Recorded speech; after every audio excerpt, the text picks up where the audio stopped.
Welcome, fellow fans of the strange and unsettling. Tonight we're diving into the shadowy corners of the wilderness, where a simple camping trip can quickly turn into a terrifying nightmare.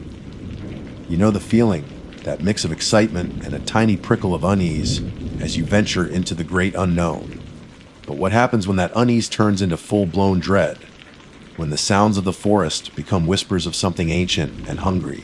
We've gathered a collection of short, sharp jolts of horror creepypasta-style beginnings that throw you right into the heart of a camping trip gone horribly, terribly wrong.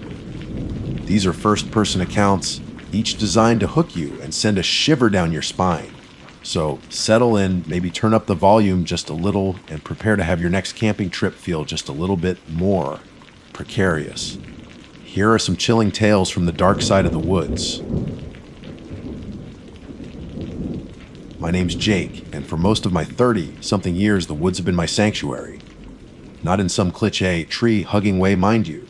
It was just familiar, comforting. Growing up in rural Pennsylvania, surrounded by sprawling forests and winding trails, I practically cut my teeth on dirt and pine needles. My dad, a seasoned outdoorsman, had me hiking before I could properly tie my own boots.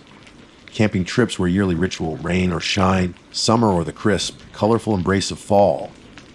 We'd pitch our tent deep within the state forests, the crackling campfire our only defiance against the encroaching darkness.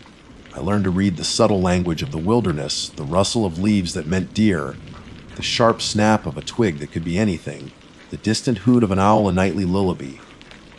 I felt at home in the woods, confident in my abilities, almost arrogant in my knowledge. I could identify most trees by their bark, knew which berries were safe, and which would send you spiraling into a world of digestive distress. I could navigate by the stars when my compass inevitably failed me. My friends always joked that if the apocalypse ever came, they were sticking with Jake. I'd be the one building shelters and finding potable water while they argued over the last can of beans. So, when the opportunity arose for a hiking trip through the Canadian Rockies, I jumped at it. My buddy Mark had landed a new gig that came with a decent chunk of vacation time, and he was itching for an adventure. We talked about tackling a big hike for years, something truly challenging, and the majestic, untamed wilderness of the Canadian Rockies seemed like the ultimate test. Pictures we'd seen were breathtaking, towering, snow-capped peaks, turquoise lakes reflecting the sky like giant mirrors, and vast stretches of untouched forest that seemed to go on forever. This wasn't the tame, well-trodden paths of Pennsylvania. This was the real deal.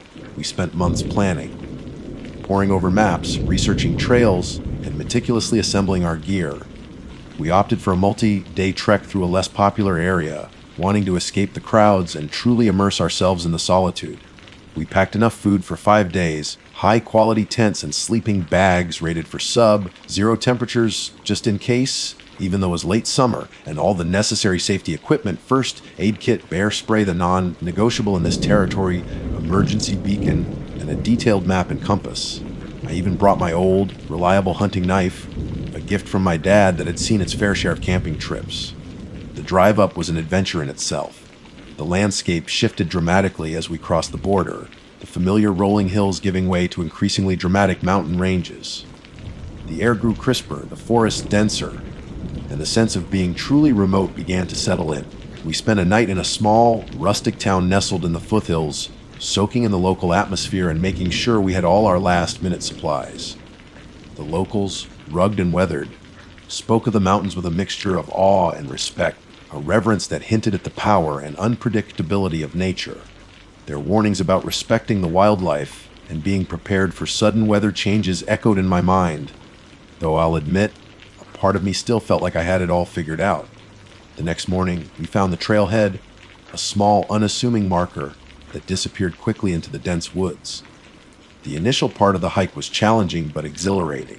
The trail wound its way through thick forests of pine and spruce, the air filled with the scent of damp earth and resin. Sunlight filtered through the canopy in dappled patterns, illuminating patches of moss and wildflowers. We crossed crystal clear streams, the water icy cold against our skin as we refilled our bottles. The views started to open up as we gained elevation, revealing panoramic vistas of jagged peaks piercing the sky. By the end of the first day, we were both tired but satisfied. We found a secluded spot beside a rushing river to set up camp. The sound of the water was a soothing backdrop as we cooked our freeze, dried meals, and recounted the highlights of the day. As darkness fell, the stars emerged in a dazzling display, far brighter and more numerous than anything I'd ever seen back home. We sat by the small campfire, the flames casting dancing shadows on the surrounding trees, a comfortable silence settling between us. This was exactly what we had come for. The second day was more of the same, albeit with steeper climbs and more demanding terrain. We pushed deeper into the wilderness, the trail becoming less defined, a testament to the area's remoteness. We saw signs of wildlife deer tracks, the occasional scat that might have belonged to a bear or a cougar, but thankfully, no actual encounters. That night, we camped beside a small, alpine lake, the water still and reflective, mirroring the towering peaks around us. The silence here was profound, broken only by the gentle lapping of water against the shore. It was a silence that felt complete, absolute, peaceful. Or so I thought. It was on our third day that the feeling started to shift. The trail, if you could even call it that anymore, had become increasingly overgrown and difficult to follow. We relied heavily on our map and compass, and a couple of times we had to backtrack to find our way. The weather, which had been perfect the first 2 days, began to turn. The sky, once a brilliant blue, was now overcast, and a light rain started to fall, making the rocks slippery and the air heavy. We decided to find a sheltered spot to set up camp early, hoping the rain would pass. We found a small clearing nestled amongst a cluster of large boulders, offering some protection from the elements. As we worked to pitch our tents, a thick fog began to roll in, obscuring the surrounding landscape and creating an eerie, almost claustrophobic atmosphere. The rain intensified, drumming steadily on the tent fly. We huddled inside, damp and slightly uneasy. The usual sounds of the forest seemed muted by the fog and rain, replaced by a strange, oppressive silence. Even the nearby stream, which had been a constant source of comforting noise, seemed to have quieted. Mark tried to lighten the mood with a few jokes, but his laughter sounded forced in the stillness. As night fell, the fog grew even thicker, and the rain continued relentlessly. The darkness outside our tents felt heavy, almost tangible. That's when I first heard it, a faint whisper carried on the wind. At first, I dismissed it as the sound of the rain or the wind whistling through the rocks. But then it came again, a little clearer this time. A soft, sibilant sound, like someone speaking just below the threshold of hearing. I held my breath, straining to listen. "Did you hear that?" I whispered to Mark, who was lying in his sleeping bag in the other tent. "Hear what? The rain?" he replied, his voice muffled by the tent fabric. No, a whisper, like someone talking. Mark was silent for a moment. Then he said, "Probably just the wind playing tricks. Go to sleep, man." I tried to convince myself he was right. The wind could do strange things, especially in these mountains. But the feeling of unease lingered. I lay there listening intently, the sound of the rain my only companion. Then I heard it again, closer this time. More distinct, it sounded like my name. "Jakey." The whisper was soft, almost a breath, but it was undeniably there. It seemed to come from just outside my tent, from the dense fog that shrouded the clearing. My heart started to pound in my chest. This wasn't the wind. This was something else. Something wrong. This wasn't the peaceful silence of the woods I knew. This was different. This silence felt like it was listening. And on our third night, it had started whispering back. My blood ran cold.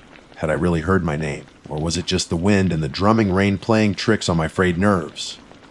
I strained my ears, listening for any repetition, any further sound beyond the relentless patter on the tent fly. Silence. Just the rhythmic whooshing of the wind, which did sound a little like a whispered. Now that I was aware of it, I told myself it was nothing. Stress, fatigue, the unsettling atmosphere of the fog, they were all combining to make me jumpy. Hikers in remote areas sometimes reported auditory hallucinations, especially when sleep deprived and anxious. I probably just needed to get some rest. But even as I tried to relax, to slow my racing heart, a seed of doubt had been planted. The whisper, that distinct calling of my name, felt too real to dismiss entirely. It had a chillingly personal quality, like someone or something knew who I was. I lay there for what felt like an eternity, every rustle of the tent, every sigh of the wind sending a fresh jolt of fear through me. Sleep was a distant luxury, my mind too wired, too alert to the potential threat lurking just beyond the thin nylon walls of my tent. After what seemed like hours, the first hint of dawn began to filter through the thick fog. A pale, weak light that did little to dispel the oppressive atmosphere. The rain had subsided to a drizzle, but the fog remained a swirling, gray blanket that swallowed the world beyond a few feet. I cautiously unzipped my tent and peered out. The clearing was still shrouded in a dense mist, the large boulders looming like ghostly figures. I called out for Mark. Hey, Mark! You awake? Silence. Mark. I called again, a little louder this time. Still no response. A knot of anxiety tightened in my stomach. Mark was usually an early riser. He'd often have the coffee brewing before I'd even fully emerged from my sleeping bag. I unzipped my tent completely and stepped out into the damp, chilly air. The fog swirled around my ankles, making it hard to see more than a few feet in any direction. Mark! I shouted, my voice sounding thin and swallowed by the fog. Panic started to set in. Where was he? I walked over to his tent, which was pitched a few feet away. Mark, are you in there? I called, reaching for the zipper. No answer. I unzipped his tent and peered inside. His sleeping bag was there, neatly rolled up. His backpack was also present, leaning against the side of the tent. But Mark was gone. A wave of dizziness washed over me. This wasn't right. Mark wouldn't just wander off in the middle of the night, especially in this thick fog. He wasn't the type to go exploring alone. Mark! I yelled again, my voice cracking with fear. The silence that followed was deafening, broken only by the drip, drip, drip of water from the trees. I stumbled back, my mind racing. Had he heard the whisper too? Had something lured him away? The thought sent a fresh wave of terror through me. I had to find him. Ignoring the gnawing fear in my gut, I grabbed my knife and cautiously started to circle our small campsite, calling Mark's name at the top of my lungs. The fog was so thick that I could barely see the edge of the clearing.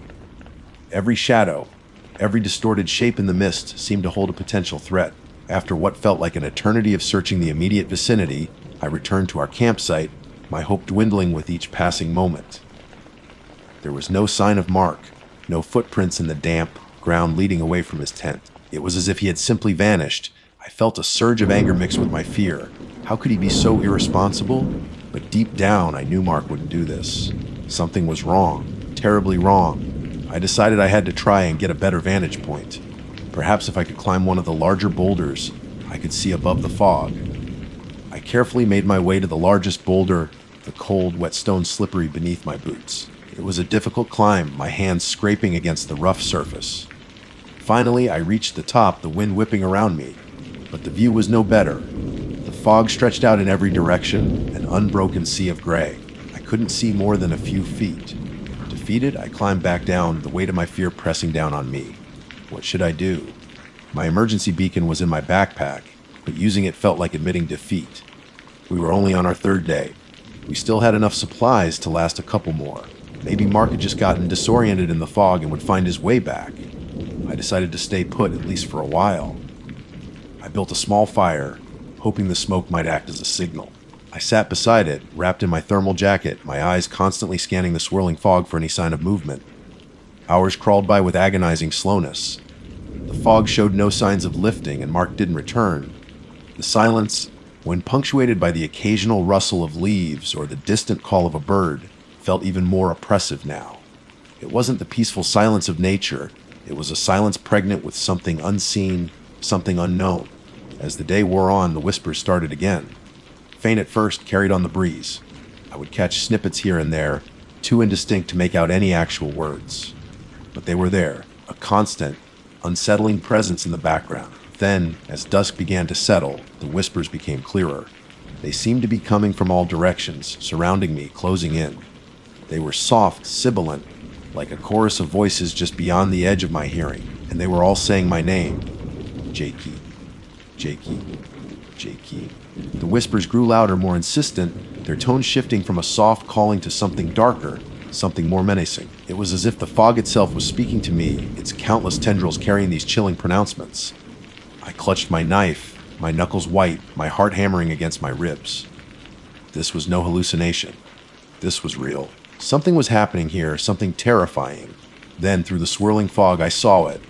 A flicker of movement, a shape. Tall and gaunt, moving silently between the trees. It was fleeting, gone as quickly as it appeared, but I saw enough to send a fresh wave of pure, unadulterated terror through me. It didn't look like Mark.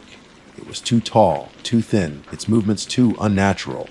It seemed to glide through the fog, its limbs long and spindly, and as it moved, the whispers intensified. coalescing into a single chilling phrase that echoed in my mind. "Come closer, Jakey." My breath hitched in my throat. I scrambled to my feet, backing away from the direction I had seen the figure. My mind was screaming at me to run, to get out of this place, but the fog was so thick I could barely see where I was going. I stumbled backward, my foot catching on a root. I fell to the ground, the damp earth cold against my back. As I lay there, paralyzed by fear, the whispering grew even louder, swirling around me like a suffocating cloud. And then I saw it again, closer this time. Emerging from the fog, its form becoming clearer. It was humanoid, but twisted, distorted. Its limbs were too long, its body too thin, its skin pale and stretched tight over sharp bones. Its face was gaunt, with hollowed-out eyes that seemed to gleam in the fading light. It was smiling, a wide, grotesque smile that revealed rows of sharp, needle-like teeth. And as it took a step towards me, its voice, a chilling blend of all the whispers I had been hearing, finally spoke. "We've been waiting for you, Jake." My mind screamed a primal command, "Run," but my body was frozen, locked in the grip of pure terror. The creature took another slow, deliberate step towards me, its unsettling smile never wavering. The fog swirled around its gaunt form, making it seem both ethereal and horrifyingly real. What do you want?" I stammered, my voice a pathetic croak. I tightened my grip on my knife, the cold steel the only source of comfort in that moment. The creature tilted its head, its hollow eyes studying me with an unnerving intensity. The chorus of whispers that had been swirling around me seemed to emanate directly from it now, a discordant symphony of voices speaking in unison. "You came to our mountains, Jake," it said, its voice a chillingly smooth blend of male and female tones, young and old. "You sought the silence. Now you will know its true meaning." I tried to scramble backward, to put some distance between myself and this thing, but my legs felt like lead, heavy and unresponsive. The creature continued to advance, its long, spindly fingers twitching. "Where's Mark?" I managed to ask, the question tearing from my throat. The creature's smile widened, if that was even possible. "Mark is with us now. He understands the silence." Understanding washed over me in a horrifying wave. Mark hadn't just wandered off. He hadn't gotten lost. He had been taken. By this whatever this was. Fear gave way to a surge of adrenaline. I had to fight. I couldn't just lie there and let this thing take me too. I lunged forward, my knife held out in front of me, aiming for its chest. The creature moved with surprising speed, its long arm shooting out to intercept my attack. Its fingers, cold and bony, wrapped around my wrist in a vise-like grip. I cried out in pain as its grip tightened, the bones in my wrist protesting under the pressure. I tried to pull away, but its strength was far greater than its frail appearance suggested. "Foolish," it hissed, its breath smelling of damp earth and something else, of something rotten. With its other hand, it reached out and gently touched my cheek. Its touch was like ice, sending a shock of cold through my entire body. As its fingers made contact, the whispers intensified, flooding my mind, a cacophony of voices all speaking at once.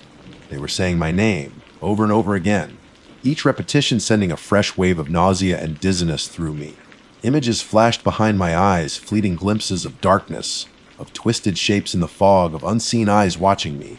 The creature's hollow eyes seemed to bore into my soul, and I felt a strange sensation, as if something was being pulled out of me, something vital. My fear, my memories, my very sense of self seemed to be draining away, replaced by a cold emptiness. Its grip on my wrist loosened slightly, and I instinctively recoiled, stumbling backward. The creature didn't pursue me immediately, its gaze fixed on me, its unsettling smile still in place. I saw my chance and scrambled to my feet, my legs finally obeying my frantic commands. I turned and ran, blindly plunging into the thick fog, the creature's chilling laughter echoing behind me. The fog was disorienting, the trees blurring into indistinguishable shapes. I could hear the creature moving behind me, its silent gait somehow even more terrifying than if it were crashing through the undergrowth. The whispers followed me, a constant taunting chorus that filled my ears and clouded my mind. I ran until my lungs burned and my legs ached, but I knew it was no use. It was always behind me, just out of sight, its presence a palpable weight in the fog. The whispers grew louder, closer, until they felt like they were inside my head, their voices a maddening drone. Suddenly, I burst out of the thick fog and into a small clearing. But it was no ordinary clearing. It was filled with tents, all identical to mine and Mark's, their fabric faded and tattered. Around the tents, figures stood motionless, their backs to me. They were tall and gaunt, just like the creature that was chasing me. A wave of despair washed over me. I wasn't the first. Mark wasn't the first. This had happened before. Many times. As if sensing my presence, the figures slowly turned to face me. Their faces were the same as the creature's, gaunt, with hollow eyes and wide, unsettling smiles. And as they turned, they all started to whisper my name. Jakey, Jakey, Jakey. I backed away, my heart pounding in my chest, surrounded by these silent whispering figures. The creature that had been chasing me emerged from the fog, its smile widening as it saw me trapped. "Welcome, Jake," it said, its voice echoing in the clearing. "You are one of us now. You have learned the meaning of the silence." I tried to scream, but no sound came out. My voice was gone, stolen by the whispers. I looked down at my hands, and I saw that they were becoming translucent, the skin stretched thin over bone. The other figures started to close in, their whispering growing louder, more insistent. I felt a cold dread seep into my bones, a sense of finality that told me there was no escape. The last thing I saw was the creature's smiling face, its hollow eyes filled with a chilling triumph. The last thing I heard was the endless chorus of whispers, my name lost among them, becoming just another voice in the silent, fog-shrouded mountains. The Canadian Rockies are beautiful, majestic, and vast, but they hold secrets ancient and terrifying. The silence there isn't just the absence of sound. It's something else. It listens, and sometimes it whispers back. And if you're not careful, you might just find yourself understanding what it's saying. You might even find yourself joining the chorus. So, the next time you venture into the deep wilderness, remember Jake and Mark. Remember the whispers. And be sure to listen closely to the silence. You never know what might be listening back, or what might be waiting for you in the fog. Call me Sarah. That's what everyone does. It's plain, I know, but it fits. I've never been one for the dramatic, the outlandish. Until now. Anyway. Now, I think my name might forever be associated with something else. Something dark and twisting, like the trail we should have never taken. We were experienced, I swear. That's the first thing I need to get straight. This wasn't some spur of the moment decision by a bunch of city slickers who thought a weekend in the woods would be cute. No, we planned this trip for months. Talked about it endlessly over lukewarm coffee and hurried lunches. Pored over maps, debated gear, even argued good-naturedly about who would carry the extra water bladder. We were prepared, or so we thought. There were 4 of us, me, Ben, Ashley, and Chris. We'd been a unit since freshman year of college. Ben, the de facto leader, always had a compass in his head and a level-headed approach to everything. He was the planner, the organizer, the one who made sure we had enough first aid supplies and knew how to use them. He worked as a software engineer, meticulously coding and debugging complex systems, so you'd think he'd have a knack for following a simple trail. Then there was Ashley.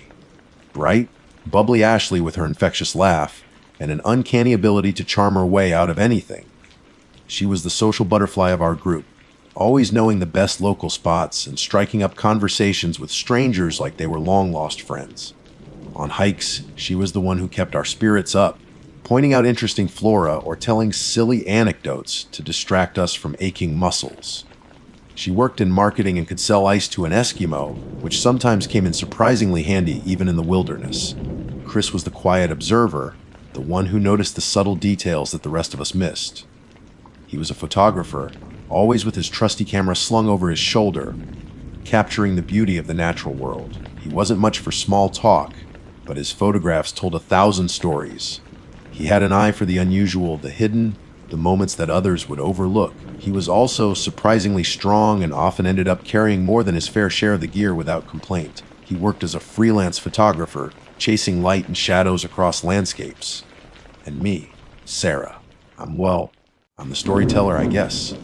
The one who remembers the details, the one who pieces things together later. I work as a librarian, surrounded by stories every day. I love the way words can paint a picture, can transport you to another time and place. I never imagined I'd be living a story like this one, a story that feels more like a nightmare than an adventure. Our destination was the Redwood National and State Parks in Northern California. We'd all seen the pictures, the towering trees reaching for the sky like ancient gods, the dappled sunlight filtering through the dense canopy. It felt like a place of magic, a place where you could escape the noise and chaos of everyday life and reconnect with something primal and ancient, We'd chosen a 3-day loop trail that promised stunning views, challenging terrain, and secluded campsites. We'd meticulously printed out maps, downloaded GPS coordinates, and even bought a brand new compass just to be safe. Ben had insisted. The first day was everything we'd hoped for. The air was crisp and clean, filled with the earthy scent of pine and damp soil. The redwoods were even more magnificent in person, their massive trunks dwarfing us, their crowns disappearing into the hazy sky. We hiked for hours, our conversations punctuated by gasps of awe, and the rhythmic crunching of our boots on the fallen needles. Ashley kept us laughing with stories about a disastrous camping trip from her childhood, involving a rogue squirrel and a bag of marshmallows. Chris was constantly stopping to take pictures, his face alight with enthusiasm as he framed the perfect shot. Ben, true to form, kept a steady pace, occasionally checking the map and our progress on his GPS device. We found our designated campsite in the late afternoon, a small clearing nestled beside a gurgling creek. Setting up camp was a well-rehearsed routine for us. Ben efficiently organized the tents, Ashley unpacked the cooking supplies, Chris gathered firewood, and I set about filtering water. As dusk began to settle, casting long, eerie shadows through the trees, we cooked a simple but satisfying meal of pasta and beans.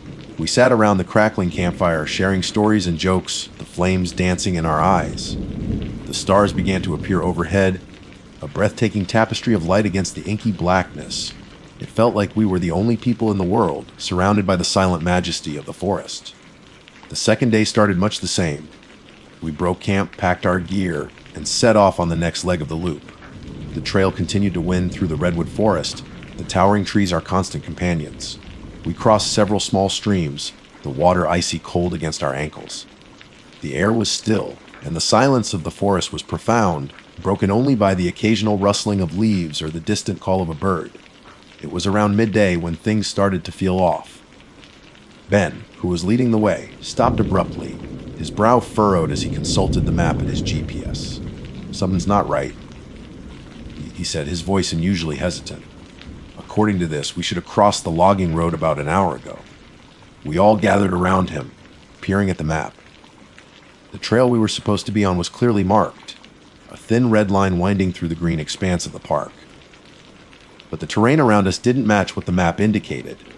We hadn't seen any sign of a logging road, and the path we were on felt less defined, more overgrown than a maintained trail should be. Maybe we missed it. Ashley suggested, trying to sound optimistic, but there was a flicker of uncertainty in her eyes. Ben shook his head. The GPS isn't picking up any intersecting trails either. And this doesn't look like the trail we started on. He pointed to the ground, where the well-worn path we'd been following seemed to fade into a tangle of undergrowth and fallen leaves. Chris, who had been quietly observing our surroundings, spoke up. "I noticed a turn off back about a mile. It wasn't marked. Just looked like a smaller path leading off to the right." A knot of unease tightened in my stomach. We'd been so caught up in the beauty of the forest, in our conversations and camaraderie, that we hadn't paid close enough attention. Why didn't we say anything? I asked, my voice a little sharper than I intended. "Well, it just looked like a small animal trail," Ashley said defensively. We didn't think anything of it. Ben sighed, running a hand through his hair. "Okay, no use playing the blame game now.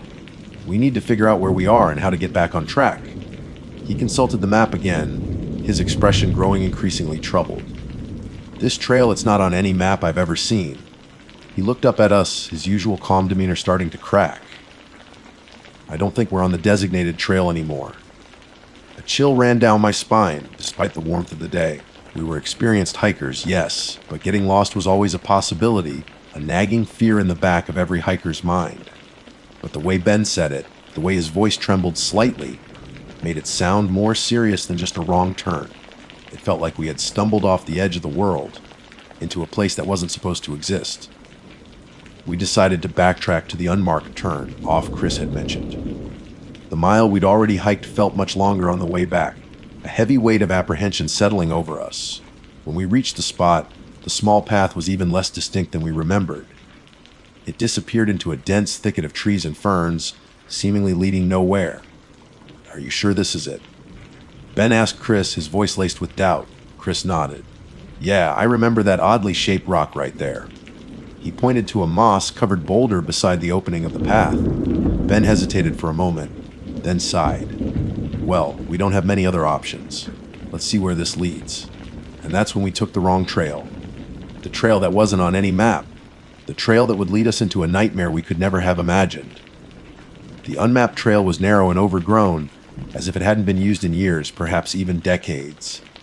Thorny bushes snagged at our clothes, and we had to push through thickets of ferns that brushed against our legs, damp with some unseen moisture. The air here felt different, too. Heavier somehow and strangely still, as if the forest itself was holding its breath. The sunlight that had dappled so beautifully through the redwoods on the main trail barely penetrated the dense canopy above, casting the path in a perpetual twilight. We moved slowly, cautiously, Ben leading the way, his eyes constantly scanning our surroundings. Ashley walked behind him, her usual cheerful chatter replaced by a nervous silence. Chris brought up the rear, his camera now tucked away in his backpack, his gaze fixed on the shadowy depths of the woods. I walked somewhere in the middle, my senses on high alert, every rustle of leaves, every snap of a twig making me jump. At first, we tried to reassure ourselves.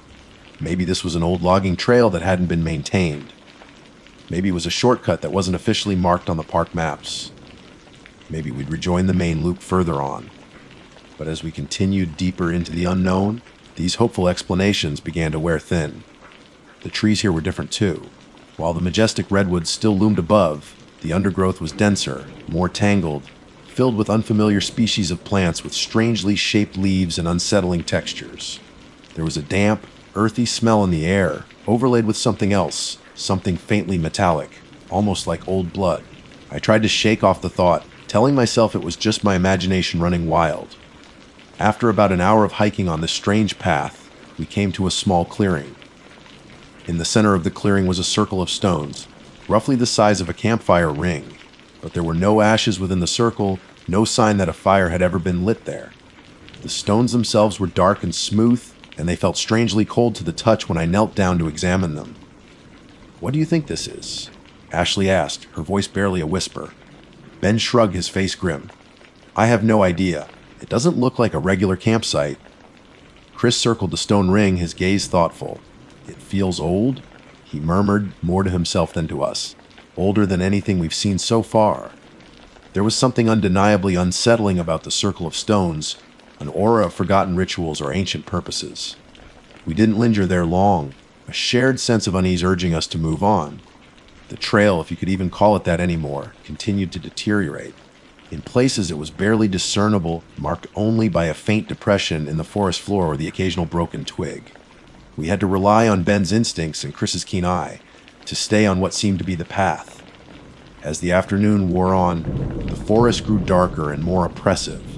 The silence became heavier, broken only by the sound of our own breathing and the occasional, unidentifiable rustling in the undergrowth. We hadn't seen any wildlife since we'd left the main trail, no birds, no squirrels, not even insects. It was as if all living creatures had abandoned this part of the woods. A sense of isolation began to creep in, a feeling that we were utterly alone and lost in a place where we didn't belong. Even Ashley's attempts at lighthearted conversation fell flat, her voice sounding strained and unnatural in the oppressive silence. Then came the carvings. We found them on the side of a large, moss-covered tree just off the Bear Lead, their trail. At first, I thought they were just random scratches in the bark, but as we got closer, we realized they formed patterns. Crude symbols, unlike anything I'd ever seen, circles with lines through them, jagged shapes that resembled teeth or claws, and strange, swirling designs that seemed to read before my eyes. Chris pulled out his phone and took several pictures, his expression a mixture of fascination and concern. "Has anyone seen anything like this before?" he asked. Ben shook his head. "Definitely not on any of the park's marked trails." Ashley shuddered. "They give me the creeps. Let's just keep moving." I had to agree. The carvings had a disturbing, almost malevolent quality, like warnings left by some unseen entity. They seemed to emanate a sense of wrongness, a feeling that we had stumbled into a place that was not meant for human eyes. As we continued, the forest around us began to subtly change again. The trees became twisted and gnarled, their branches reaching out like skeletal fingers.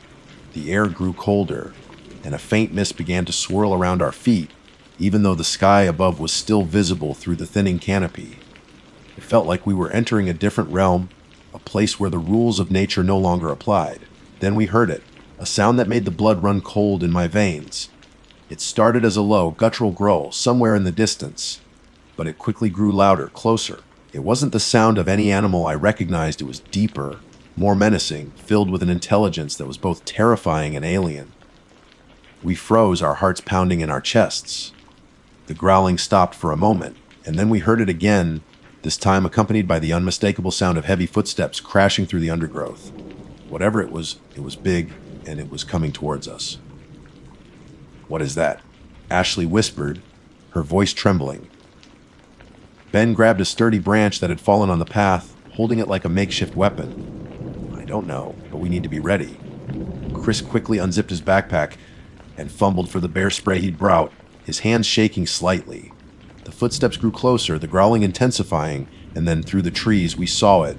It was tall, impossibly tall, at least 7 or 8 feet, and it moved with a fluid, unnatural grace. Its body was gaunt and covered in matted, dark fur, and its limbs were long and spindly, ending in what looked like wickedly sharp claws. Its head was obscured by shadow, but we could see 2 glowing red eyes burning like embers in the dim light. It wasn't a bear. It wasn't a deer. It wasn't anything we had ever seen before. Primal fear gripped me, a terror so profound that it stole my breath and paralyzed my limbs. My mind screamed one word: run, and that's exactly what we did. We turned and fled back down the trail, our legs pumping, our lungs burning, the monstrous growls echoing behind us. We didn't look back, didn't dare to see how close it was. We just ran blindly, desperately, deeper and deeper into the uncharted wilderness, praying that we could somehow escape the nightmare we had stumbled into.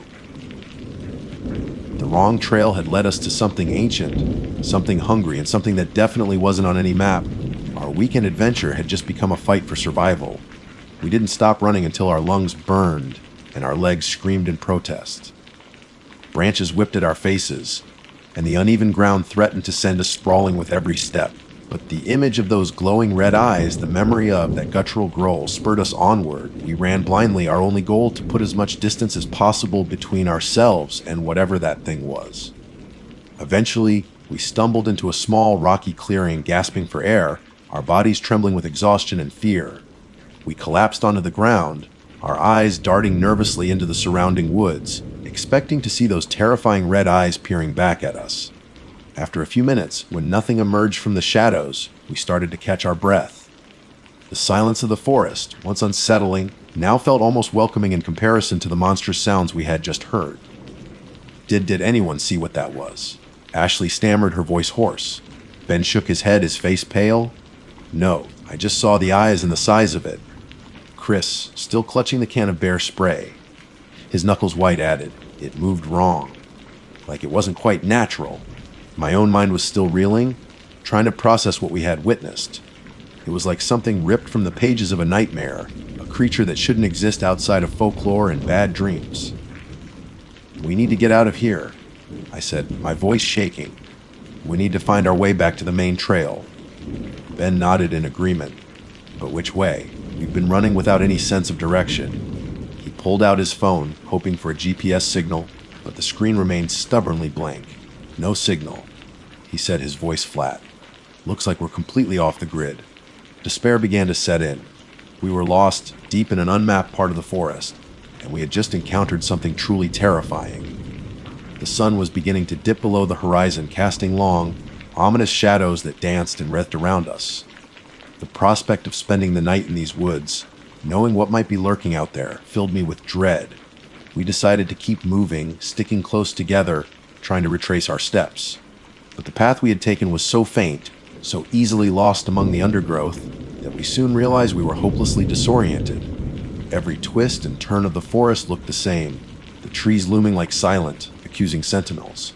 As darkness fell, the forest transformed into a menacing labyrinth. Every shadow seemed to hold a hidden danger. Every rustle of leaves sounded like the approach of the creature. We huddled together for warmth and comfort, our nerves frayed, our fear growing with each passing hour. We managed to build a small fire, using some dried leaves and branches that Ben had gathered. The flickering flames provided a small circle of light, pushing back the encroaching darkness, but they also cast eerie, dancing shadows that played tricks on our eyes. We took turns keeping watch, each of us jumpy and on edge, our ears straining for any sound that might indicate the return of the creature. The night was long and filled with a chilling silence, punctuated only by the crackling of the fire and the frantic beating of our hearts. Just when we thought the night would never end, the first hint of dawn began to paint the eastern sky. A pale, weak light filtered through the trees, slowly illuminating the forest and dispelling some of the oppressive darkness. With the first light, a sliver of hope flickered within us. Maybe, in the daylight, we would have a better chance of finding our way back. We extinguished the remains of the fire and started walking again, our bodies stiff and sore, but our determination renewed. We continued to wander through the dense forest for what felt like an eternity. We stumbled upon more of those strange carvings on the trees, each one sending a fresh wave of unease through us. We found tracks in the soft earth that were too large and too oddly shaped to belong to any known animal. Then, just when our hope was beginning to dwindle again, Ashley spotted something. A flash of bright color through the trees. We hurried towards it, pushing through the undergrowth, and then we saw it, a small, discarded piece of orange plastic, the kind used to mark hiking trails. It was a small thing, almost insignificant, but to us it was a beacon of hope. It meant that we were close to a marked trail, close to safety. Following the direction where Ashley had found the marker, we pushed on, our pace quickening with renewed energy. Soon, we started to see more of the orange markers guiding us through the trees. And then, finally, we heard at the distant sound of voices. Tears welled up in my eyes, and a wave of relief washed over me so powerful it almost buckled my knees. We shouted, our voices hoarse and cracking, and after a few moments we heard a response. We stumbled out of the dense woods and onto a wide, well-maintained hiking trail. A group of hikers, looking surprised and slightly concerned, stood staring at us. They were headed in the opposite direction, but they immediately offered us water and helped us contact the park rangers. It took several hours for the rangers to reach us. We recounted our story, trying to explain about the unmarked trail and the creature we had encountered. They listened patiently, their expressions a mixture of skepticism and concern. They told us that there were no unmapped trails in that section of the park, and that they had never received any reports of such a creature. They checked us over for injuries and escorted us back to the park headquarters. We gave them the photos Chris had taken of the carvings, but they didn't recognize them. They promised to send a team to investigate the area where we had gotten lost, but we had the feeling they didn't really believe our story. Back at the hotel, showered and fed, we tried to make sense of what had happened. Had we imagined it? Had the stress and fear played tricks on our minds? But the memory of those glowing red eyes, the sound of that monstrous growl, felt too real, too vivid to be a hallucination. And what about the unmapped trail, the strange carvings, the unnatural silence of the woods? We decided to look into it ourselves, spending hours online, searching for any mention of similar experiences, any folklore or legends that might explain what we had seen. We found stories, of course, countless tales of strange creatures and unexplained phenomena in the wilderness, but nothing that quite matched our experience. We never went back to the Redwood National Park. The memory of those terrifying hours in the uncharted woods still haunts us. We still go hiking, but we are much more cautious now, much more meticulous about sticking to the marked trails. Sometimes late at night, I still think about that creature, about the unmapped path that led us to it. I wonder if it's still out there, lurking in the shadows, waiting for other unsuspecting hikers to stray from the familiar paths. And I can't help but wonder what other secrets lie hidden in the deep, dark corners of our world, secrets that are best left undiscovered. The wrong trail led us to a truth we weren't prepared for, and the price of that knowledge might stay with us forever. My name is Mark, and I guess you could say I've spent a decent chunk of my life wandering around in the woods. It started when I was a kid growing up in rural Pennsylvania. My backyard wasn't just grass and a swing set, it backed right up against a sprawling state forest. Weekends were spent building forts out of fallen branches, tracking deers badly. I might add, those things are surprisingly stealthy, and just generally getting lost and finding my way back home again. It was the kind of childhood where scraped knees and mosquito bites were badges of honor. As I got older, that casual exploring turned into something more serious. I got into hiking in a big way, then backpacking. There's something about being out in the wilderness, miles away from civilization, that just clicks with me. The silence, the challenge of relying on your own skills, the sheer, raw beauty of nature, it's addictive. I've hiked sections of the Appalachian Trail, spent a week in the Rockies, and even done a few solo trips into some of the more remote parts of the Adirondacks. I've learned to respect the woods, to read the signs, and to be aware of my surroundings. You don't mess with nature, and you definitely don't underestimate it. Over the years, I've seen my fair share of wildlife. Black bears are relatively common in some areas, and while you always keep your distance and make noise, they mostly just want to avoid you. I've seen deer so close I could practically touch them, their big, brown eyes wide and watchful. Once, while hiking in Montana, I even had a fleeting glimpse of a mountain lion, a sleek, powerful shadow disappearing into the undergrowth before I could even properly register what I was seeing. Each encounter, while sometimes a little startling, was always incredible, a reminder of the wild heart beating within these vast landscapes. My friend Dave is another story. He enjoys the outdoors, sure, but his idea of roughing it is a cabin with running water and a decent fee signal. I've been trying to get him to come on a proper backpacking trip for years, but he always had some excuse. Too busy with work, his knee was acting up, his cat needed him, you name it. But last fall, I finally managed to wear him down. I'd been planning a 3-day loop in the Allegheny National Forest, a moderate trail with some beautiful overlooks and a couple of decent campsites. I painted it as a relaxing getaway, a chance to unplug and reconnect with nature. I conveniently left out the part about potential bear sightings or the inherent spookiness of being deep in the woods after dark. Dave, to his credit, was actually pretty enthusiastic at first. He even bought some new gear, a fancy lightweight tent, a high-tech sleeping bag that looked like something out of a sci-fi movie, and enough dehydrated food to last us a week, even though the trip was only for 3 days. He was like a kid on Christmas morning, excitedly showing me all the features of his new backpack and the various gadgets he'd acquired. The first day of the hike went off without a hitch. The weather was perfect, crisp autumn air, the leaves a riot of reds, oranges, and yellows, and the trail was well maintained. We made good time stopping for lunch by a clear, gurgling stream and enjoying the scenery. Dave, surprisingly, was keeping up, even managing to crack a few jokes despite the uphill sections. He seemed to be genuinely enjoying himself, and I started to think maybe I'd finally converted him into a wilderness enthusiast. We set up camp early that afternoon in a designated area near a small lake. The sun began to dip below the horizon, painting the sky in hues of pink and purple.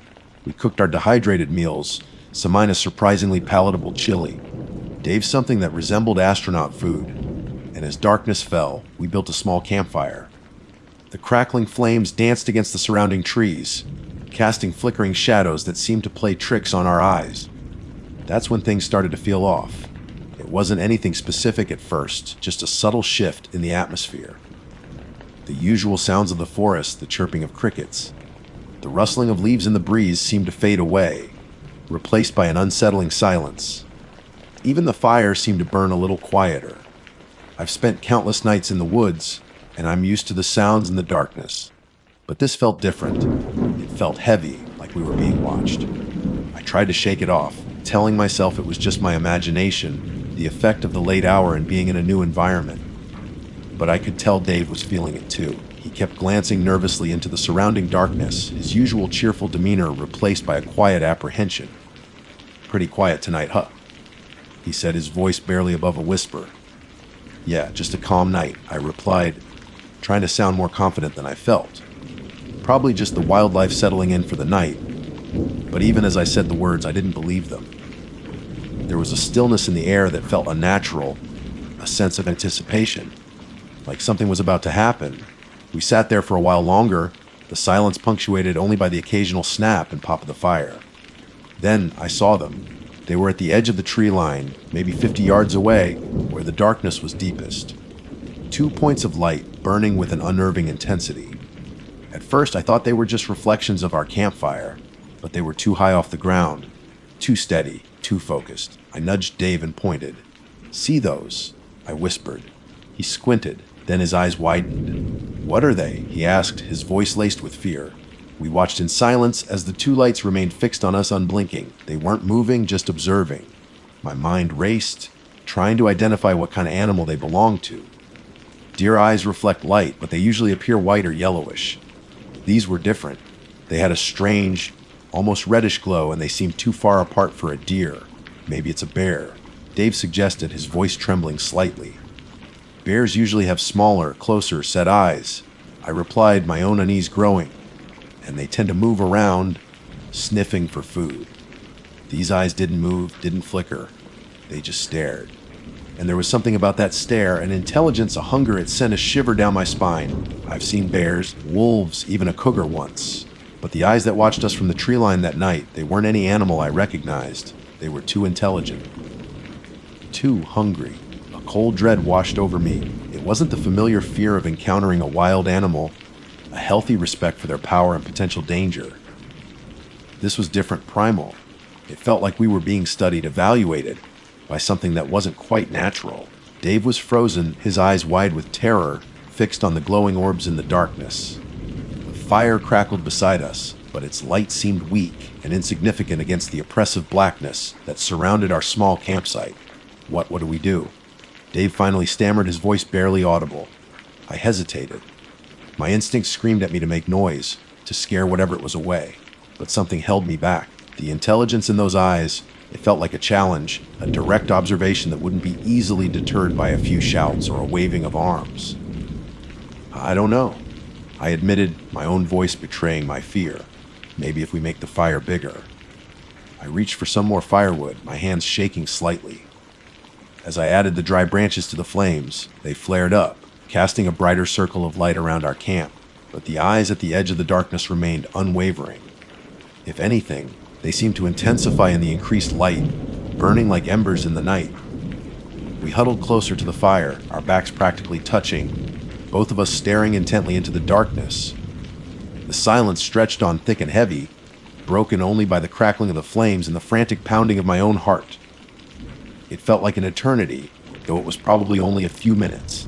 Then, slowly, one of the sets of eyes started to move. Not away, but closer. It was a subtle movement at first, almost imperceptible. But then it happened again, and there was no mistaking it. Whatever was out there was approaching our campsite. Panic welled up inside me. This wasn't right. Animals in the wild generally avoid fire and human presence. They might observe from a distance out of curiosity, but they rarely approach this boldly, especially at night. Dave, I said, my voice low and urgent. Grab the bear spray. Dave fumbled in his backpack, his hands clumsy with fear. He finally pulled out the canister, his grip tight. We both knew that bear spray was only effective against, well, bears. We had no idea what we were facing, but it was the only weapon we had. The eyes continued to advance, slowly, deliberately.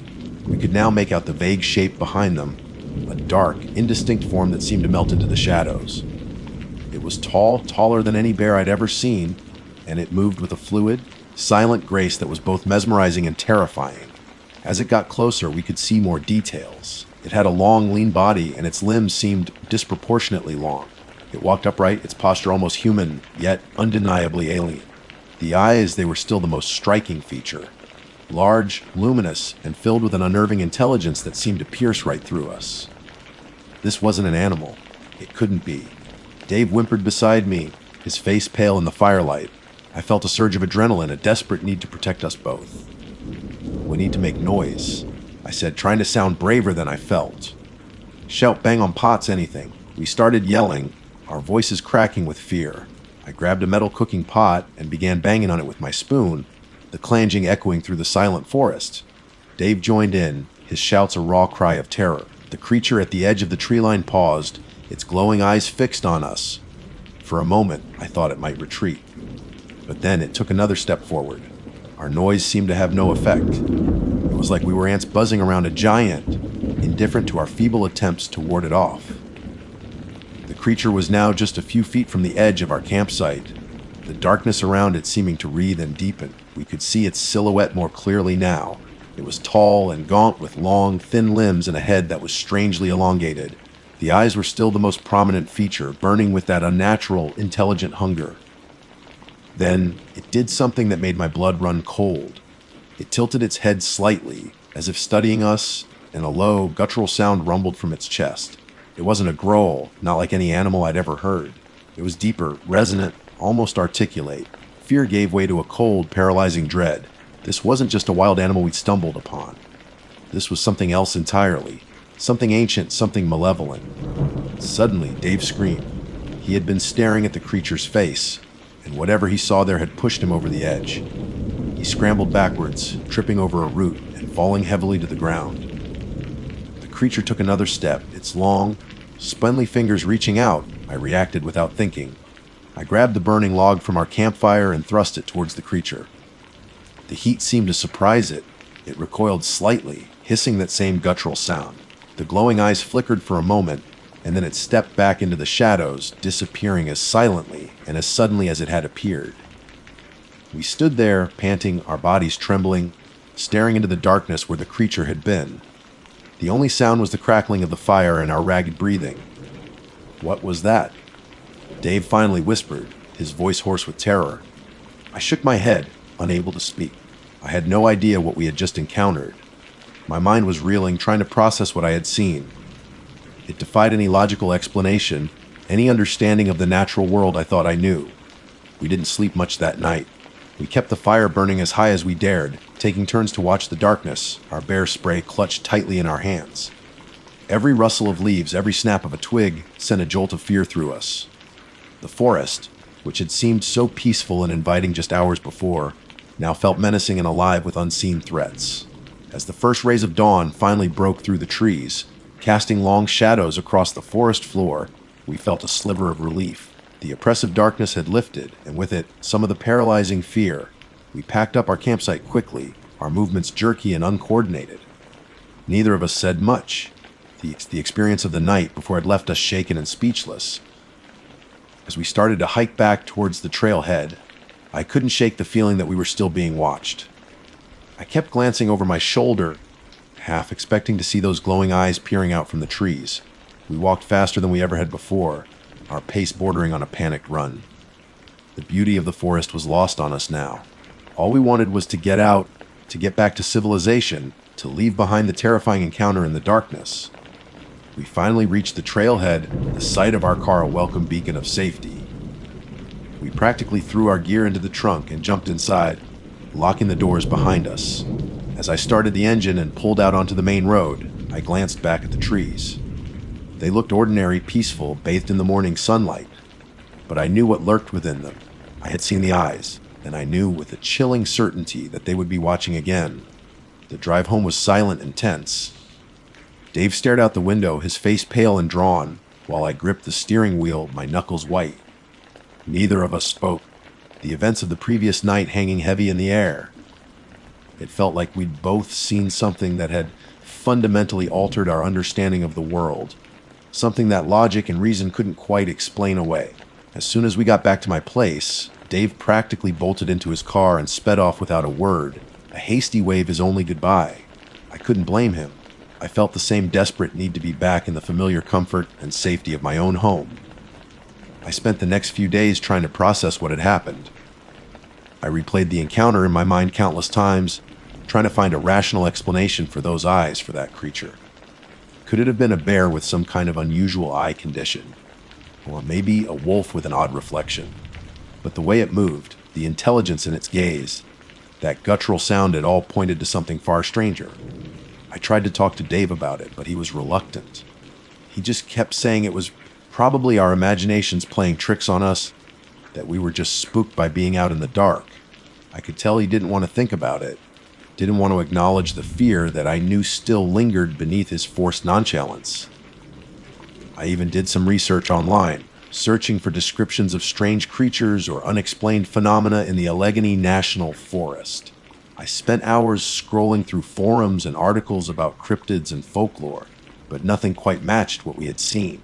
There were stories of Bigfoot sightings, of course, and the occasional mention of strange lights in the woods, but nothing about a tall, gaunt figure with glowing, intelligent eyes.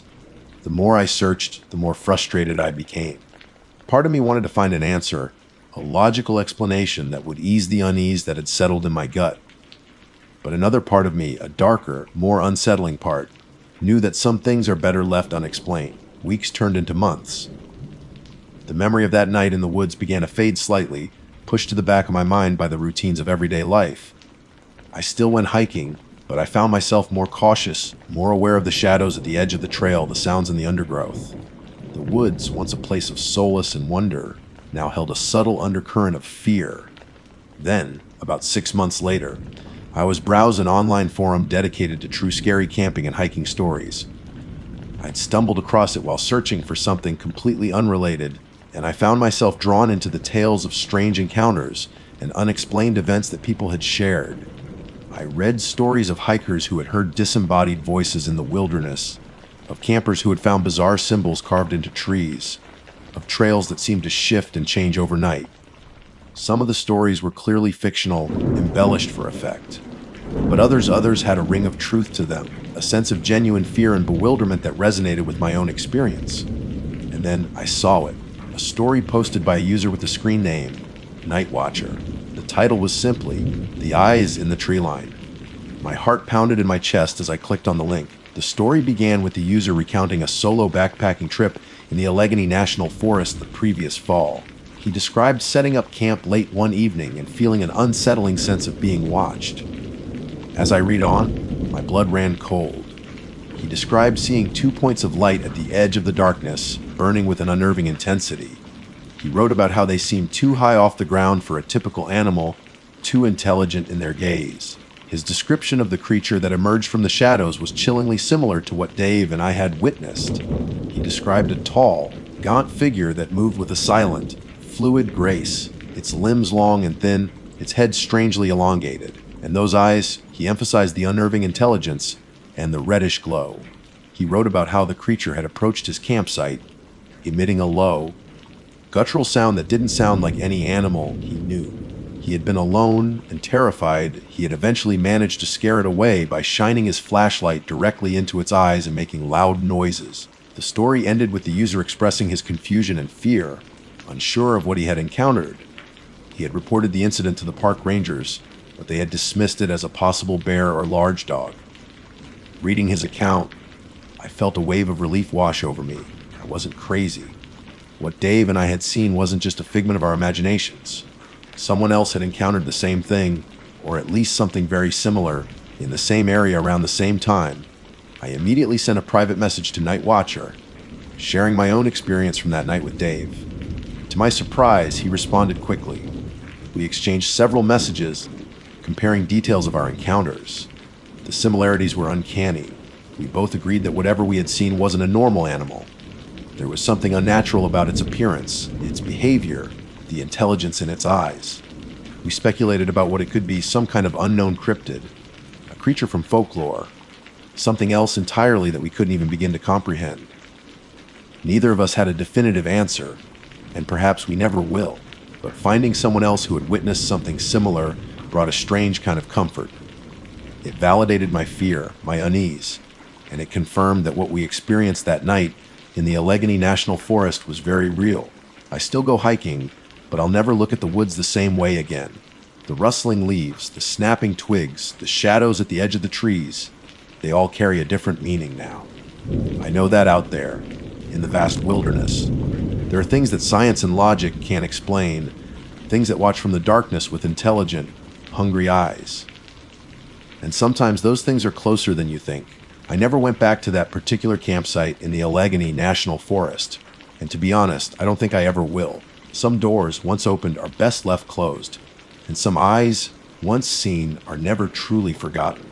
They linger in the shadows of your mind, a constant reminder that the world is a much stranger and more mysterious place than we often care to believe. And sometimes, the most terrifying stories are the ones that are true. They call me Emily, and I guess this is my attempt to make sense of something that still feels like a nightmare. It happened last summer, a weekend camping trip that was supposed to be a fun escape with two of my closest friends, Liam and Chloe. We'd been planning it for weeks, poring over maps of Redwood National and state parks, finally settling on a spot near a secluded lake called Shadow Lake. It wasn't exactly a hidden gem. You could find it marked on most trail maps, but it had a reputation for being a bit more remote, requiring a decent hike to get to. That was the appeal for us. We wanted to get away from the crowds, to truly immerse ourselves in nature. Liam, ever the meticulous planner, had meticulously charted our route, packed enough gear for a small army, and checked the weather forecast religiously. Chloe, on the other hand, was all about the vibes. She curated the perfect playlist for our drive, packed a ridiculous amount of gourmet snacks, and insisted on bringing fairy lights to hang around our campsite. I fell somewhere in the middle, excited for the adventure, but also a little apprehensive about being so far off the beaten path. I've always loved the outdoors, the smell of pine needles, the sound of rustling leaves, the vastness of the night sky, but there's also a primal part of me that feels a little uneasy in the deep woods, a sense that we're just visitors in a world that doesn't really belong to us. We set off early on a Friday morning, the car filled with our chatter and anticipation. The drive was long but scenic, winding through towering redwood forests that seemed to swallow the sunlight. By the time we reached the trailhead, the late afternoon sun was already beginning to cast long shadows. The hike to Shadow Lake was about 5 miles, mostly uphill, and we were all feeling it by the time we finally reached the lake. But the view was worth it. The water was indeed like a mirror, reflecting the surrounding forest in perfect stillness. The air was crisp and clean, carrying the scent of damp earth and pine. We quickly set about making camp. Liam, with his usual efficiency, had the tent up in no time. Chloe busied herself arranging our gear and unpacking the aforementioned fairy lights, which she promptly strung between the trees, giving our little patch of wilderness a surprisingly cozy and whimsical feel. I started gathering firewood, venturing a little ways into the surrounding woods to find dry branches. The forest floor was soft with fallen needles and moss, and the silence, once you got away from the immediate sounds of our camp, was profound. It was the kind of silence that felt both peaceful and a little unnerving, like the world was holding its breath. As dusk began to settle, painting the sky in hues of orange, pink, and purple, we started a campfire. The crackling flames danced and threw flickering shadows onto the surrounding trees, creating an intimate and comforting circle of light. We cooked dinner, Liam's famous foil packet meals, and shared stories and jokes, the kind of easy camaraderie that comes from years of friendship. Chloe, who had a surprisingly good singing voice, even broke out a few acoustic covers of our favorite songs. I remember feeling completely relaxed and content. The food was delicious, the company was perfect, and the setting was breathtaking. As the stars began to pepper the inky sky, we lay back on a blanket, pointing out constellations and talking about everything and nothing. Liam, ever the astronomy enthusiast, was explaining the mythology behind the different star patterns. Chloe was humming softly, her eyes half closed. I remember feeling a sense of profound peace, a feeling of being exactly where I was supposed to be. The last thing I remember vividly is the sunset. It was spectacular, a fiery display that seemed to set the entire lake ablaze. The colors were so intense, so vibrant, that it felt almost otherworldly. We sat in comfortable silence, watching the light fade and the stars slowly emerge. I remember the warmth of the campfire on my face, the gentle lapping of the water against the shore, the feeling of being completely present in that moment. And then nothing. It's not like I drifted off to sleep gradually. There's no memory of closing my eyes, of feeling drowsy. One moment I was watching the stars, the next I was waking up. The first thing I noticed was the cold, a deep, penetrating cold that seeped into my bones.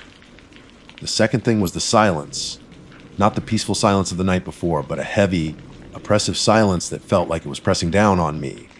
I sat up, my heart pounding in my chest.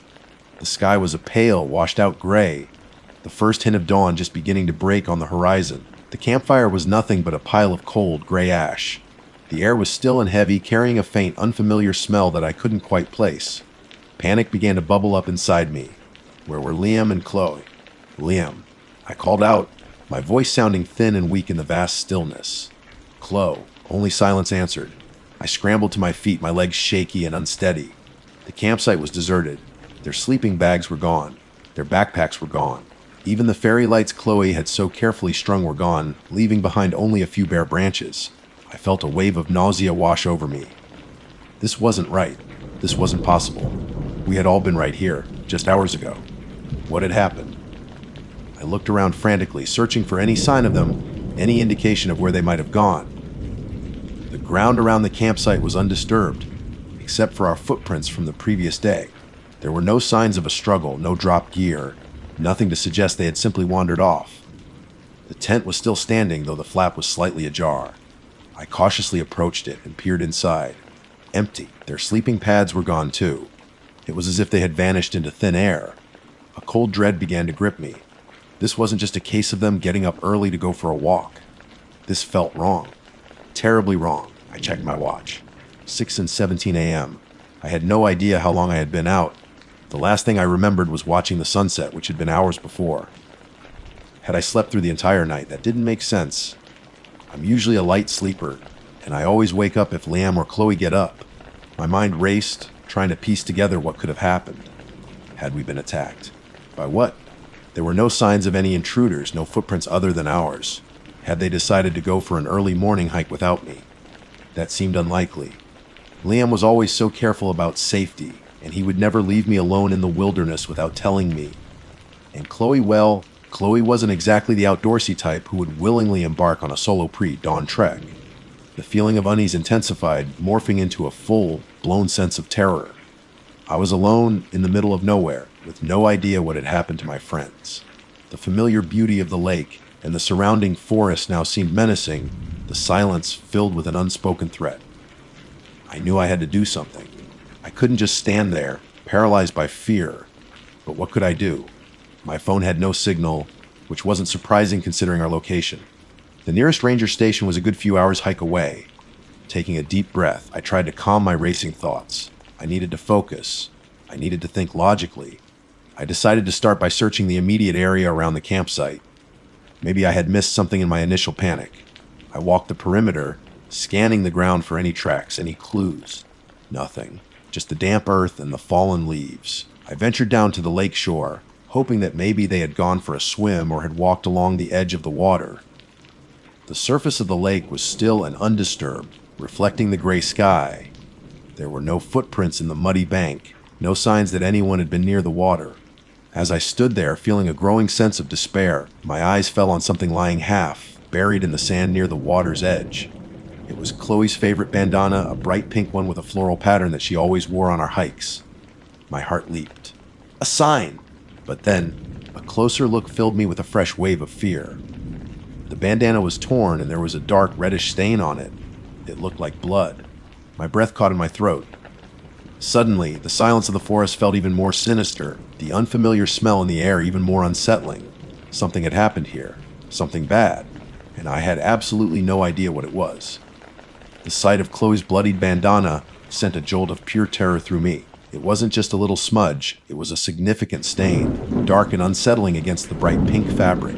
My mind reeled, trying to make sense of it. Had Chloe cut herself? That seemed unlikely. She was usually so careful, and this looked like more than just a minor scrape. And even if she had, why would the bandana be torn and left by the water's edge? And where was Liam? Clutching the bandana in my hand, my knuckles white, I felt a desperate need to find answers. I retraced my steps around the campsite, my eyes scanning every inch of the ground. I was looking for any sign, any clue that could explain what had happened during the night. Had there been animals? A bear? A mountain lion? We had taken precautions, storing our food properly, but the woods were still their domain. But if it had been an animal attack, surely there would be more signs, tracks, scattered belongings, something more substantial than a torn and bloody bandana. The unfamiliar smell I had noticed earlier seemed more pronounced now, a faint, musky odor that I couldn't quite place. It wasn't the smell of decay, or of any animal I recognized. It was different. Almost metallic with a hint of something else, something sweet and cloying that made the hairs on the back of my neck stand on end. I decided I had to widen my search. Liam was the more experienced hiker, the one who always knew what to do in a crisis. If something had happened, he might have tried to leave me a message, a signal. I started walking the trail that led away from the lake, the same path we had taken the day before. My eyes darted from side to side, searching for anything out of the ordinary. A broken branch, a disturbed patch of leaves, a misplaced stone, anything that might indicate a struggle or a change in the path. The woods seemed different now, the sunlight filtering through the trees casting long, distorted shadows that danced and shifted with the slightest breeze. The sounds of the forest, which had seemed so peaceful the day before, now sounded like whispers, like secrets being murmured just out of earshot. Every rustle of leaves, every snap of a twig, sent a shiver of anxiety down my spine. As I walked, I couldn't shake the feeling that I was being watched. I kept glancing over my shoulder, half expecting to see something, someone standing amongst the trees. But there was nothing there, just the endless rows of towering redwoods, their bark a deep, reddish-brown, their branches reaching towards the sky like gnarled fingers. After walking for what felt like an eternity, I reached a small clearing where we had stopped for a water break the previous afternoon. I scanned the area, hoping to find something, anything. And then I saw it. Tucked beneath a large, flat rock, partially hidden by a clump of ferns, was Liam's hiking knife. It was his prized possession, a sturdy, multi-purpose tool that he always kept close by. The fact that it was lying here, abandoned, sent another wave of icy fear through me. Liam would never willingly leave his knife behind. I picked it up, my hand trembling. The handle felt cold and strangely slick. As I turned it over in my hand, I noticed a faint, dark stain on the blade. Just a small smudge, but enough to make my stomach churn. My mind was racing. Chloe's bloodied bandana, Liam's abandoned knife with a blood stain. What could it all mean? The pieces weren't fitting together. It felt like I was missing something crucial, a vital piece of information that would make sense of this terrifying puzzle. I continued walking, my pace quickening, driven by a desperate need to find my friends. The trail began to climb more steeply, winding through dense undergrowth.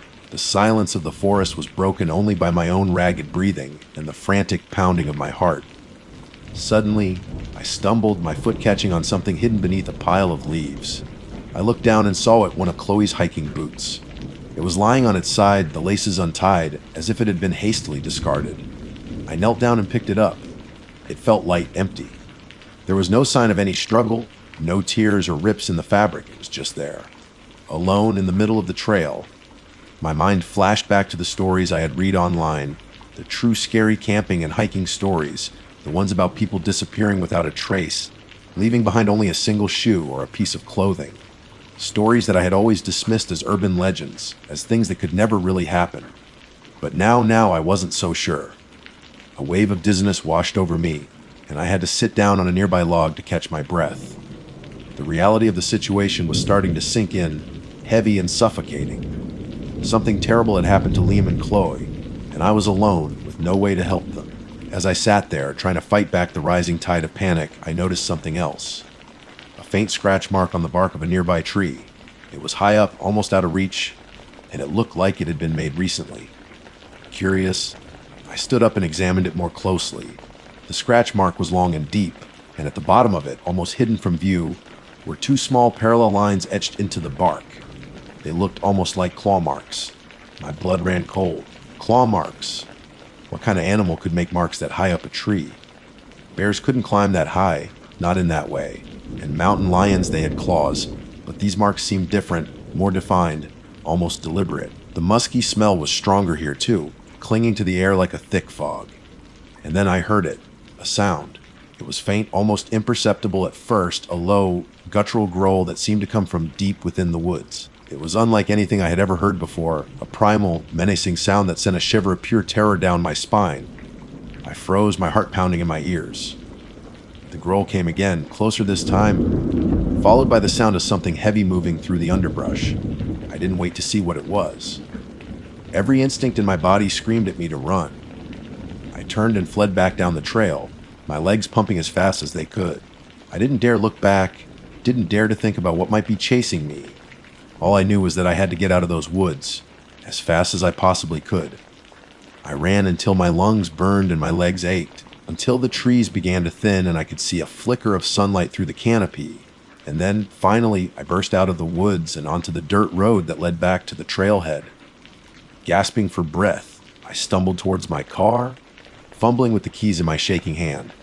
I unlocked the doors, practically throwing myself into the driver's seat. I slammed the door shut, locked it, and fumbled with the ignition. The engine roared to life, and I didn't hesitate. I slammed the car into reverse, backed out onto the road, and then sped away, leaving the terrifying silence of the woods behind me.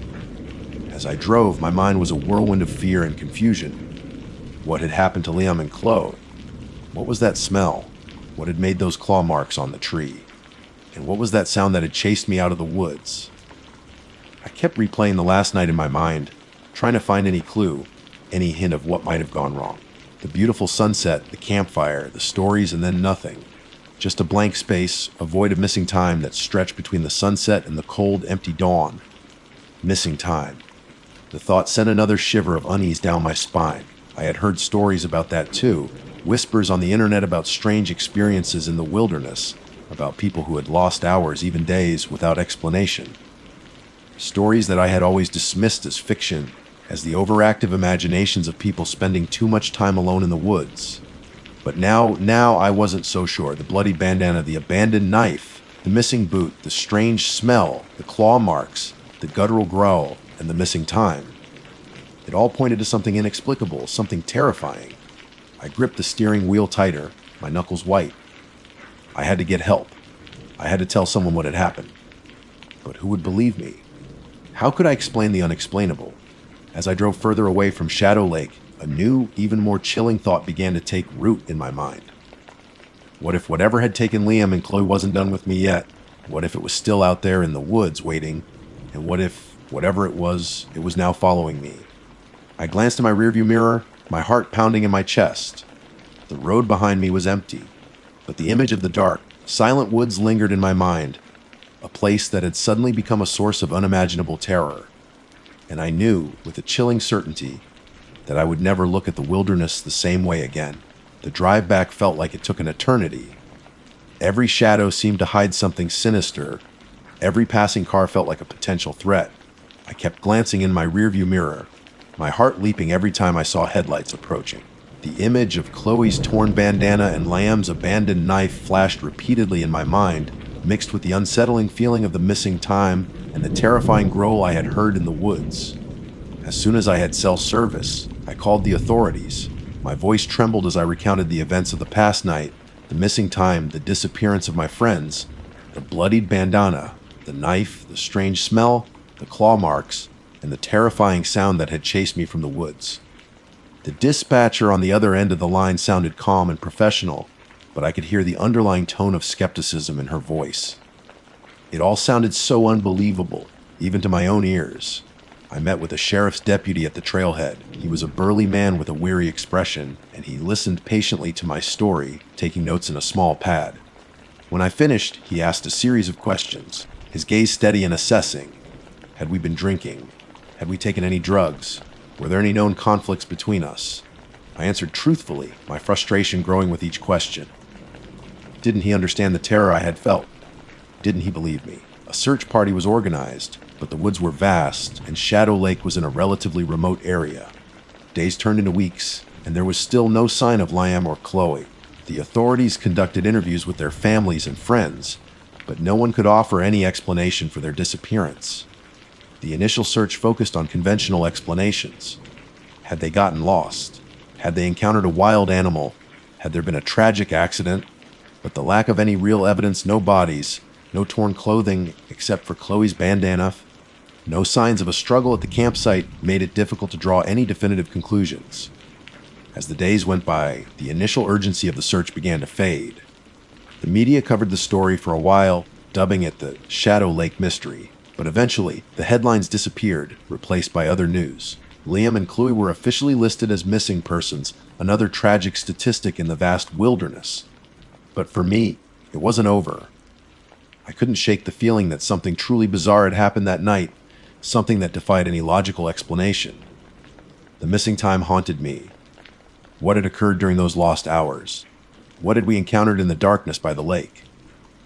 I started doing my own research, spending countless hours online, searching for similar stories, for any explanation for what we might have experienced. I delved into forums and websites dedicated to strange disappearances in the wilderness, reading countless accounts of missing hikers, unexplained phenomena, and encounters with things that lurked in the shadows. I found stories of other hikers who had experienced missing time, who had woken up with no memory of entire nights, or even days. There were tales of strange smells, of unsettling sounds in the woods, of encounters with creatures that didn't seem to belong in this world. Some of the stories were easily dismissed as hoaxes or misinterpretations, but others resonated with the terrifying experience I had lived through. One recurring theme in many of these stories was the feeling of being watched, of a presence in the woods that was both unseen and malevolent.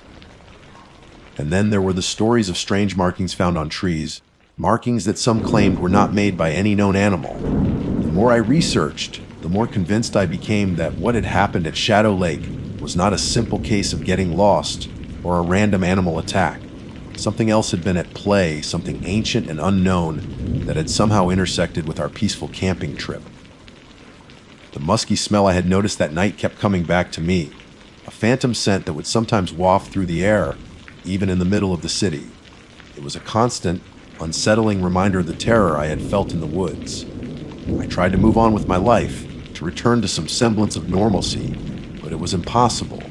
The memory of that night was like a dark cloud hanging over me, coloring everything I did. I had nightmares filled with shadowy figures lurking in the trees, with the sound of that guttural growl echoing in my ears. I avoided going back into the woods. The peace and tranquility I had once found in nature were now replaced by a deep-seated fear. The rustling of leaves sounded like whispers. The shadows seemed to hold hidden threats, and the silence was no longer comforting but ominous. I still have Chloe's bloody bandana. I keep it tucked away in a box, a tangible reminder of the horror we experienced. Sometimes I take it out and look at it, trying to piece together the events of that night, searching for some meaning in the bloodstain and the tear in the fabric. I never found Liam's knife. The authorities eventually closed the case, listing Liam and Chloe as presumed deceased. Their families held a memorial service, but for me there was no closure. I knew with a certainty that chilled me to the bone that they hadn't simply gotten lost or been attacked by an animal. Something else had happened to them, something far more sinister. To this day, I can't shake the feeling that whatever took Liam and Chloe is still out there, lurking in the shadows of the wilderness, waiting for its next victims. And sometimes late at night, when the wind howls outside my window, I swear I can still hear that faint, guttural growl, a chilling reminder of the night the woods swallowed my friends and left me with a terrifying secret that I can never truly escape. They call me Emily, and this is my story. A story of a camping trip gone horribly wrong, a story of missing time and unexplained terror, a story that proves that sometimes the true horrors are not the ones we can see, but the ones that lie just beyond the edge of our understanding, hidden in the deepest, darkest corners of the wild. And sometimes the worst bad decisions are not the ones we make, but the ones that are made for us in the silent, watchful depths of the wilderness. My name is Alex, and I've always been the guy with the gadgets. The one who rolls his eyes good-naturedly when someone asks if they can still use a map and compass. Technology has always been my comfort zone, my language. I work in IT, surrounded by servers and screens, and even when I venture out into the supposedly untamed wilderness, I bring a digital safety net with me. My smartphone, fully charged with offline maps, a dedicated GPS device that boasts military-grade accuracy overkill. I know, but it makes me feel prepared, and even a satellite communicator for those truly off-the-grid moments. Redundancy is key, that's my motto. This past summer, I decided to tackle a section of the Appalachian Trail I'd been eyeing for years. It was supposed to be a week of solitude, a chance to disconnect from the constant hum of the city and reconnect with nature. I meticulously planned my route, downloaded all the relevant trail maps, and packed enough high-tech gear to make an RI salesperson blush.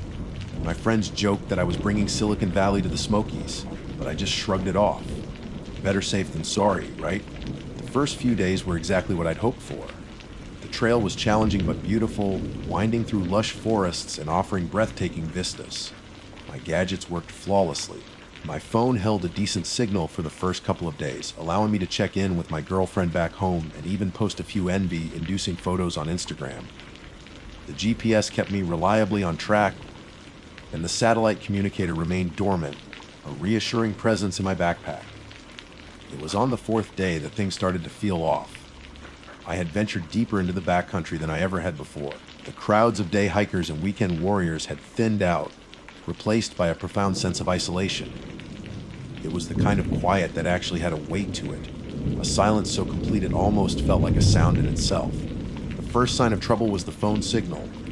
It flickered erratically for a few hours, taunting me with a single bar that would appear and then vanish as quickly as it came. I tried moving to higher ground, thinking the elevation might help, but it was no use. Eventually, the signal died completely.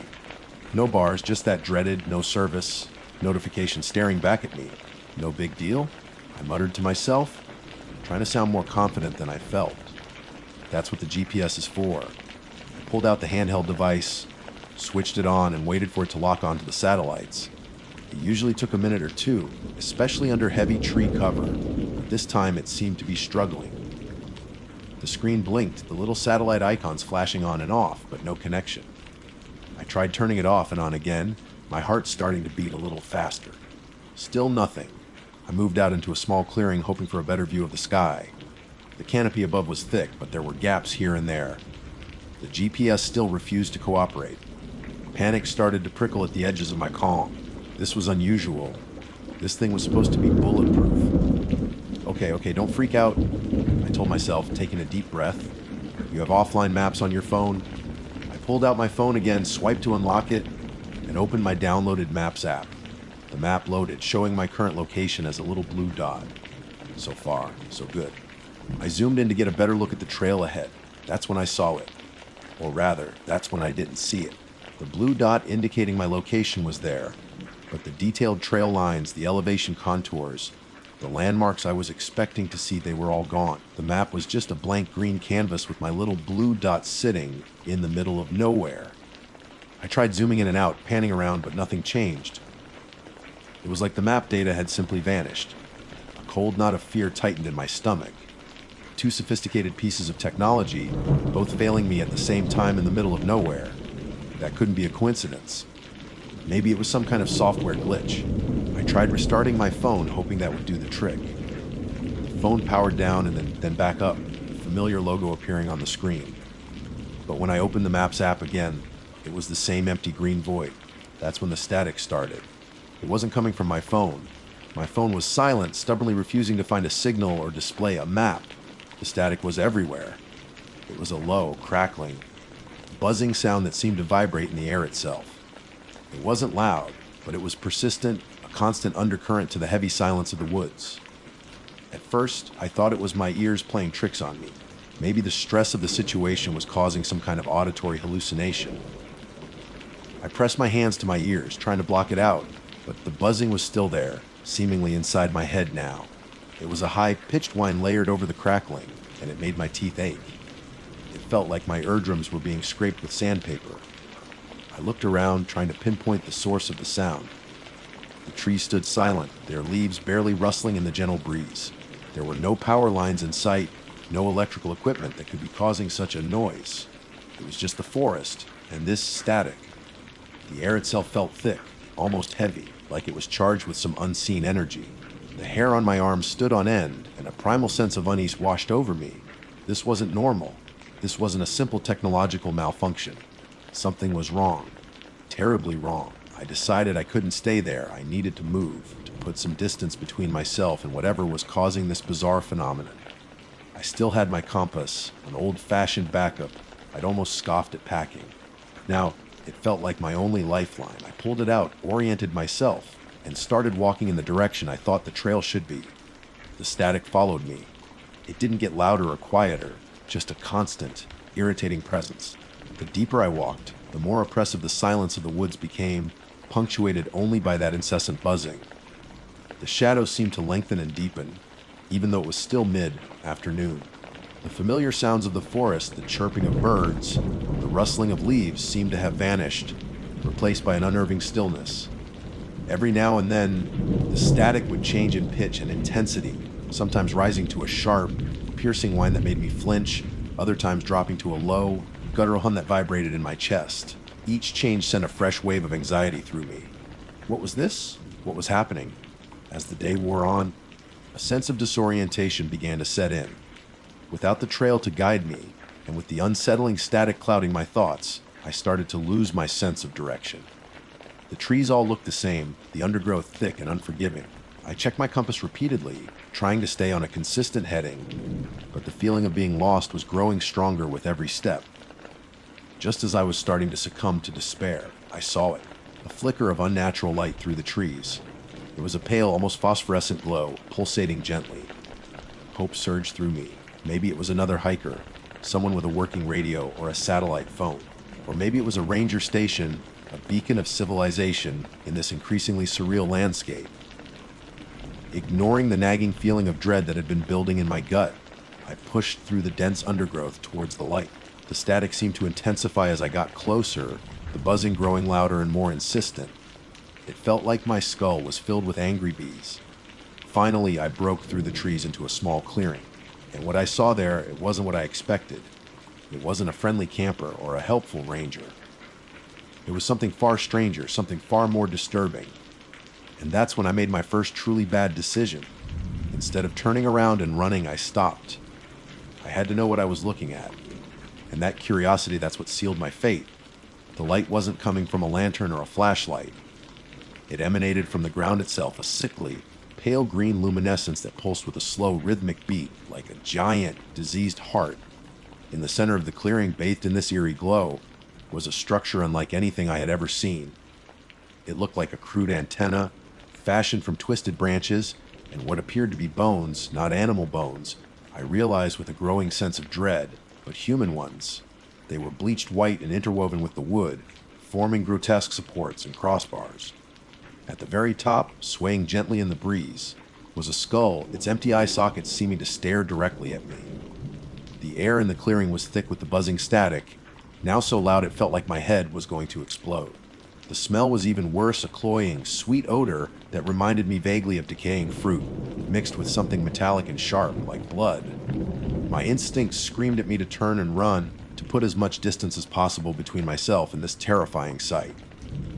But I was frozen, my feet rooted to the spot, a morbid curiosity holding me captive. As I watched, the pulsing light from the ground intensified, and I noticed movement around the base of the bone antenna. Figures. Humanoid figures, but twisted and gaunt, their limbs unnaturally long and thin. They moved with a jerky, unsettling gait, their heads lolling to the side as if their necks were broken. They were draped in what looked like tattered pieces of clothing, barely concealing their emaciated frames. There were perhaps half a dozen of them, and they seemed to be tending to the antenna. One of them was using a long, sharp piece of bone to scrape something off the base, while another was wrapping a strand of what looked like human hair around one of the branches. Their movements were slow and deliberate, like sleepwalkers going through a nightly ritual. I tried to make sense of what I was seeing, to find some logical explanation for this horrific tableau. Was it some kind of bizarre art installation? A prank gone horribly wrong? But the oppressive atmosphere, the nauseating smell, the sheer wrongness of it all, it felt ancient and malevolent. Then, one of the figures stopped its work and slowly turned its head in my direction. Its eyes were wide and black, reflecting the eerie green light. There was no sign of recognition, no spark of humanity in those vacant orbs. Just an empty, unsettling stare that sent a shiver down my spine. It made a sound then, a low, guttural moan that resonated deep within my chest. The other figures stopped their work and turned to face me as well, their black eyes fixed on my position at the edge of the clearing. The static seemed to grow even louder, a deafening roar that drowned out any other sound. Panic finally broke through my paralysis. I knew with a certainty that chilled me to the bone that I was not supposed to be here. That I had stumbled upon something ancient and evil, something that did not want to be seen. I turned and fled, crashing through the undergrowth, branches whipping at my face. I didn't dare look back, but I could feel their eyes on me, those empty black stares burning into my back. The guttural moans followed me, echoing through the trees, blending with the deafening static. My lungs burned, my legs ached, but I didn't stop running. I plunged deeper into the forest, hoping to put some distance between myself and that horrifying clearing. The ground was uneven, littered with roots and rocks, and I stumbled several times, nearly falling. But the fear that propelled me forward was stronger than the pain. The static was still there, a constant maddening presence. It felt like it was inside my head now, a physical pressure that threatened to overwhelm me. The air remained heavy and still, the silence of the woods broken only by my ragged breathing and the relentless buzzing. After what felt like an eternity, I finally slowed down, collapsing against a thick oak tree, my body shaking uncontrollably. I gasped for breath, trying to clear my head to make sense of what I had just witnessed. But the images of the bone antenna and the gaunt figures were seared into my mind, refusing to fade. I had to get out of here. I had to find my way back to the trail, back to civilization. But my phone and GPS were useless, and the compass felt like a flimsy reassurance in the face of what I had just encountered. As the last vestiges of daylight faded, the forest around me grew darker, the shadows deepening and twisting into menacing shapes. Every snap of a twig, every rustle in the leaves, sent a jolt of fear through me. I strained my ears, listening for any sound that might indicate I was being followed. The static remained my only constant companion. Then I heard it, a faint sound in the distance, carried on the still night air. It was a rhythmic tapping, almost like a heartbeat. Thump, thump, thump. It was faint, barely audible over the static, but it was definitely there. My first thought was that it was an animal, perhaps a deer or a rabbit caught in a trap. But there was something unsettling about the regularity of the sound, the way it pulsed with a steady, deliberate rhythm. As I listened, the tapping grew louder, closer. Thump, thump, thump. It seemed to be coming from the direction I had run from, the direction of the clearing. A wave of dread washed over me. Could it be one of those figures? Was it following me? I stood up, my heart pounding in my chest, and started to move again, trying to put as much distance as possible between myself and the tapping sound. But it seemed to be getting closer, echoing through the trees. Thump, thump, thump. Then I saw another light through the trees. This one was different from the green glow of the clearing. It was a flickering orange light, like a campfire. Relief flooded through me. Finally, a sign of other people! I veered towards the light, pushing through the darkness, calling out weakly, "Hello. Is anyone there?" The tapping sound seemed to fade behind me as I approached the light. The smell of wood smoke filled the air, a welcome contrast to the sickly sweet odor of the clearing. I stumbled into another small clearing, and in the center, a campfire blazed merrily, casting dancing shadows on the surrounding trees. Sitting around the fire were two figures. They were bundled in thick blankets, their faces obscured by the flickering light. "Hello," I called out again, my voice hoarse. "Can you help me? I'm lost." One of the figures slowly turned towards me. The firelight illuminated their face, and my blood ran cold. It was one of the gaunt figures from the clearing, its black eyes wide and vacant in its hand. It held a long, sharp piece of bone, and with each slow, deliberate movement, it tapped the bone against the ground. Thump, thump, thump. The second figure turned as well, and I recognized its face too. Another one of them. A low, guttural moan escaped its lips. My mind reeled. How could they have gotten here so quickly? How could they be here? Then I looked closer at their clothing. They weren't wearing tattered rags. They were wearing hiking gear. Familiar hiking gear. The jacket, the backpack, I knew that gear. It was mine. And that's when I made my second truly bad decision. Instead of screaming and running, I took a step closer, my voice trembling as I whispered, Who are you?" The figure holding the bone tilted its head, and a slow, knowing smile spread across its emaciated face. It raised the bone and pointed it at me, and then I saw it. Another figure lying motionless on the ground beside the fire, its face pale and still in the flickering light. It was me. My breath hitched in my throat. The figure lying by the fire, it was undeniably me. The same worn hiking boots, the same scuffed water bottle lying beside it, even the same slightly askew baseball cap I always wore. My mind struggled to comprehend what I was seeing. A doppelganger, some kind of elaborate hallucination brought on by exhaustion and fear.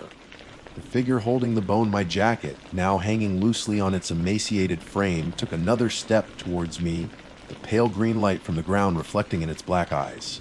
The static intensified, a high, pitched whine that drilled into my skull, making me want to scream. What are you?"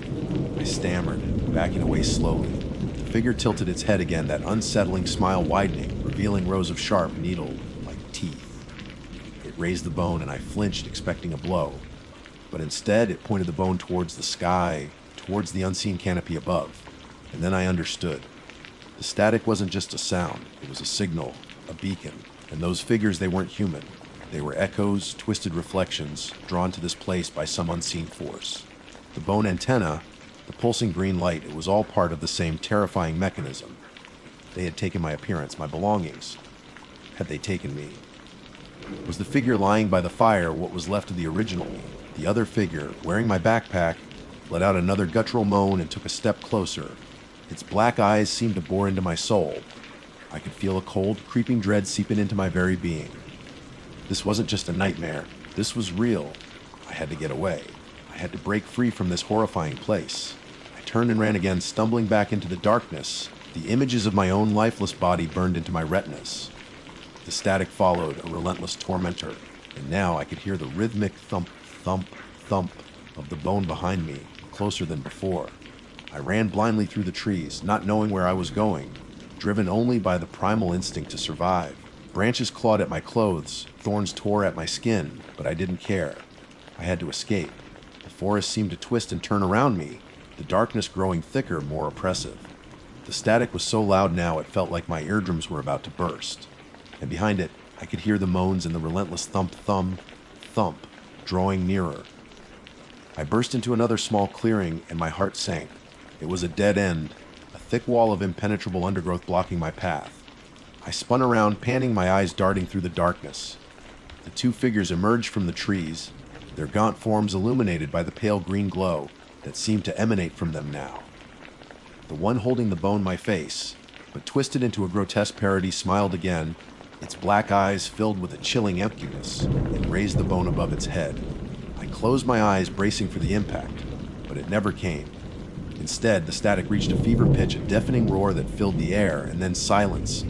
I slowly opened my eyes. The figures were gone. The clearing was empty. The green light was fading, and the only sound was the gentle rustling of leaves in the breeze. The static was gone. I stood there for a long moment, trembling, trying to understand what had just happened. Had it all been a hallucination? A terrible dream? But the scratch marks on my arms, the tear in my jacket, the lingering smell of decay in the air, they felt all too real. I turned and looked back the way I had come. In the dim light of dawn that was beginning to filter through the trees, I could just make out the shape of the other clearing. A sense of morbid curiosity, a terrible need to know, drew me back. When I reached the clearing, the green light was completely gone. The bone antenna stood silent and still against the pale sky, and beside the dead campfire, the figure was still there. It was me. My face was pale and peaceful in the morning light, but there was an unsettling stillness about it, an emptiness in the eyes that stared blankly upwards. I didn't dare go closer. I just stood there, staring at my own lifeless body, a cold dread seeping into my soul. The static was gone, but a new kind of silence had taken its place, a silence filled with unspeakable horror. I don't know how long I stood there. Eventually, the sun rose higher in the sky, casting long shadows through the trees. I knew I had to leave. I had to get back to civilization, to tell someone what had happened. But who would believe me? I turned and walked away, leaving my other self behind. As I stumbled through the woods, the familiar sounds of the forest slowly returned, the chirping of birds, the rustling of leaves. But they sounded different now, tainted by the horror I had witnessed. I eventually found the trail, and after what felt like an eternity, I made it back to my car. I drove home in a daze, the images of the clearing and my doppelgangers seared into my mind. I've tried to tell people what happened, but they just look at me with pity or concern. They say I was probably dehydrated, hallucinating from exhaustion. Maybe they're right. Maybe it was all just a bad dream. But sometimes, late at night, when everything is quiet, I hear it again. A faint, low buzzing just at the edge of hearing. And in my nightmares, I see them. The gaunt figures with my face, tending to their bone antenna, waiting for the signal to return. And I know, with a certainty that chills me to the bone, that the wilderness is not always what it seems. There are things out there deep in the woods that we don't understand. Things that listen, things that watch, things that wait. And sometimes when you lose your signal, they find you. My name is Lisa. I'm not the type to back down from a challenge, especially when it involves the great outdoors. Maybe that's why I agreed so readily when Mark suggested we hike the Blackwood Trail. It's a notorious stretch in the Redwood National Park, known for its dense canopy that blots out the sun even at midday, and its rumors of, well, let's just say things that go bump in the night.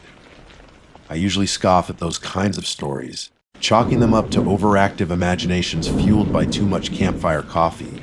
But even I had to admit, there was something about Blackwood that felt different. A primal kind of quiet, like the forest was holding its breath, waiting for something. Mark, my best friend since kindergarten, is the exact opposite of me in many ways. He's cautious, always thinking 3 steps ahead, and his idea of a good time usually involves a well-worn book and a comfy armchair. But he's also fiercely loyal and surprisingly adventurous when you least expect it. He's the one who initially found the trail online, raving about its supposed untouched beauty and the challenge it presented. I raised an eyebrow, knowing Mark's idea of a challenge usually involved deciphering complex Sudoku puzzles. But he was adamant, and after a bit of gentle persuasions, okay, maybe a little bit more than gentle, I agreed. Our group consisted of 4 of us.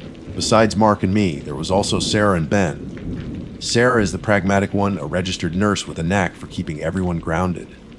She meticulously planned our gear, packed enough first aid supplies to treat a small army, and probably knew more about wilderness survival than any of us.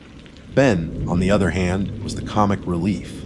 Always ready with a joke, even in tense situations. He had a way of lightening the mood. He was also surprisingly strong and carried more than his fair share of the communal equipment without complaint. We set off early on a Friday morning, the air crisp and carrying the scent of pine and damp earth. The initial part of the trail was well maintained, a wide path wending through relatively open forest. Sunlight dappled through the leaves and birdsong filled the air. It felt like any other pleasant hike. We chatted easily, sharing stories and laughing at Ben's ridiculous anecdotes. Even Mark seemed to be enjoying himself, occasionally pointing out interesting flora and fauna he'd read about. As we ventured deeper into Blackwood, the landscape began to change. The trees grew taller and closer together, their branches intertwining overhead, creating a dense, shadowy tunnel. The air grew cooler, and the birdsong faded, replaced by a profound silence. It was the kind of silence that made the hairs on the back of your neck stand up, a silence that felt heavy and expectant. Kind of eerie, isn't it? Ben said, his usual jovial tone slightly subdued. He glanced around nervously, his eyes scanning the dense undergrowth. Just the forest being itself, I replied, trying to sound more confident than I felt. But I had to admit, even I was starting to feel a little uneasy. The stories about Blackwood, which I'd dismissed so easily before, began to creep into my thoughts. Whispers of strange disappearances of hikers who had ventured in and never returned, of unexplained noises echoing through the woods. We pressed on, the trail gradually becoming narrower and more rugged. We crossed several small streams, the water icy cold even through our hiking boots. The terrain began to incline, and we found ourselves climbing steadily uphill, the dense canopy offering little in the way of views. By late afternoon, the sky had begun to cloud over. The temperature dropped noticeably, and a damp wind rustled the leaves. Sarah checked her weather app on her satellite phone. Service was patchy at best this deep in the park. "Looks like we might get some rain tonight," she said, her brow furrowed. "Better find a decent spot to set up camp soon." We continued for another hour, the light fading as the clouds thickened. We finally found a small clearing near a rocky outcrop, relatively sheltered from the wind. It wasn't ideal, the ground was uneven and covered in pine needles, but it would have to do. We worked quickly to set up our tents, the urgency fueled by the approaching storm. Mark and Ben gathered firewood, while Sarah and I started organizing our cooking supplies. The wind picked up, whipping through the trees, and the first fat drops of rain began to fall. We managed to get the tents pitched just as the downpour started. We huddled inside one of the larger tents, the sound of the rain drumming on the nylon a constant roar. We ate a quick, cold dinner of sandwiches and trail mix, the atmosphere a little subdued. Even Ben's usual stream of jokes had dried up. As darkness fell, the storm intensified. Lightning flashed intermittently, illuminating the inside of the tent in stark, eerie bursts. The thunder that followed was deafening, shaking the ground beneath us. The wind howled through the trees, sounding like a banshee's wail.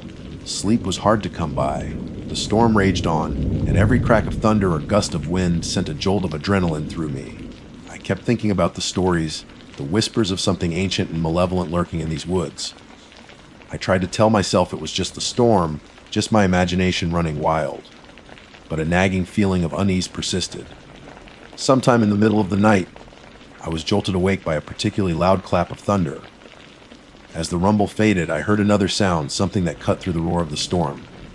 It was a snapping sound, like a large branch breaking, but closer, just outside our tent. I held my breath, listening intently.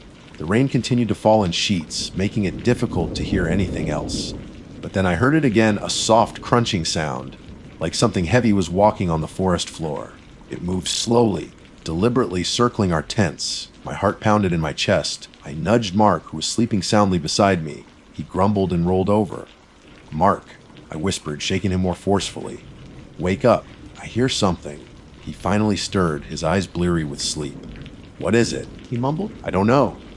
I replied, my voice barely above a whisper. "Something's outside." We listened together, straining our ears.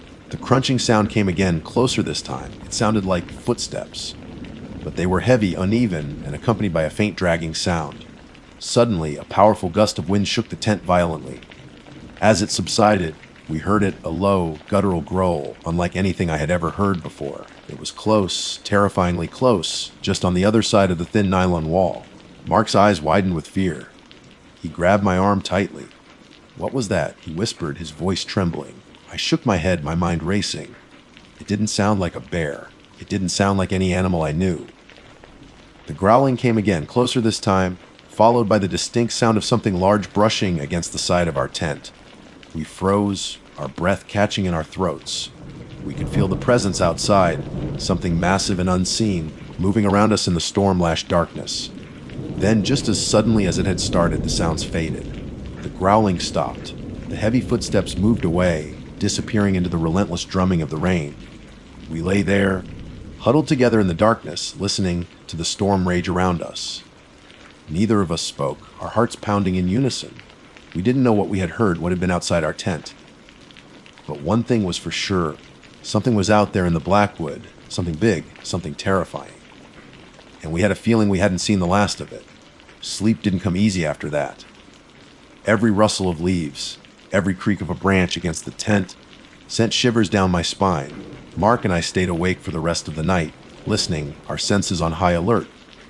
The storm eventually began to subside around dawn, the relentless drumming of the rain gradually easing into a soft patter.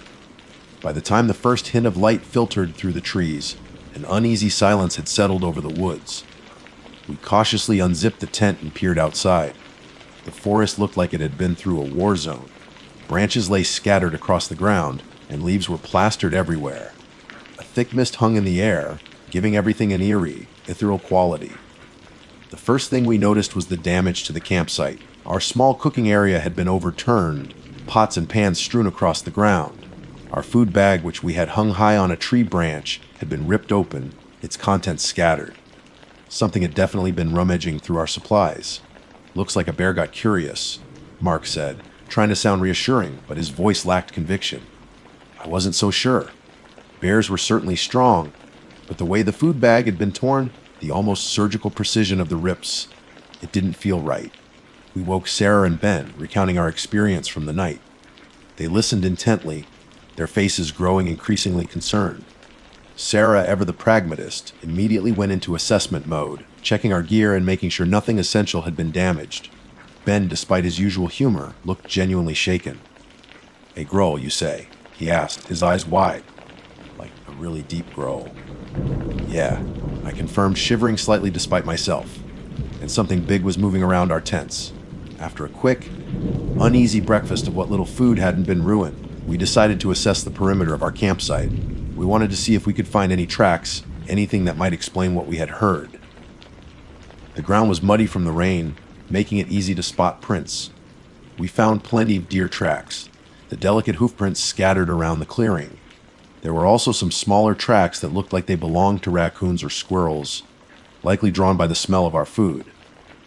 But then, Mark pointed to something near the edge of the clearing where the trees grew thick. "Lisa, look at this." I walked over to where he was standing, and my breath caught in my throat.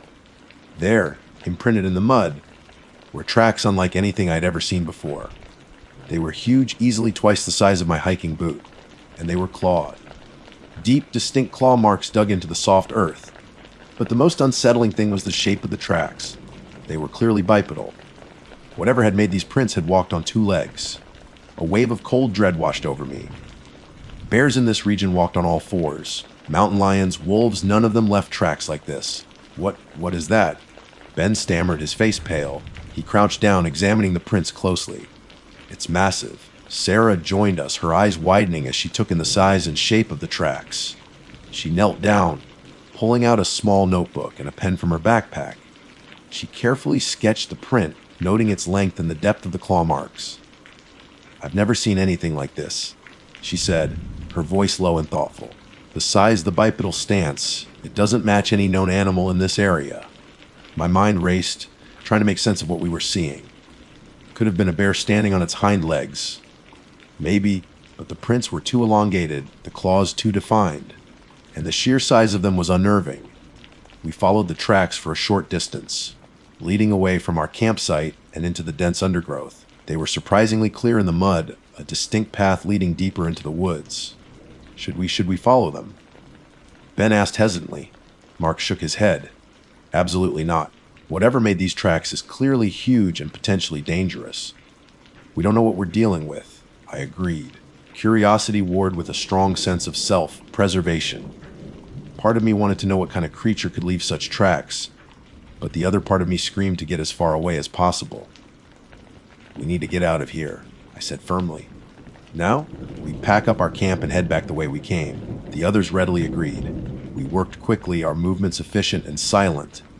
The earlier camaraderie was gone, replaced by a palpable tension. Every snap of a twig, every rustle in the bushes made us jump. We kept glancing over our shoulders, half expecting to see whatever had left those tracks emerge from the trees. As we dismantled our tents, Sarah pointed to another set of prints closer to our campsite. These were less distinct, partially washed away by the rain, but they were clearly the same type of track. It looked like whatever had been circling our tents had come much closer than we had realized. The feeling of being watched intensified. The silence of the forest no longer felt peaceful, it felt menacing. We packed our gear with a sense of urgency, our eyes constantly scanning our surroundings. We left behind anything that wasn't essential, wanting to travel as light and as fast as possible. The hike back felt different. The beauty of the redwood forest was lost on us. Every shadow seemed to hold a potential threat. Every sound made us flinch. We stayed close together, our pace quick and steady. We didn't talk much, our minds focused on putting as much distance as possible between ourselves and whatever had been in our campsite. Several times, we thought we heard something moving in the undergrowth beside the trail. A snapping branch, a rustle of leaves that sounded too heavy to be a small animal. Each time, we stopped, our hearts pounding, and listened intently. But we never saw anything. The rain started again as we hiked, a light drizzle that made the trail even more slippery. The fog in the trees seemed to grow thicker, obscuring our vision. It felt like the forest was trying to swallow us whole. Just when our nerves were stretched to their breaking point, we finally saw it, the familiar sight of the trailhead marker, a small wooden sign barely visible through the mist. A collective sigh of relief escaped our lips. We practically ran the last stretch to the parking lot, our legs burning, our lungs aching.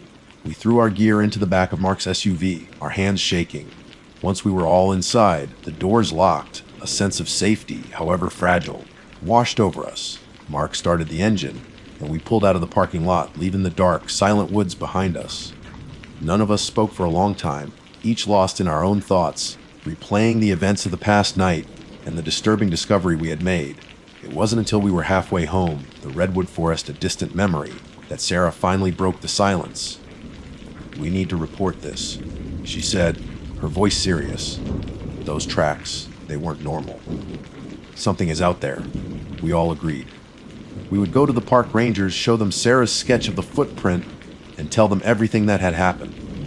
Maybe they would have some explanation, some rational answer for what we had seen and heard. But deep down, I had a feeling that whatever had roamed the Blackwood Trail that night wasn't something they would find in any field guide. The image of those massive, clawed, bipedal footprints was burned into my mind, a chilling reminder of something ancient and unknown lurking in the depths of the forest. And I knew, with a certainty that sent a shiver down my spine, that our camping trip had turned into something far more terrifying than any of us could have ever imagined. The park rangers listened to our story with a mixture of polite skepticism and genuine concern. They took Sarah's detailed sketch of the footprint, examined our photos of the overturned campsite, and asked us numerous questions about the growling and the sounds we had heard. They assured us that they would investigate the area, but their explanations were vague, leaning towards the possibility of an unusually large bear, or perhaps even a hiker playing a prank. We could tell they didn't fully believe us, or maybe they just didn't want to. We get all sorts of stories out here. The lead ranger, a burly man with a weathered face, told us with a weary smile. People's imaginations can run wild in the woods. We knew what they were implying. We were just a group of inexperienced hikers who had got spooked by the storm and maybe a bit too much folklore. But we knew what we had heard, and we knew what we had seen. The size and shape of those footprints were undeniable. Despite their skepticism, the rangers did close off the Blackwood Trail for a few days, citing unusual wildlife activity as the reason. We checked the local news obsessively, hoping for some kind of confirmation, some explanation for what we had encountered. There were a few brief mentions of the trail closure, but no reports of any strange findings or unusual creatures. Life slowly returned to normal, or as normal as it could be after an experience like that. We all tried to put it behind us, to rationalize what had happened. Mark threw himself back into his books, Sarah into her work at the hospital, and Ben's jokes were a little darker now, often laced with nervous laughter. As for me, I found myself constantly looking over my shoulder, even in the familiar surroundings of my own neighborhood. Every shadow seemed a little deeper, every night sound a little more ominous. The wilderness, which had always been a source of peace and adventure for me, now held a sense of unease, a reminder of the unknown that lurked just beyond the edges of our comfortable reality. Weeks turned into months. The memory of the footprints, the growling in the dark, began to fade slightly around the edges. We talked about the trip less and less, a tacit agreement to let it become a strange, unsettling memory. Then, one evening, I was scrolling through Reddit, specifically the Ars No Sleep subreddit. I often read the stories there, finding a strange comfort in the fictional horrors that people conjured up. But tonight, something caught my eye. A new post titled, "Something in the Redwoods." Intrigued, I clicked on it. The story was written by a user with a name I didn't recognize. It recounted the tale of a group of hikers who had ventured off trail in the Redwood National Park and encountered something large. Something that walked on two legs, something with huge claws. The details were eerily similar to what we had experienced. The dense canopy, the sudden storm, the feeling of being watched, the massive, bipedal footprints. My heart pounded as I read on. The story described the creature's growl, a deep, guttural sound that echoed through the trees. It mentioned the overturned campsite, the ripped food bags. It was as if the person writing the story had been there with us. I immediately messaged Mark, Sarah, and Ben, sending them a link to the post. Within minutes, my phone was buzzing with frantic replies. They had all read it, and they were just as shaken as I was. "It can't be a coincidence," Sarah texted. "The details are too specific. Did one of us write this?" Ben replied, followed by a string of question marks. We quickly confirmed that none of us had posted the story. So, who had? And how did they know what had happened to us? Had someone else encountered the same thing? Or had someone seen us? The Reddit post sparked a renewed sense of dread. The experience that we had tried to bury, to explain away, suddenly felt very real and very present again. We started talking about it constantly, piecing together every detail, every sound, every shadow. Mark remembered seeing a faint light in the distance the night of the storm, before we heard the growling. He had dismissed it as another group of campers, but now he wasn't so sure. Sarah recalled finding a single, large, dark hair clinging to her tent the next morning, something she had initially thought was just a piece of debris. Ben remembered a strange, musky odor that lingered around the campsite, something he couldn't quite place. We started researching local folklore, delving into stories of Bigfoot sightings in the area, of ancient Native American legends about creatures that roamed the dark forests. The more we read, the more unsettling it became. Some of the descriptions, the details passed down through generations, bore a striking resemblance to the tracks we had found. We never went back to the Blackwood Trail. The memory of that night, of the unseen presence in the storm, was too vivid, too terrifying. We tried to move on to live our lives, but a part of us remained forever changed by what we had experienced. Sometimes, late at night, when the wind howls outside my window, I still think about those footprints. Huge, clawed, bipedal. A chilling reminder that there are things in this world that we don't understand, things that lurk in the shadows, just beyond the edge of our perception. And sometimes those things leave footprints behind, silent warnings of the darkness that lies beneath the surface of our familiar world. We never got any answers. The park rangers never found anything. The Reddit post eventually faded into the archives of the internet, another spooky story in a sea of countless others. But for the four of us who were there that night, the truth remained. Something is out there in the redwoods, and it walks on two legs. My name is Tom, and I've always considered myself an experienced hiker. Not one of those ultra-light, through hiking types who practically live on the trail, but definitely someone who knows their way around the woods. I grew up in Pennsylvania, practically in the shadow of the Appalachian Mountains, and spent countless weekends exploring the local trails with my dad. He taught me everything from how to read a map and compass to how to identify edible plants and, more importantly, the ones that could make you violently ill. This trip, though, was different. It wasn't a casual weekend jaunt in familiar territory. This was supposed to be an adventure. My buddy Mike had this idea. He'd been poring over old topographical maps he found at an antique shop, convinced there was a lost lake hidden deep within a less traveled section of the Allegheny National Forest. The maps were old, sure, probably dating back to the early 1900s, but Mike was adamant. He'd pointed out barely their contour lines and faded symbols that he interpreted as a body of water that had somehow been missed by modern surveys. I was skeptical, to say the least. The Allegheny is vast, encompassing over 500,000 acres, so it's not impossible, I guess, but a whole lake just going unnoticed for over a century. It sounded like something out of a bad adventure movie. Still, Mike is my oldest friend. We've known each other since kindergarten, and despite his sometimes outlandish ideas, he's usually good for a laugh, and he's always up for an adventure. Plus, I had to admit, the thought of discovering some secret, pristine lake in the middle of nowhere was kind of appealing. So after a bit of convincing, mostly on his part, fueled by late night phone calls, filled with grainy map close-ups, I agreed. We planned the trip for a long weekend in late October. The weather forecast was calling for clear skies and cool temperatures, perfect hiking conditions. We packed our usual sturdy tents, sleeping bags rated for below freezing, plenty of food and water, a first aid kit that could handle anything short of major surgery, and of course, the questionable old maps that started this whole thing. I also brought along my trusty GPS unit, just in case Mike's ancient cartography proved to be more fantasy than fact.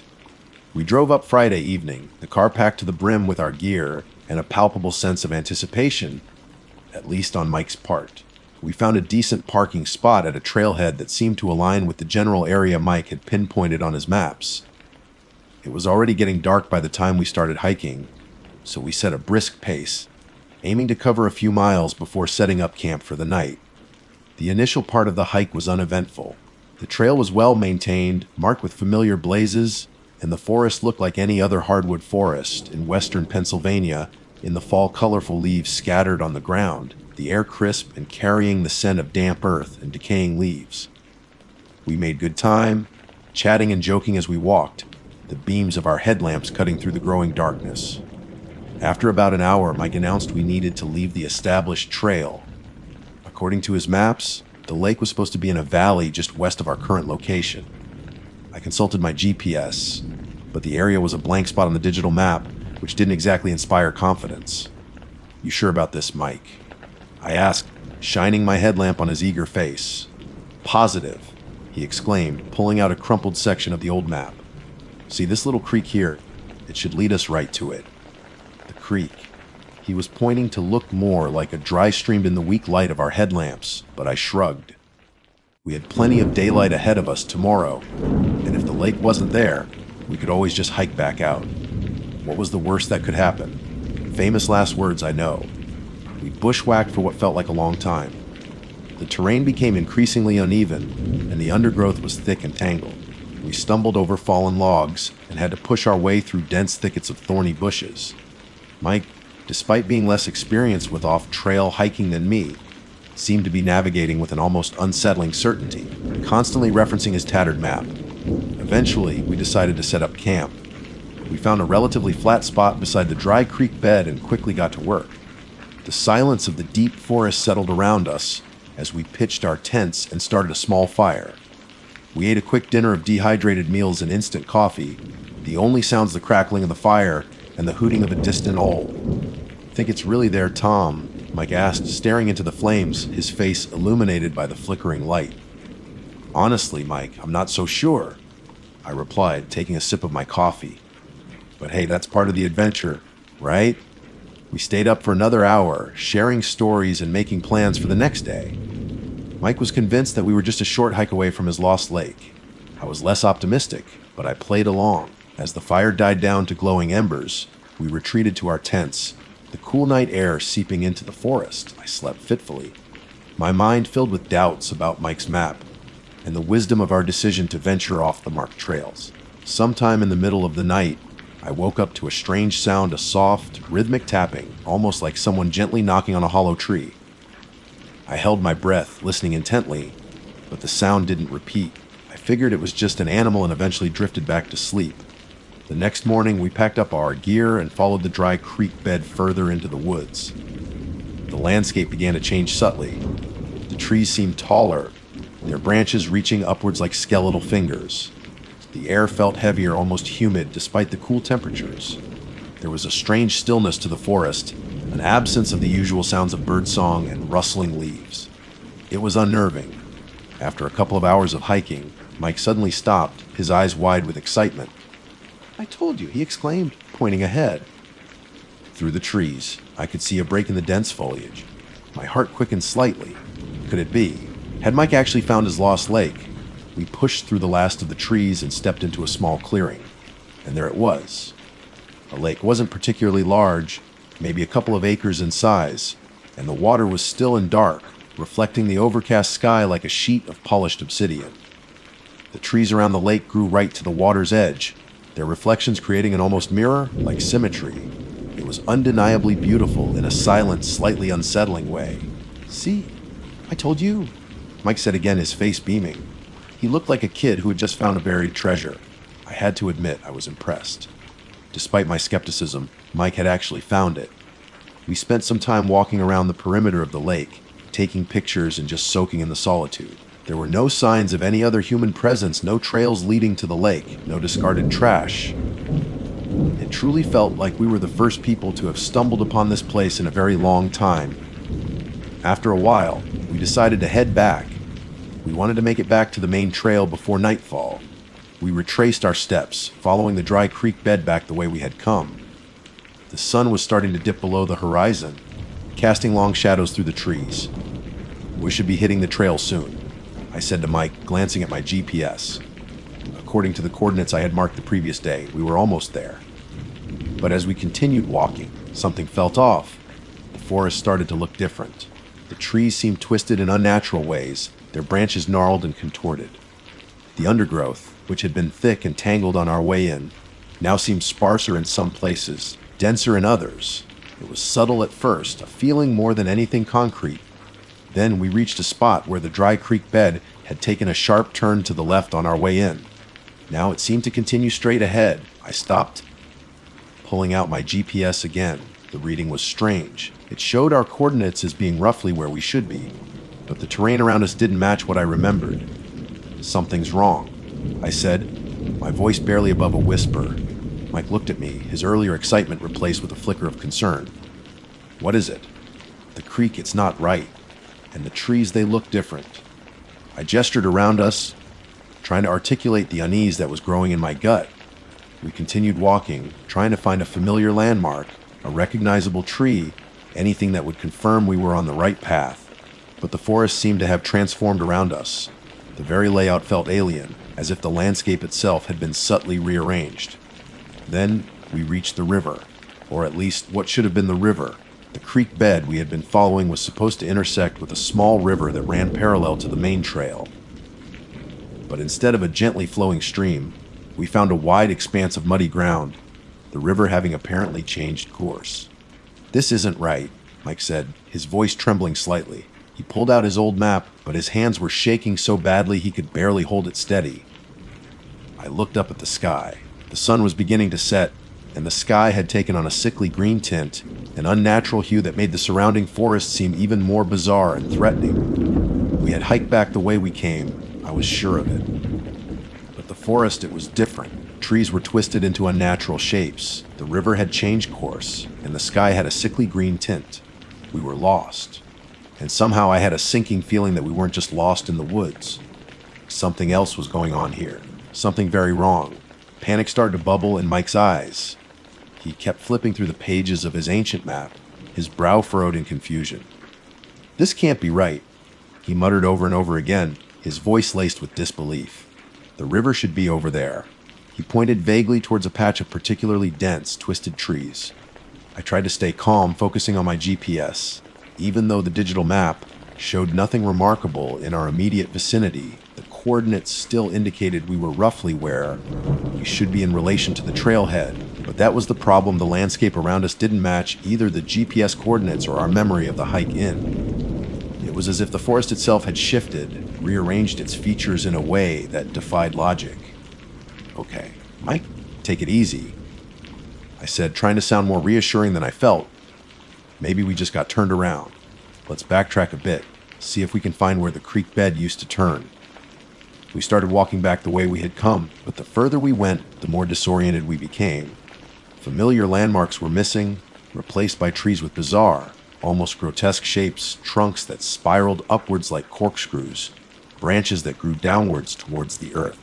The sickly green tint in the sky seemed to intensify, casting an eerie glow over the already unsettling scene. The silence was the worst part.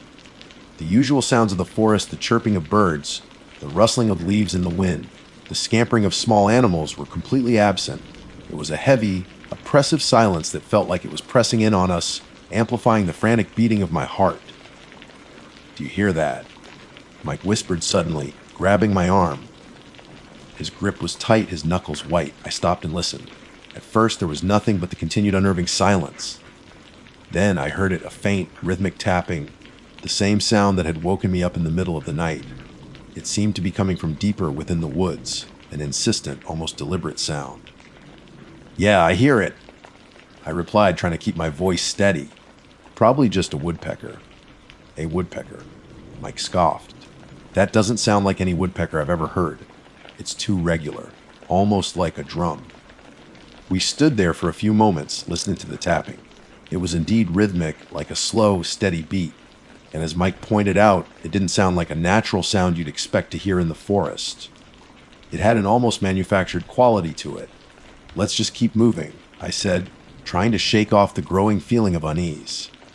"The sooner we find the trail, the better." We continued walking, but the tapping seemed to follow us, always just out of sight, just out of earshot when we tried to pinpoint its location. The forest grew darker, the unnatural green light making it feel like we were trapped in some kind of nightmarish filter. Then we saw it. Up ahead, partially obscured by the twisted trees, was a structure. It looked like a small cabin, or maybe an old shack. It was dilapidated and overgrown with vines, and it seemed to be leaning precariously to one side. But in this alien landscape, it was the first sign of anything remotely man-made we had seen since leaving the trail. "Maybe someone lives there," Mike said, his voice filled with a desperate hope. "They could help us get back to the trail." I was hesitant. The cabin looked wrong. There was an air of decay and abandonment about it that sent a shiver down my spine. But the thought of finding someone who could help us was undeniably appealing. We approached cautiously, pushing aside the thick undergrowth. As we got closer, we could see more details of the structure. The windows were boarded up, the wood was rotting, and the roof sagged in the middle. It looked like it had been abandoned for decades. As we reached the front of the cabin, we noticed something else. Nailed to the door in what looked like crude hand-painted letters was a sign. It simply read, "Turn back." A wave of cold dread washed over me. This wasn't just an abandoned cabin. This was a warning. "We should go," I said quickly, grabbing Mike's arm again. "No, forget this place." But Mike was staring at the cabin, his expression a mixture of fear and morbid curiosity. "Wet," he said. "Did you hear that?" The rhythmic tapping. It was louder now, clearer, and it seemed to be coming from inside the cabin. "Mike, come on," I urged, pulling on his arm. "This place gives me the creeps." He finally relented, and we turned to leave. But as we did, the cabin door creaked open, revealing a dark, gaping interior. The tapping stopped. We froze, our hearts pounding in our chests. For a moment, there was only silence. Then a low, guttural growl echoed from within the darkness. Whatever was inside that cabin, it wasn't human. We didn't need to say anything to each other. We both knew we had to run. We turned and sprinted back the way we had come, pushing through the trees, stumbling over roots and rocks, the sound of our own ragged breathing filling our ears. Behind us, we could hear the sounds of movement within the cabin, followed by heavy footsteps on the porch. Whatever it was, It was coming after us. We ran as fast as our legs could carry us, the twisted trees blurring past in the unnatural green light. The tapping sound started again, this time closer, more insistent, as if it was mocking our desperate escape. We didn't dare to look back. We just kept running, driven by a primal fear, the unsettling silence of the altered forest replaced by the terrifying sound of pursuit. We ran until our lungs burned and our legs ached, until we could run no more. Finally, we collapsed behind a cluster of strangely shaped boulders, gasping for air, our bodies trembling with exhaustion and fear. We listened intently, straining to hear any sign of our pursuer. For a long moment, there was only silence. Then, the tapping started again, faint but unmistakable, coming from somewhere in the distance. It was still there. It was always there. As we lay there, huddled together behind the rocks, the green light in the sky began to fade, replaced by the orange and purple hues of a distorted sunset. The air grew colder and a thick fog began to roll in, swirling around the twisted trees and obscuring the already bizarre landscape. We were lost, hunted, and trapped in a forest that seemed to have a life of its own, a malevolent presence that was toying with us. And as the fog thickened, I couldn't shake the feeling that we had stumbled into something ancient and terrible, something that didn't want us here, something that wouldn't let us leave. The Lost Lake wasn't just lost on a map, it felt lost in time, and we were intruders in its forgotten domain. The sign on the cabin echoed in my mind, "Turn back." We should have listened, we should have turned back. Now, I feared it was too late. The fog swirled thicker, tendrils of mist snaking around the grotesque shapes of the trees. The air grew heavy with a damp, earthy smell, and the unnatural silence of the forest returned, swallowing the sounds of our panicked breathing. The rhythmic tapping, though still distant, was a constant reminder of the unseen presence that lurked somewhere in the fog. We stayed huddled behind the boulders for what felt like an eternity, afraid to move, afraid to even breathe too loudly.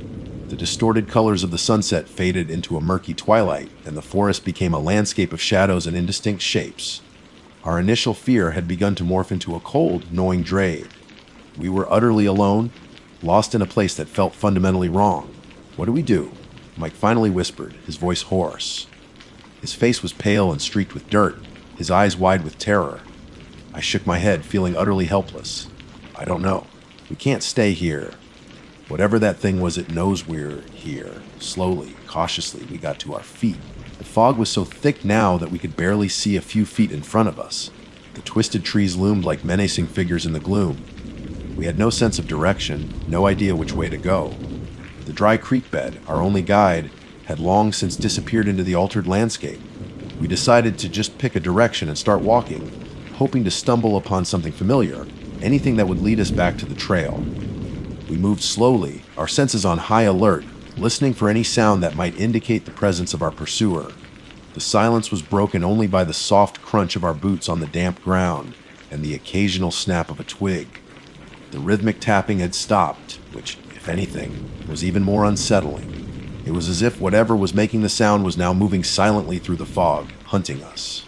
After what felt like hours of wandering aimlessly, the fog began to thin slightly. We could now see a little further ahead, and the sickly green tint in the sky had returned, casting a pale, eerie light over the forest. Then we saw it. Standing in the middle of a small clearing, bathed in the unnatural green light, was the cabin. A wave of despair washed over me. We had walked in a circle. The cabin looked even more sinister in the pale light. The boarded-up windows seemed like vacant eyes staring into our souls. The door was still slightly ajar, and the silence around it felt heavy, pregnant with something unseen. We started to back away slowly, wanting to put as much distance as possible between ourselves and that place. But as we turned to leave, we saw something else. Lying on the ground just outside the clearing was a backpack. It looked familiar, too familiar. Mike rushed forward, his face etched with a new kind of horror. He knelt down and flipped the backpack over. It was his. My pack, but how? He stammered, his voice choked with emotion. I had it back by the boulders. The realization hit us like a physical blow. Whatever was hunting us hadn't just followed us. It had somehow circled around us, anticipated our movements. It was toying with us. Suddenly, the rhythmic tapping started again, closer this time, coming from inside the cabin. It was louder now, more insistent, and there was a new sound accompanying it, a low, humming sound like the buzzing of 1,000 insects. We didn't hesitate. We turned and ran, back into the fog, away from the clearing, away from the cabin, away from the terrifying implications of finding Mike's backpack. We ran until we could barely breathe, our lungs screaming for air. The fog seemed to grow thicker again, and the green light intensified, making it impossible to see more than a few feet ahead. Then I tripped. My foot caught on a gnarled root hidden beneath the fog, and I went down hard, hitting my head on a rock. I lay there for a moment, dazed and disoriented, the world spinning around me. I could hear Mike calling my name in the distance, but his voice sounded faint and muffled through the fog. Tom! Tom, are you okay? I tried to answer, but my head was throbbing and my vision was blurry. I could feel a warm trickle of blood running down the side of my face. Suddenly, I heard a sound that made my blood run cold. It was close, very close, the rhythmic tapping, but now it was accompanied by a wet, dragging sound like something heavy being pulled across the ground. I tried to get up, but my legs felt weak and shaky. I could see a dark shape moving through the fog towards me, its form indistinct and unsettling in the eerie green light. Mike, I managed to whisper, my voice barely audible. Tom! I heard Mike's voice again, closer this time. Where are you? Run, Mike! I tried to yell, but the words caught in my throat. Run! The dark shape was getting closer. I could now make out some details. It was tall and gaunt, its limbs unnaturally long and thin. Its head was obscured by the fog, but I could see two glowing red eyes staring at me. And then I saw its hands. They were long and spindly, with fingers that ended in sharp, black claws. And in one of its hands, it held something that made my stomach churn. It was Mike's backpack. The creature let out a low, guttural chuckle, a sound that was both chilling and triumphant. It raised its other hand, the one not holding the backpack, and I saw that it was holding something else. Something long and thin and wickedly sharp. I closed my eyes, bracing for the inevitable. I heard Mike scream my name, a sound filled with pure terror and despair. Then there was a sickening thud, followed by silence. I didn't open my eyes. I couldn't. I could feel the creature standing over me, its hot, faded breath on my face. I could hear the rhythmic tapping louder than ever now, right next to my ear. It was the sound of its long, sharp claw tapping against a piece of bone, my bone. I don't know how long I lay there, waiting for the end, but it never came. After a while, the tapping stopped. The hot breath was gone. I slowly opened my eyes. The fog was still thick, but the green light had begun to fade. The creature was gone. Mike was gone. His backpack lay beside me, a silent testament to his fate. I don't know how I managed to get out of there. I stumbled through the fog for what felt like days, delirious with hunger, thirst, and fear. I eventually found my way back to the main trail, half crawling, half walking. When I finally reached the trailhead, the sun was setting, casting long shadows across the parking lot. My car was still there. It looked like it belonged to another world, a world of normalcy and safety that felt a million miles away. I drove home in a daze, the events of the past few days replaying in my mind like a horrific movie. I haven't told anyone the full story. Who would believe me? The official report will probably say we got lost and succumbed to the elements. But I know what happened out there. I know about the altered landscape, the unnatural silence, the rhythmic tapping, the cabin with the warning, and the creature in the fog with the glowing red eyes. I'll never hike in the woods again. The memory of that lost lake and the price we paid for finding it will forever be etched into my mind. And sometimes late at night, when the house is quiet, I still hear it, that faint, rhythmic tapping, a chilling reminder of the true horror that lurks in the forgotten corners of the world. And I know with a terrifying certainty that the altered landscape is still out there, waiting for its next victims. My name is Ethan, and if there's one thing I thought I was good at, it was planning. I meticulously research every detail, from the best trail routes to the most efficient packing strategies. My friends even joke that my spreadsheets for a weekend camping trip look like NASA mission control schematics. Maybe that's why what happened still feels so wrong. Like a glitch in my perfectly organized reality. The trip was supposed to be a guy's weekend, a chance to disconnect from the digital noise and reconnect with nature and each other. There were 4 of us: me, the planner Mark, the easygoing one, always ready for an adventure Ben, the skeptic who always had a witty remark ready for any situation, and Kevin, the quiet observer, usually content to let the rest of us lead. We'd chosen a spot deep in the Redwood National Park, a place I'd read about that promised stunning scenery and a welcome escape from the crowds. The permit process had been a bit of a hassle, requiring us to specify our exact route and campsites, but I'd handled it all, feeling a smug sense of accomplishment as I printed out the final confirmation. The drive up was uneventful, filled with the usual banter and terrible singing along to 80s rock anthems. We made good time and even managed to squeeze in a quick stop at a local diner for greasy burgers and lukewarm coffee, a quintessential part of any good road trip, in my opinion. By the time we reached the trailhead, the late afternoon sun was casting long shadows through the towering trees, painting the forest floor in a mosaic of light and shade. The air was crisp and carried the scent of damp earth and pine needles. It was exactly the kind of atmosphere I'd envisioned. We hoisted our packs, which felt heavier than they had in my living room during the practice packing session, and set off down the trail. The initial stretch was relatively easy, a well-maintained path that wound gently through the dense forest. Sunlight filtered through the canopy, creating an almost cathedral-like ambience. We passed a few other hikers heading back towards the trailhead, exchanging brief nods and smiles. There was a shared camaraderie among us, a silent acknowledgement of the primal urge to immerse ourselves in the wilderness. As the hours passed, the trail grew more rugged, and the last vestiges of civilization faded away. The towering redwoods, ancient and majestic, surrounded us, their massive trunks disappearing into the dimming light high above. The air grew cooler, and the sounds of the forest intensified: the rustling of leaves, the chirping of unseen birds, the occasional snap of a twig underfoot. We hiked in comfortable silence, each of us lost in our own thoughts, the rhythm of our footsteps and the steady cadence of our breathing the only constants. Our designated campsite was nestled beside a small, babbling creek. It was exactly as the ranger had described it: secluded, with a natural fire pit and plenty of space to pitch our tents. We set to work quickly, the fading light urging us to get organized before darkness fully enveloped the forest. Mark and Ben wrestled with Ben's notoriously temperamental tent, while Kevin quietly gathered firewood. I set about unpacking the cooking gear and organizing our food supplies. Once the tents were up and the fire was crackling merrily, casting dancing shadows on the surrounding trees, a sense of contentment settled over us. We cooked a simple meal of dehydrated chili and instant mashed potatoes, which tasted surprisingly good after a long day of hiking. We shared stories, jokes, and a flask of questionable whiskey, the warmth of the fire and the alcohol chasing away the evening chill. As the night deepened, the forest transformed. Familiar sounds took on a different quality in the darkness, amplified and distorted.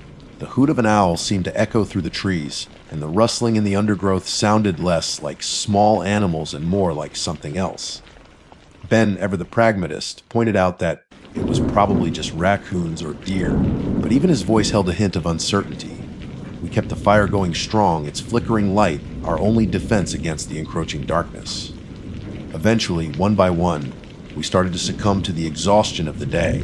Mark was the first to retreat to his tent, followed shortly by Ben. Kevin, as usual, was content to sit quietly by the fire, gazing into the flames. I stayed up a little longer, enjoying the solitude and the mesmerizing dance of the firelight. Around midnight, I finally decided to turn in. The fire had burned down to glowing embers, casting long, eerie shadows. The forest was still, save for the gentle murmur of the creek. I banked the remaining embers with some damp wood, hoping they would last through the night, and then crawled into my tent. The sleeping bag was surprisingly warm and comfortable. I lay on my back, listening to the sounds of the night, trying to identify each rustle and chirp. My mind, still buzzing with the day's activities, slowly began to quiet down. Just as I was drifting off to sleep, I heard it. It started softly, a faint, high-pitched sound that I initially dismissed as the wind whistling through the trees. But then it came again, clearer this time, and undeniably laughter. It was the sound of children laughing, light and innocent, yet utterly out of place in the silence of the remote forest in the dead of night. My heart jolted awake, and a cold knot of fear tightened in my stomach. I held my breath, straining my ears, trying to discern the direction and source of the sound. It seemed to be coming from deeper in the woods, further away from our campsite. I nudged Kevin, who was in the tent next to mine. "Hey, did you hear that?" I whispered through the thin nylon. There was a moment of silence, and then I heard his muffled reply. "Hear what?" he asked groggily. "Laughter. Children laughing." Another pause. "You're probably just dreaming, Ethan," he mumbled, his voice thick with sleep. I wasn't dreaming. I knew what I'd heard. And then it came again, louder this time and more distinct. Several voices, high-pitched and gleeful, echoing through the stillness of the night. It was the kind of laughter that should have been joyful, but in this context, miles from any sign of civilization, in the inky blackness of the wilderness, it was undeniably terrifying. It sent a shiver down my spine and raised the hairs on the back of my neck. I unzipped my tent and peered out into the darkness. The embers of our fire provided a faint, orange glow, barely illuminating the immediate surroundings. The trees loomed like silent, watchful sentinels, their branches swaying gently in the breeze. I couldn't see anything, but the laughter persisted, seemingly getting closer. Mark and Ben were stirring in their tent now. I could hear their hushed whispers. "What's going on?" Mark's voice was laced with concern. "I don't know," I replied, my voice barely above a whisper. "I keep hearing children laughing." Suddenly, the laughter stopped. The silence that followed was even more unsettling, heavy and expectant. We held our breath, our senses on high alert, listening for any sound, any indication of what might be out there. The only sound was the gentle gurgling of the creek beside our campsite. Then, just as suddenly as it had stopped, the laughter erupted again, closer this time, almost as if the children were just beyond the edge of our campsite. It was no longer gleeful. There was an edge to it now, a manic, almost mocking quality that made my blood run cold. "Did you hear that?" Ben's voice was shaky. Even the skeptic was unnerved. "Yeah," I whispered, my heart pounding in my chest. "What do we do?" Kevin finally emerged from his tent, his face pale in the faint light. "I don't like this," he said simply, his usual quiet demeanor replaced by a palpable fear. None of us did. We stood there, huddled together in the flickering firelight, listening to the terrifying laughter that seemed to surround us, miles from anywhere, with no one else around. It was the middle of the night, and we were miles from anywhere. That's when we heard it, children laughing. High, clear, and utterly terrifying in the echoing darkness. And we had no idea what was coming next. The laughter was unlike anything I'd ever heard. It wasn't the playful sound of kids having fun. It was sharp, almost manic, with an undercurrent of something unsettling, something inhuman. It echoed through the trees, seeming to come from all directions at once, making it impossible to pinpoint its exact source. Maybe it's some kind of animal. Ben suggested, his voice wavering slightly despite his attempt at rationalization, like coyotes. Kevin shook his head. That wasn't coyotes, that was kids. I know what children laughing sounds like. His voice was firm, leaving no room for argument. Mark was silent, his eyes wide as he scanned the dark woods beyond the reach of our dwindling firelight. The fear on his face was mirrored in my own. We were 4 grown men, huddled together like frightened children, terrified by the sound of actual children laughing. The absurdity of the situation would have been almost comical if it weren't so utterly horrifying. The laughter subsided again, replaced by an unnerving silence that seemed to press in on us from all sides. The only sound was the frantic thumping of my own heart in my ears. I felt a primal urge to run, to flee back down the trail we'd come from, but the thought of navigating the dark, unfamiliar forest alone was even more terrifying. We should try to see where it's coming from," I stammered, the words feeling weak and inadequate. It was a terrible idea. I knew it even as I said it, but doing nothing felt even worse. Kevin's eyes widened. "Are you crazy? We should stay here by the fire. It's safer." Ben nodded in agreement. "Yeah, Ethan, I don't think wandering off into the woods in the middle of the night is the smartest plan." Mark, however, seemed to be considering it. "If we could just see them, maybe we could figure out what's going on. Maybe they're lost." His suggestion sounded hopeful, but even he didn't seem entirely convinced. The thought of lost children in the woods was momentarily comforting, a logical explanation for the unsettling sounds. But then the laughter started again, closer than ever this time. It was right at the edge of our campsite, just beyond the circle of light cast by the dying embers. This time, along with the laughter, we heard something else. Footsteps. Light, quick footsteps rustling through the leaves and twigs. It sounded like more than one person, moving quickly and deliberately around our small encampment. Panic flared in my chest. These weren't lost children. Lost children wouldn't be creeping around in the woods in the middle of the night, their laughter carrying an eerie, mocking tone. "Get in the tents," I hissed, pushing the others towards their shelters. Now, we scrambled back into our tents, fumbling with the zippers in our haste. I could still hear the footsteps and the occasional giggle just outside my tent. They seemed to be circling us, getting closer and closer. Once inside, the thin nylon offered little comfort. Every rustle of leaves, every snap of a twig sounded like something sinister approaching. I lay there rigid with fear, listening intently, trying to make sense of what was happening. The laughter started again, right outside my tent this time. I could hear the high-pitched voices clearly, almost as if the children were standing just inches away from my head. The laughter was interspersed with whispers, words I couldn't quite make out, but the tone was undeniably malicious. Suddenly, something bumped against the side of my tent, making me jump. Then another and another.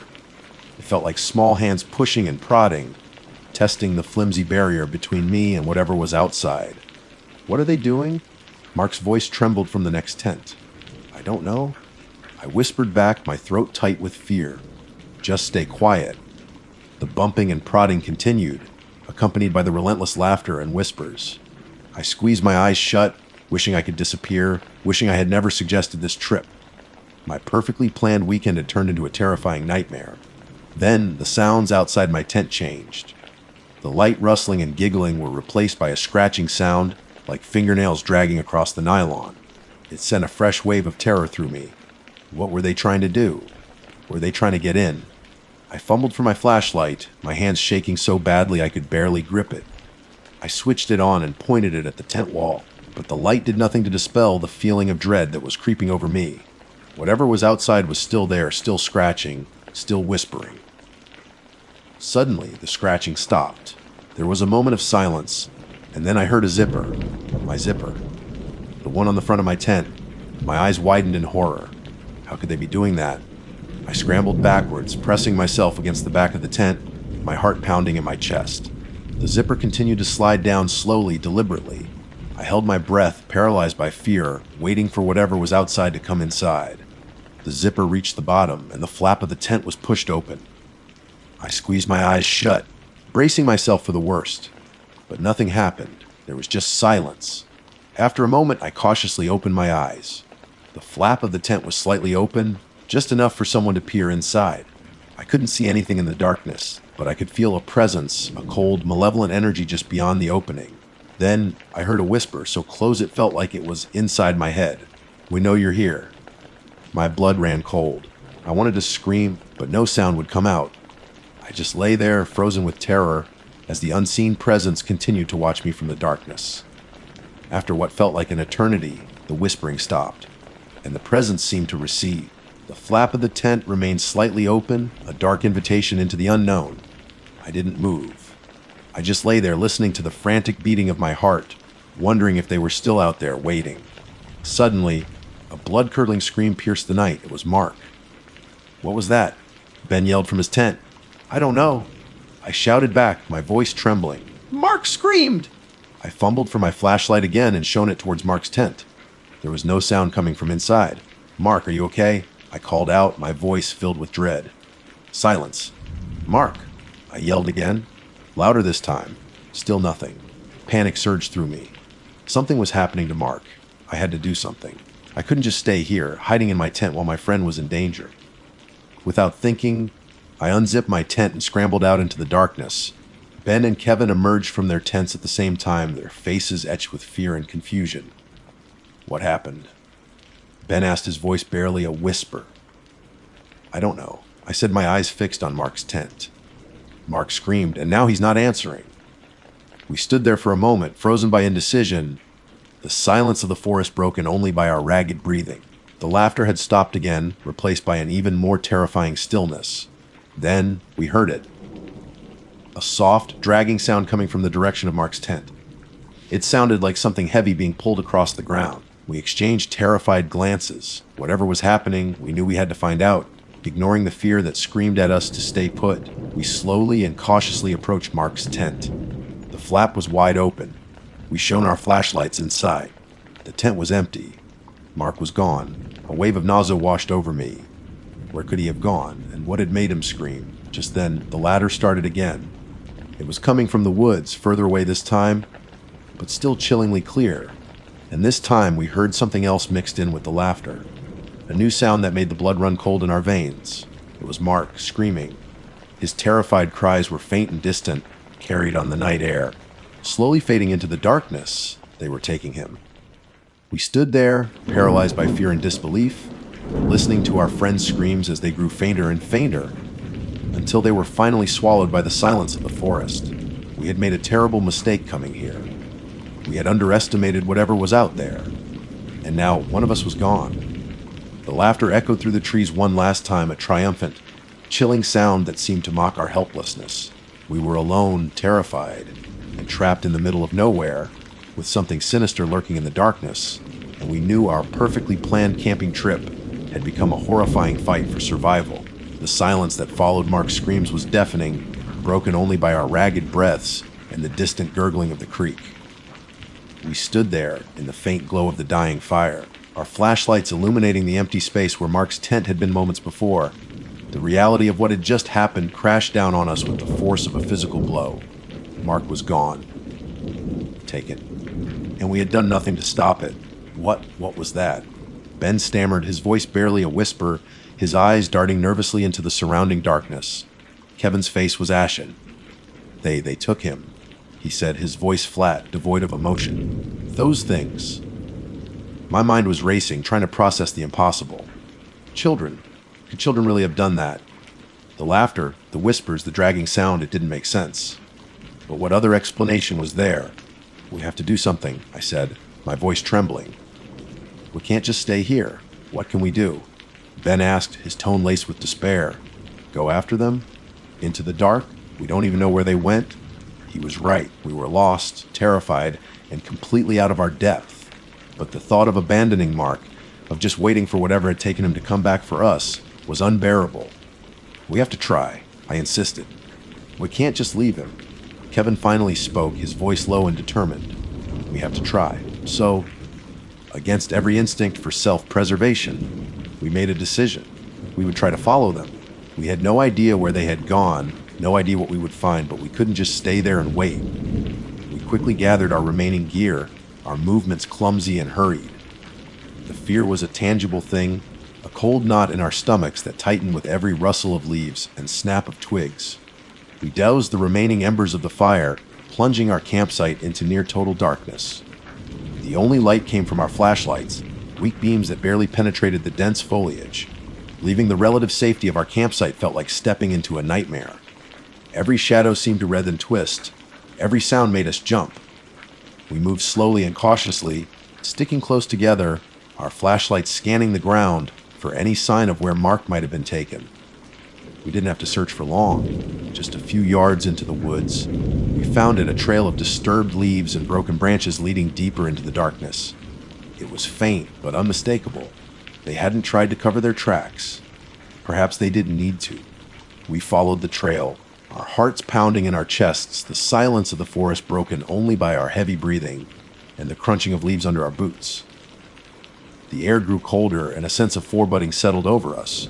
We were venturing into the unknown, and the feeling that we were being watched, that unseen eyes were tracking our every move, was almost overwhelming. After what felt like an eternity, the trail led us to a small clearing. In the center of the clearing, we saw it, a grotesque scene illuminated by our flashlights. Mark, he was lying on the ground, his body twisted at an unnatural angle.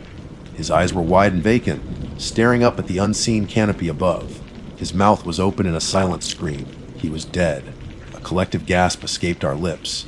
The reality of Mark's fate hit us like a physical blow. He was gone. And the way he was, it was horrifying. As we stood there frozen in shock and grief, we heard it again. The laughter. It was closer now, surrounding the clearing, coming from the shadows at the edge of the trees. And this time we saw them. Standing just beyond the reach of our flashlights were several small figures. They were no taller than young children, but their eyes glowed with an unnatural light in the darkness. Their faces were pale and gaunt, and their smiles were wide, revealing rows of sharp, pointed teeth. They were the source of the laughter, and they were looking directly at us. Panic seized me. These weren't children. They were something else entirely, something evil. Run! I screamed, pushing Ben and Kevin forward. We turned and fled, stumbling blindly through the darkness, the terrifying laughter echoing behind us. We didn't know where we were going. We just ran, our lungs burning, our legs pumping, fueled by pure terror. We could hear them behind us, their light footsteps easily keeping pace with our desperate flight. The laughter grew louder, closer, and we could hear their whispers now, chilling words that seemed to slither into our minds, promising pain and suffering. We burst through the trees and into another clearing, this one larger than the last. In the center of the clearing was a dilapidated wooden structure, a small, abandoned cabin that looked like it had been there for decades. Inside, Kevin yelled, and we scrambled towards the cabin, hoping to find some kind of refuge. The door was hanging loosely on its hinges, but we managed to pull it open and stumbled inside. The air was thick with the smell of dust and decay. The cabin was small and bare, with only a few rotted pieces of furniture scattered around. There were no windows, just a few small cracks in the walls that let in slivers of moonlight. We slammed the door shut and tried to barricade it with a heavy wooden table we found in the corner. It wasn't much, but it was better than nothing. We stood there panning, our ears straining for any sound from outside. The laughter had stopped, replaced by an unnerving silence. Had we lost them? Just as a sliver of hope began to flicker in my chest, we heard it. A soft scratching at the door, followed by a series of high-pitched whispers. They were still out there. The scratching grew more insistent, and we could hear the wood of the door splintering. They were trying to get in. What do we do? Ben whispered, his voice filled with terror. I looked around the cabin, desperately searching for anything we could use to defend ourselves. There was nothing. We were trapped. The door finally gave way with a loud crash, and the small figures poured into the cabin. Their glowing eyes fixed on us, their sharp teeth bared in menacing grins. We backed away, cornered, our flashlights shaking in our trembling hands. They moved slowly, deliberately, their unsettling laughter filling the small space. I closed my eyes, bracing myself for the inevitable. This was it. This was how it ended. Miles from civilization in the heart of the dark woods, at the mercy of something truly evil. I don't remember exactly what happened next. There was screaming, a cacophony of terrifying sounds, and then nothing. They never found us. No one knows what happened to Ethan, Mark, Ben, and Kevin on their camping trip in the Redwood National Park. The only thing they ever found was their abandoned car, the trailhead. Some say they got lost. Others whisper darker theories, tales of strange creatures lurking in the depths of the ancient forest. But those of us who know what really happened that night, we know the truth. We know about the children's laughter and the bad decisions that led us down a path from which there was no return. And sometimes, late at night, when the wind whispers through the trees, I can still hear it, the high, clear, and utterly terrifying sound of children laughing in the echoing darkness. And I know they're still out there, waiting. My name is David, and I've always been the meticulous planner of our little group. Ever since college, when Mark, Sarah, and I became inseparable, our annual camping and hiking trip had become a sacred tradition. This year, we decided on a week-long trek through the Redwood National and State Parks in Northern California. July, we figured, would be perfect long days, mild temperatures, and the majestic giants offering a cool canopy. Mark, ever the easygoing one, just went with the flow, happy as long as there were trails to conquer and views to admire. Sarah, a wildlife photographer with an adventurous spirit, was probably the most enthusiastic about this particular location, her camera bag already brimming with lenses and anticipation. The drive up from San Francisco was stunning. We'd packed Mark's aging but reliable SUV to the brim with gear, snacks, and enough bad jokes to last us the entire trip. The air grew crisper as we headed north, the towering redwoods occasionally peeking through the highway foliage like ancient sentinels. We spent the first day setting up camp at a booked site nestled amongst a grove of slightly smaller, though still impressively large, trees. The scent of pine and damp earth filled the air, a familiar and comforting aroma that always signaled the start of our adventure. That evening, as the campfire crackled merrily and we roasted marshmallows, the temperature was pleasantly mild, what you'd expect from a California summer night. We recounted old stories, laughed until our sides hurt, and made tentative plans for the next day's hike, a moderately challenging trail that promised breathtaking views of the coastline. As the fire died down and the stars began to pepper the inky sky, we retreated to our tents, the sounds of crickets and the distant hoot of an owl lulling us to sleep. The next morning dawned bright and clear, The sun, filtering through the dense canopy, cast dappled shadows on the forest floor. After a quick breakfast of instant coffee and granola bars, we packed our day packs and set off. The trail wound its way through groves of colossal trees, their massive trunks reaching towards the heavens like nature's skyscrapers. We felt small and insignificant in their presence, a humbling experience that always made these trips so special. The hike was invigorating. The air was fresh and clean, the only sounds our boots crunching on the fallen leaves, and the occasional chirping of birds. Sarah was in her element, constantly stopping to capture the intricate details of the forest, a patch of vibrant moss, a beam of sunlight piercing through the leaves, the delicate unfurling of a fern. Mark, with his boundless energy, would often forge ahead, only to double back to make sure we were keeping up. We reached our planned viewpoint by midday, a rocky outcrop that offered a panoramic vista of the rugged coastline where the ancient redwoods met the crashing waves of the Pacific. The view was indeed spectacular, and we spent a good hour there, eating our packed lunches and soaking it all in. The sun was warm on our faces, a gentle breeze carrying the salty tang of the ocean air. It felt like the perfect summer day. It was on our way back down, in the early afternoon, that things started to feel off. We had ventured onto a less traveled side trail that promised a more secluded route back to our campsite. The towering trees here seemed even denser, their branches intermingling to create an almost impenetrable ceiling. The sunlight, which had been so cheerful earlier, now struggled to penetrate the thick foliage, casting long, distorted shadows that danced around us like specters. We noticed it gradually at first, a subtle shift in the air. It started as a coolness, a slight drop in temperature that we initially attributed to the increased shade, but it intensified quickly, becoming more than just a respite from the afternoon sun. It was a biting cold, the kind you'd expect in late autumn or even winter, not the middle of July. "Whoa, getting a bit chilly, isn't it?" Mark commented, rubbing his arms despite the exertion of the hike. "Yeah, it's weird." Sarah replied, pulling the sleeves of her long-sleeved shirt further down her arms. "Didn't expect it to get this cold in July." I checked my watch. It was only around 3 p.m. The sun should still be relatively high in the sky. I glanced up through the dense canopy, but the leaves were so thick I couldn't even tell if the sun was still out. The cold continued to intensify, becoming almost palpable. It wasn't just the air temperature, it felt like the cold was emanating from the ground itself, seeping into our boots and chilling us to the bone. Our breath started to condense in the air, forming small, fleeting clouds with each exhale, but there was no frost. The leaves on the trees remained green, the ground was still damp with the morning's moisture, and there was no crystalline sparkle anywhere. It was just an unnatural, penetrating cold that seemed to defy the season. "This is more than just a cold snap," I said, my voice sounding oddly hollow in the increasingly still air. "This feels wrong." Mark, usually quick with a joke, looked uncharacteristically serious. "You're right. I've been camping in the mountains during unexpected cold weather before, but this is different. It's oppressive." Sarah, her usual cheerful demeanor replaced with a look of unease, hugged her camera bag closer. "It's like all the warmth has been sucked out of the air." We picked up our pace, hoping to get back to the main trail and eventually to the relative comfort of our sun-drenched campsite. But the side trail seemed to twist and turn endlessly, leading us deeper into the increasingly eerie silence of the woods. The usual sounds of the forest, the rustling of leaves, the chirping of birds, the distant chatter of squirrels, had all but vanished.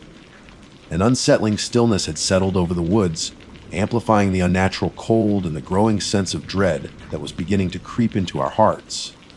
Each step felt heavier, each shadow seemed to lengthen and distort in the dim light filtering through the canopy. We couldn't shake the feeling that we were no longer alone, that something was watching us from the depths of the silent, unnaturally cold forest. The unnatural cold continued to press in on us, a tangible weight that seemed to sink into our very bones. Despite the brisk pace we were trying to maintain, a shiver ran down my spine that had nothing to do with exertion. It was a primal fear, an instinct screaming that something was fundamentally wrong with this place, with this sudden, inexplicable drop in temperature. We kept calling out to each other, our voices sounding thin and reedy in the oppressive silence. Just hearing the others' voices provided a small measure of comfort, a reminder that we weren't alone in this increasingly bizarre and unsettling situation. "Are you sure this is the right way?" Sarah asked, her breath puffing out in front of her. Her usually vibrant face was pale, her eyes wide with a mixture of fear and confusion. I pulled out the crumpled map I'd printed out before the trip. According to this, the main trail should be just over that ridge. I pointed to a barely perceptible rise in the terrain ahead. We should have intersected it by now. Mark, who had taken the lead, stopped abruptly. Wait a minute. Didn't we pass that oddly shaped rock about 10 minutes ago? Sarah and I exchanged worried glances. I vaguely remembered seeing a rock formation that looked a bit like a crouching animal. Yeah, I think so, I said slowly. Then we're going in circles. Mark stated, his voice laced with frustration. I swear this trail looked familiar, but now he trailed off, looking around at the dense, silent woods with a growing sense of disorientation. Panic began to bubble up in my chest. I prided myself on my planning and navigational skills. Getting lost was not part of the itinerary. The thought of being stuck in this unnaturally cold and silent part of the forest as darkness began to approach sent a fresh wave of chills down my spine. We decided to try a different direction, heading slightly uphill, hoping to gain a better vantage point to orient ourselves. The undergrowth was thick in places, snagging at our boots and slowing our progress. The silence remained unbroken, an unnerving void that amplified the sound of our own breathing and the frantic thumping of my heart. As we pushed through a particularly dense patch of ferns, Sarah suddenly gasped and stumbled backward. What is it? Mark and I asked in unison, our senses immediately on high alert. Sarah pointed a trembling finger towards the base of a massive redwood. Nestled amongst the roots was a small, intricately carved wooden figure. It was vaguely humanoid in shape, with large, unblinking eyes that seemed to stare directly at us. It was crudely made, but there was something unsettling about its presence, something ancient and malevolent that sent a prickle of unease down my neck. Where did that come from? Mark whispered, his eyes fixed on the figure. I didn't see that before. Me neither, I said, my mind racing. We hadn't passed this way earlier, had we? The disorientation was starting to take hold. Sarah cautiously approached the figure, her camera still clutched in her hand. She hesitated for a moment before snapping a quick photo. As the flash illuminated the area, we noticed something else. Scratched into the bark of the redwood, just above the figure, were a series of strange symbols. They looked almost like runes, angular and unfamiliar. A sudden gust of wind whipped through the trees, causing the branches overhead to sway and moan. It was the first sound other than our own voices that we'd heard in what felt like an eternity, and it sent a jolt of pure fear through us. The temperature seemed to drop even further, if that was even possible, and the unnatural cold intensified its icy grip. We need to get out of here, I said urgently, my voice trembling slightly. Now, we didn't need any further convincing. We turned and practically ran in the direction we thought we had come from, pushing through the undergrowth, our breath coming in ragged gasps. The image of the wooden figure and those strange symbols was burned into my mind, fueling a growing sense of dread. The light was beginning to fade, the long shadows stretching and merging into the encroaching darkness. The forest, which had seemed so majestic and welcoming just hours ago, now felt like a menacing labyrinth, its silent depths concealing unseen dangers. We stumbled upon a small stream, its water looking dark and icy in the dim light. As we cautiously crossed it, Mark suddenly stopped again, his eyes fixed on something on the other side. Guys, look. We followed his gaze and saw it. Several more of those crudely carved wooden figures were placed at intervals along the edge of the stream, each one facing the woods, their unblinking eyes seemingly watching something we couldn't see. The strange symbols were also etched onto nearby trees. A wave of nausea washed over me. This wasn't just a random occurrence. Someone or something had placed these here deliberately. In the unnatural cold, it felt connected somehow, a manifestation of whatever presence these strange markers represented. The fear that had been simmering beneath the surface now boiled over into full-blown panic. We started to run again, our movements becoming increasingly frantic and uncoordinated. We didn't know where we were going, we just needed to get away from this place, away from the cold, away from the silent watchers.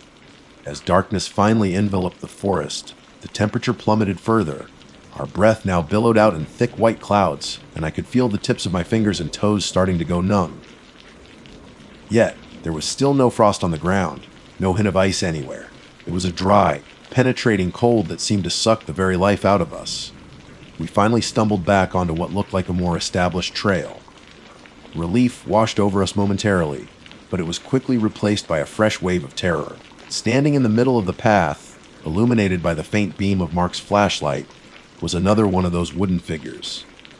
This one was larger than the others, and it held a crudely fashioned knife made of what looked like bone in its outstretched hand.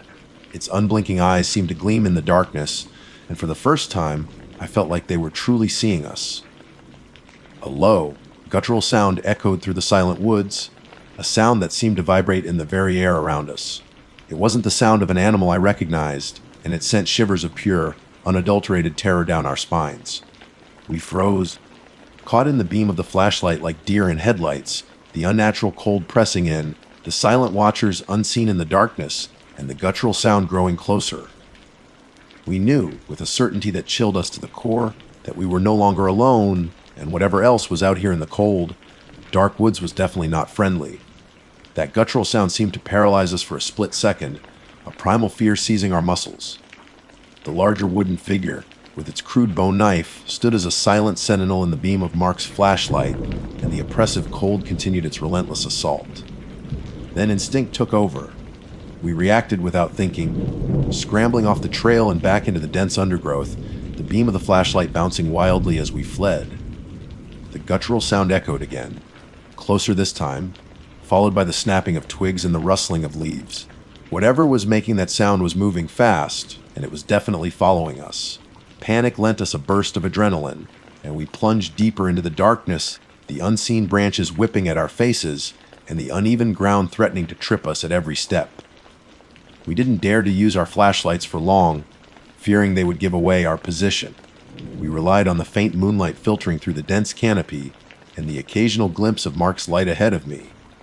The unnatural cold seemed to amplify the darkness, creating an oppressive, claustrophobic atmosphere.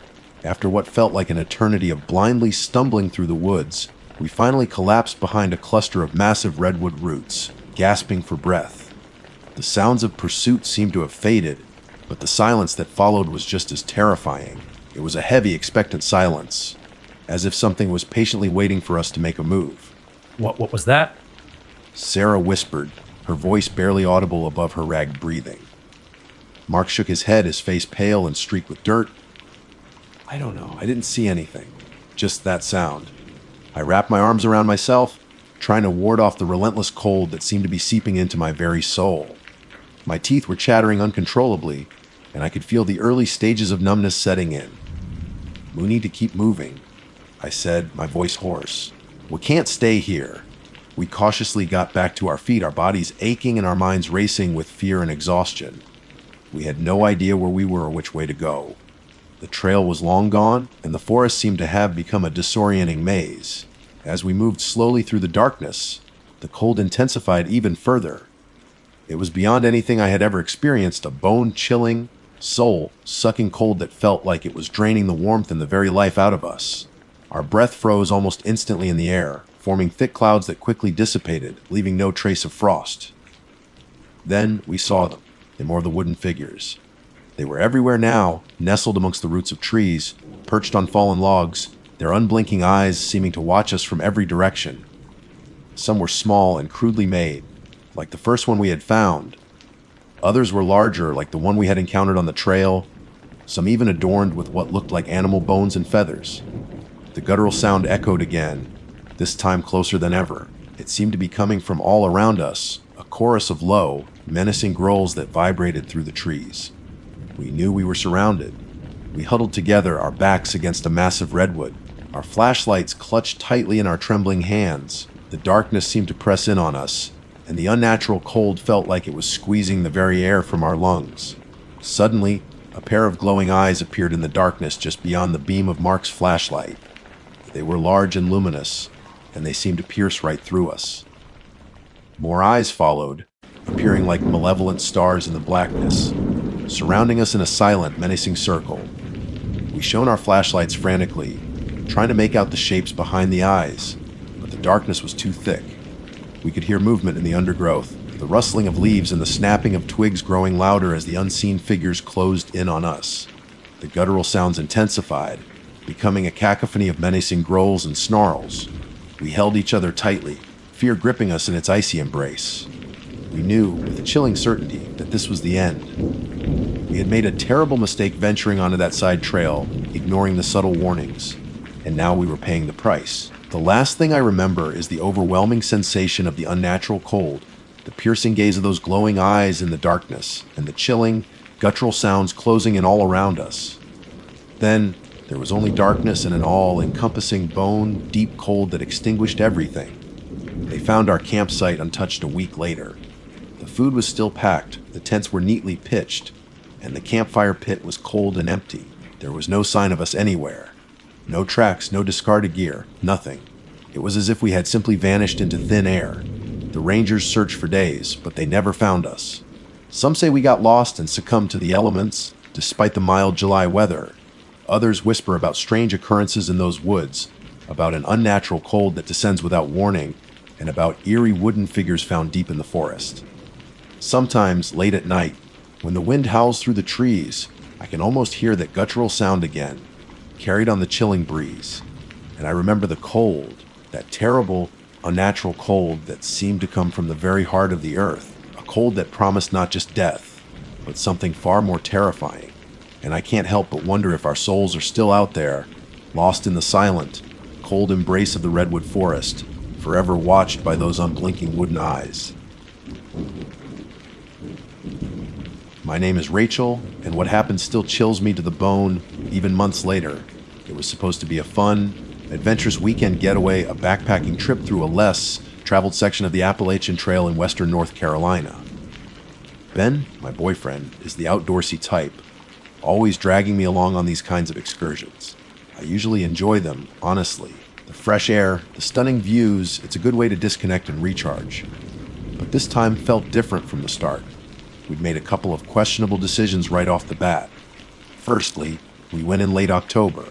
Now, anyone who knows anything about hiking in the Appalachians will tell you that late fall can be unpredictable.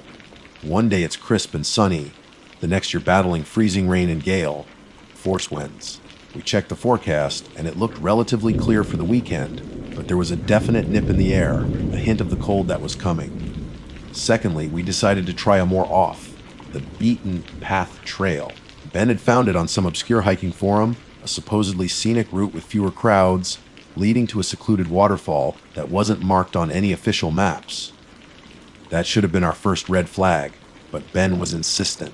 He loves the feeling of discovering something new, of venturing into the unknown. I'm usually more cautious, preferring well-maintained and marked trails, but I'd been feeling adventurous lately too, so I agreed. The first day was beautiful, I have to admit. The leaves were in their full autumnal glory, a vibrant tapestry of reds, oranges, and yellows. The air was crisp and clean, and the trail, though less defined than usual, was still manageable. We hiked for about 6 hours, the only sounds the crunch of our boots on fallen leaves and the occasional chirping of birds. We set up camp near a small stream just as dusk was starting to settle, the last rays of sunlight painting the sky in fairy hues. We built a decent fire, cooked a surprisingly tasty freeze-dried meal, and sat talking for hours, enjoying the quiet solitude. The woods felt alive around us, the rustling of unseen creatures in the undergrowth a constant reminder of the wildness that surrounded us. I felt a sense of peace I hadn't experienced in months, the stress of work and city life melting away with each crackle of the fire. It was around midnight when things started to feel off. The fire had burned down to glowing embers, and we were just about to head into our tent. Ben was stifling a yawn, and I was gathering our empty food pouches to hang in a tree, away from any curious critters. That's when we heard it. A twig snapped in the woods not too far from our campsite. We both froze, our heads snapping towards the sound. It could have been anything, a deer, a raccoon, even just the wind playing tricks on our ears.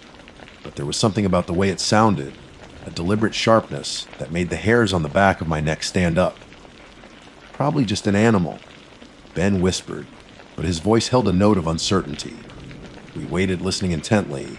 The woods were silent again, the only sound the gentle murmur of the nearby stream. After a few minutes, we both let out a breath we hadn't realized we'd been holding. "Yeah, just an animal," I said, trying to sound more confident than I felt. We finished hanging our food and were about to turn in when we heard it again. This time, it was closer, a distinct footstep, the sound of someone or something walking through the dry leaves. It wasn't the clumsy rustling of an animal. It was heavier, more deliberate. Ben grabbed the flashlight, his hand shaking slightly. He flicked it on, the beam cutting through the darkness, illuminating the trees surrounding our campsite. Nothing, just the silent, watchful woods. "Hello?" Ben called out, his voice echoing in the stillness.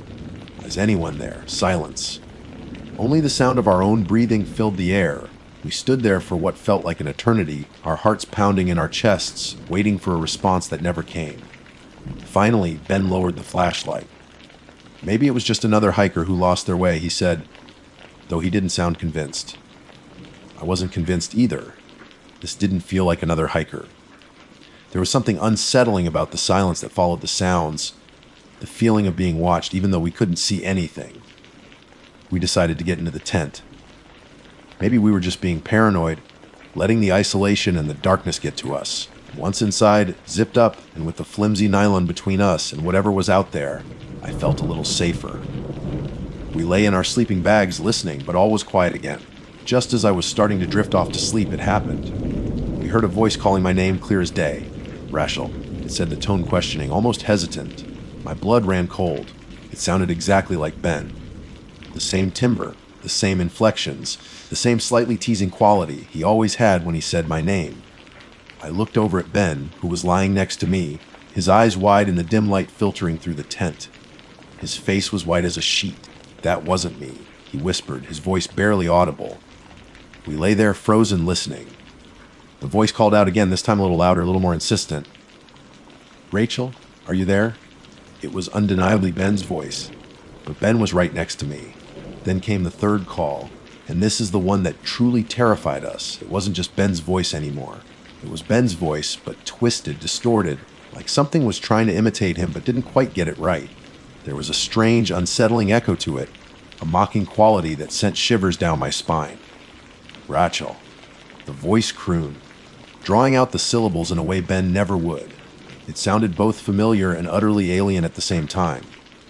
We huddled together in the tent, our breath catching in our throats. Whatever was out there was mimicking Ben's voice, trying to lure me out. But why, and what was it? That's when we made our third bad decision, perhaps the worst one of all. Instead of staying put and hoping whatever it was would eventually leave, Ben decided we should try to scare it off. He grabbed our bear spray, unzipped the tent, and peered out into the darkness. Hey, He yelled, his voice trembling slightly. we know you're out there. Leave us alone. He swept the beam of the flashlight around the campsite, but again there was nothing to see.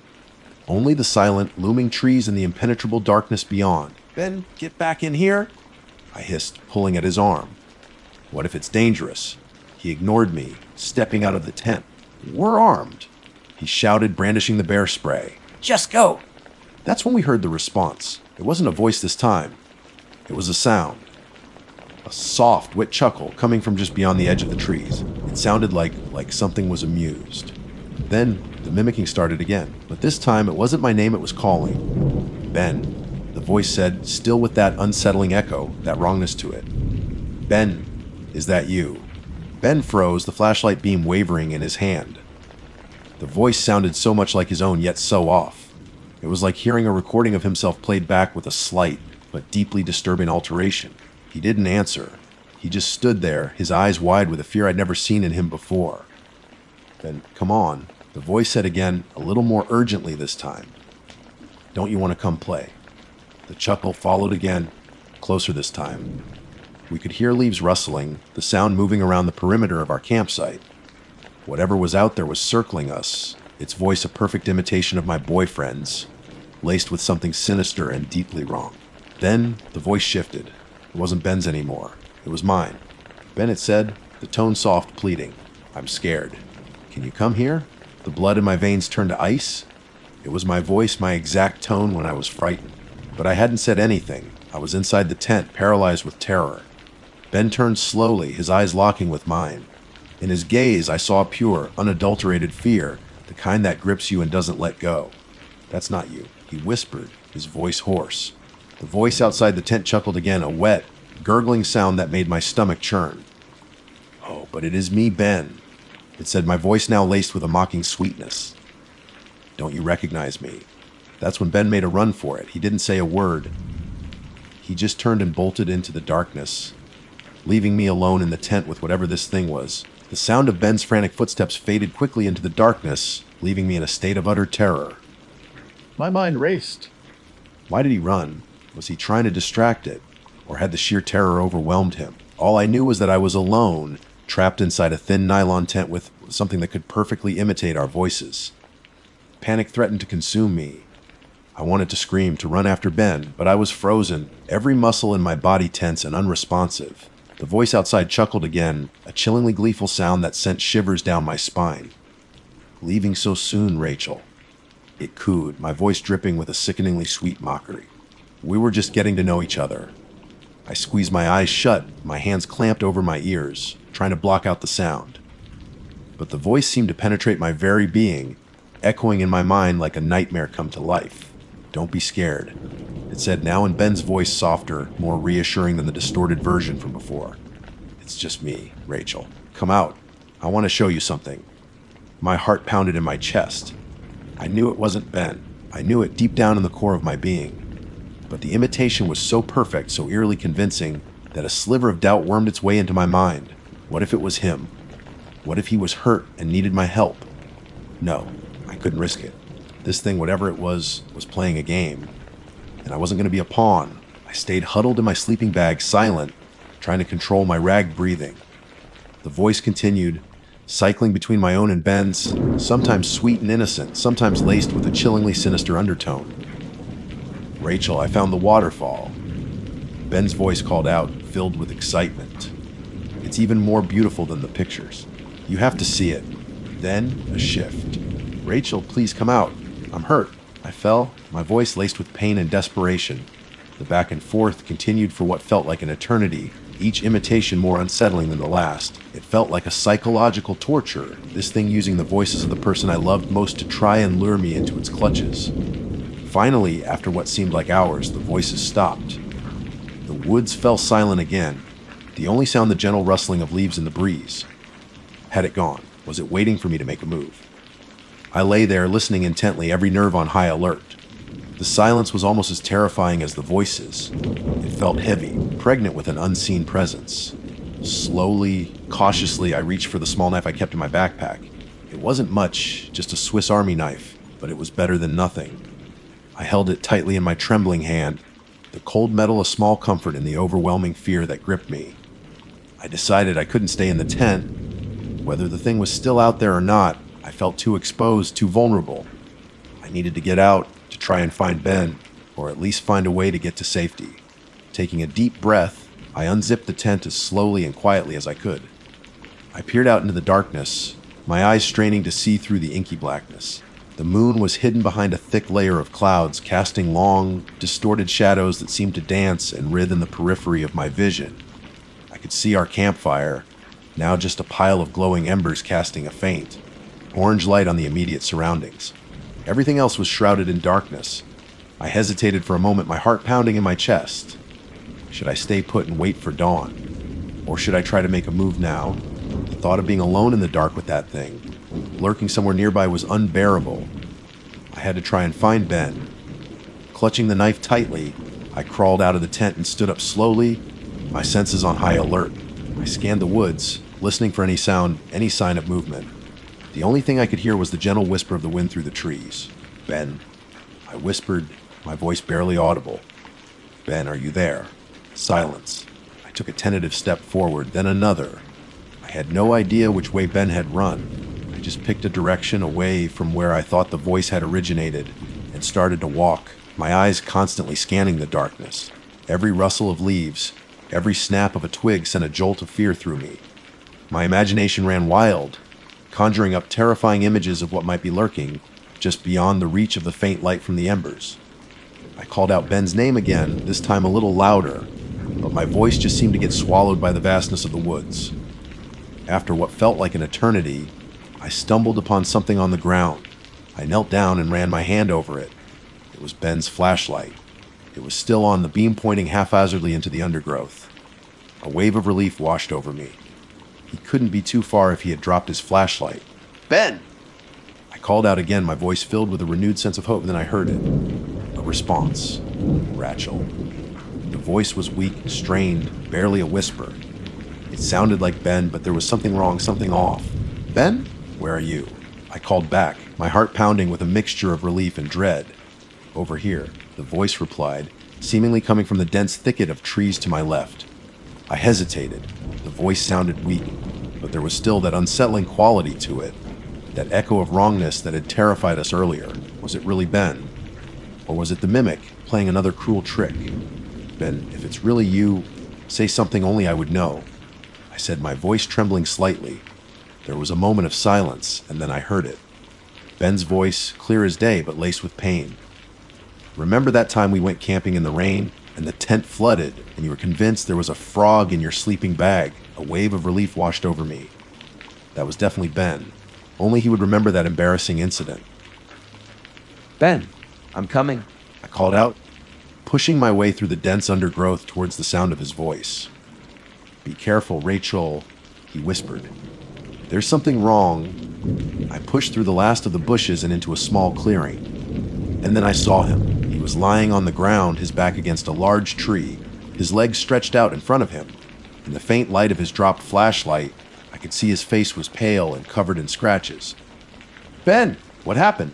I cried, rushing towards him. "I don't know," he groaned, his voice weak. "I just ran." And then I tripped, something grabbed my leg.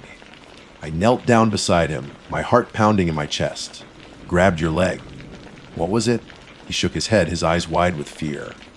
I didn't see, it was dark, but it felt cold and strong. I looked down at his leg. In the dim light, I could see a dark stain on his jeans, just above his ankle. "Are you hurt badly?" I asked, my voice filled with concern. He tried to sit up, but winced in pain. "I think so, my ankle, it feels broken." Just then, the flashlight flickered and died, plunging us into complete darkness. "Ben," I whispered, reaching out to touch him. "I'm here," he replied, his voice barely audible. The silence stretched on, broken only by our ragged breathing. The darkness felt thick and oppressive, like a suffocating blanket. And then we heard it again, the soft, wet chuckle, closer than before. "Found you," a voice whispered in the darkness. But it wasn't my voice this time, and it wasn't Ben's. It was something else entirely. Something low and guttural, something ancient and malevolent.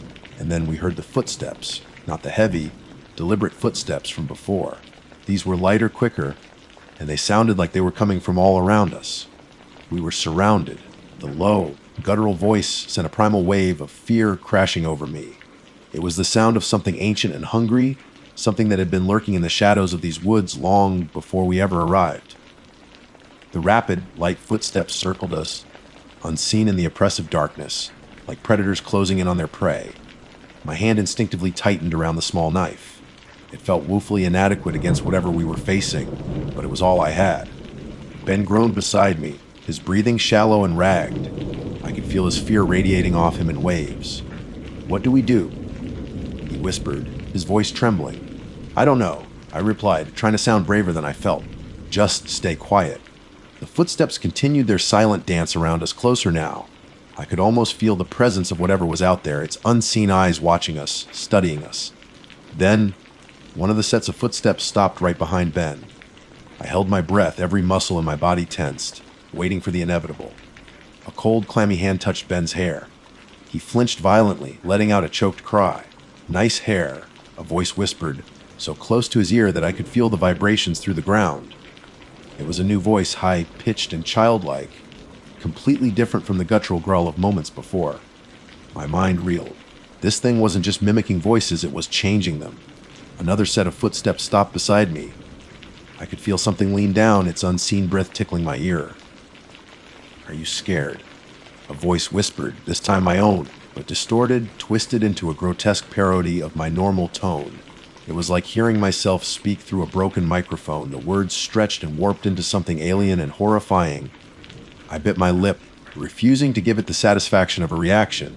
Suddenly, the guttural voice roared, a sound that seemed to shake the very trees around us. The footsteps quickened, becoming more frantic, more aggressive. I could hear branches snapping, leaves crunching underfoot. Whatever was out there was becoming impatient. "Let's play a game?" The childlike voice giggled, the sound sending a shiver down my spine. "Simon says run!" And with that, The darkness erupted into chaos. I heard Ben cry out as something grabbed his injured leg. I scrambled backwards, trying to put some distance between myself and the unseen horrors that surrounded us. I swung the knife wildly, hoping to connect with anything. I felt it graze something slick and cold, and a hissing sound echoed through the darkness. "Ouch!" My own distorted voice shrieked, surprisingly close. "You're not supposed to do that." I didn't hesitate. I scrambled to my feet and ran, blindly crashing through the undergrowth, ignoring the sharp branches that tore at my skin and clothes. I had no idea where I was going. I just needed to get away, to put as much distance as possible between myself and whatever those things were. I could hear them behind me, their footsteps keeping pace with mine, sometimes mimicking the sound of my own breathing, sometimes letting out those chilling, distorted voices. "Where are you going, Rachel?" Ben's voice called out, closer than it should have been. "Don't you want to stay and play?" I didn't answer. I just kept running, my lungs burning, my legs aching. I could feel my strength starting to give out, but I knew I couldn't stop. If I stopped, they would get me. After what felt like hours, I stumbled out of the dense woods and into a small clearing. In the distance, through the trees, I could see a faint glimmer of light. Hope surged through me. It had to be the trail. I pushed myself forward, my body screaming in protest, and finally broke through the last of the trees onto the familiar, well-worn path. I didn't stop running until I could see the faint glow of dawn on the horizon. I kept going, putting mile after mile behind me, not daring to look back. Eventually, I reached the trailhead where we had parked our car. I practically collapsed into the driver's seat, my body trembling uncontrollably. I fumbled for my keys, my hands shaking so badly I could barely get them into the ignition. I started the car, slammed it into reverse, and didn't stop driving until I was miles away from those woods. The rising sun a small beacon of hope in the rearview mirror. I went to the authorities, of course. I told them everything that had happened. They launched a search for Ben, but they never found him. They searched the area where we had camped, but there was no sign of anything out of the ordinary, no unusual tracks, no evidence of any struggle, just our abandoned tent and the remnants of our campfire. They looked at me with pity in their eyes, the unspoken question hanging in the air: had it all been a hallucination? Had the isolation and the stress of the wilderness played tricks on my mind? I know what I heard. I know what we experienced. There was something in those woods, something ancient and malevolent, that could mimic voices and lure its victims into the darkness, and it took Ben. I haven't been back to the Appalachian Trail since. I don't think I ever will. Every time I close my eyes, I hear those voices, the chillingly perfect imitations of Ben and myself, and then that low, guttural growl that promised something far worse than death. Sometimes, late at night, when the wind howls outside my window, I still hear them, faintly, carried on the breeze, calling my name. And I know they're still out there, waiting for someone else to make a wrong turn, to venture off the beaten path, and to become their next plaything in the terrifying darkness of the woods. So if you ever find yourself hiking in the Appalachian Mountains, especially in the late fall, and you hear a voice calling your name from the trees, no matter how familiar it sounds, don't answer. Just keep walking, and pray that whatever is out there doesn't decide to follow you home. My name is Brian, and I've always considered myself an outdoorsy guy, not in a Bear Grylls, eat a raw, anything kind of way, but more like a weekend warrior, a guy who appreciates a good hike, a crackling campfire, and the kind of silence you can only find deep in the woods. I live in Colorado, so the Rocky Mountains have been my playground for as long as I can remember. I've hiked countless trails, camped in more designated campgrounds than I can count, and even ventured off the beaten path a few times, always with the proper gear and a healthy dose of respect for nature, of course. This particular trip was planned as a bit of a last hurrah before my best friend, Chris, moved across the country for a new job. We've been talking about doing a proper backpacking trip for ages, something a little more challenging than our usual overnight stays at established campsites. We finally settled on a 3-day trek through a less traveled section of the San Juan National Forest. The area was known for its stunning vistas, dense pine forests, and a sense of remoteness that promised the kind of escape we were both craving. Chris and I had been friends since high school. He's the kind of guy who's always up for an adventure, though maybe a little less cautious than me. Where I tend to overthink things and triple, check my gear, Chris is more of a wing it kind of person. It's a dynamic that usually works well for us. He pushes me to try new things, and I make sure we don't end up completely lost or eaten by bears. We spent weeks planning the route, poring over maps, and gathering our gear. I made sure we had a reliable GPS device, plenty of water purification tablets, extra layers of clothing for the unpredictable mountain weather, and enough high-energy snacks to keep us going. Chris, on the other hand, was more concerned with bringing his fancy camera gear to capture the scenery. I teased him about it, reminding him that we were going to be carrying everything on our backs, but he insisted it was essential. "Think of the Instagram potential, Brian!" he'd exclaimed, flashing a grin. The drive up to the trailhead was beautiful. The aspens were just starting to turn their vibrant shades of gold and crimson, painting the mountainsides in breathtaking colors. We blasted our favorite hiking playlist, singing along off key and reminiscing about old times. There was a sense of excitement and anticipation in the air, the kind you only get when you're about to embark on something you've been looking forward to for a long time. We reached the trailhead late in the morning. The parking lot was surprisingly empty, which I took as a good sign. It meant we were likely to have the trails mostly to ourselves. We hoisted our backpacks onto our shoulders, adjusted the straps until they felt comfortable, and took a moment to soak in the crisp mountain air. The scent of pine was strong and invigorating, and the silence was broken only by the occasional chirping of birds. The first day of hiking was exactly what we'd hoped for. The trail wound its way through dense forests, occasionally opening up to reveal stunning views of distant peaks. We kept a steady pace, stopping every couple of hours for water and snacks. Chris was in his element, constantly stopping to take photos of wildflowers, interesting rock formations, and the panoramic landscapes. I didn't mind. It gave me a chance to catch my breath and appreciate the beauty around us. As the afternoon wore on, the sky began to cloud over. The temperature dropped noticeably, and a light breeze picked up, rustling the leaves in the trees. We checked our map and realized we were still a few miles away from our planned campsite for the night. We picked up the pace, wanting to reach our destination before it started to rain. We finally arrived at the campsite just as the first drops of rain began to fall. It was a small clearing nestled among a grove of towering pines, with a small stream babbling nearby. We quickly set about pitching our tents, our movements efficient and practiced. Once the tents were up and our gear was safely stowed inside, we huddled under the cover of a tarp, brewing some hot coffee on our portable stove. The rain continued throughout the evening, a steady drumming on the tarp above us. We ate our dehydrated meals, sharing stories and jokes, the camaraderie between us strong and familiar. As darkness fell, the rain finally began to subside, and the clouds started to break apart, revealing glimpses of a starry sky. We decided to build a small fire to ward off the chill and keep any curious wildlife at bay. We gathered some dry wood from under the trees and soon had a cozy blaze going. The flames danced and flickered, casting long shadows that seemed to writhe and twist in the darkness. We sat in comfortable silence, watching the fire and listening to the sounds of the forest. An owl hooted in the distance, and the gentle murmur of the stream provided a soothing backdrop. As the night wore on, a thick fog began to roll in. It wasn't like the usual wispy mountain fog that dissipates quickly with the morning sun. This fog was different. It was incredibly dense, reducing visibility to only a few feet. It also had an unusual quality to it, a faint, almost imperceptible glow.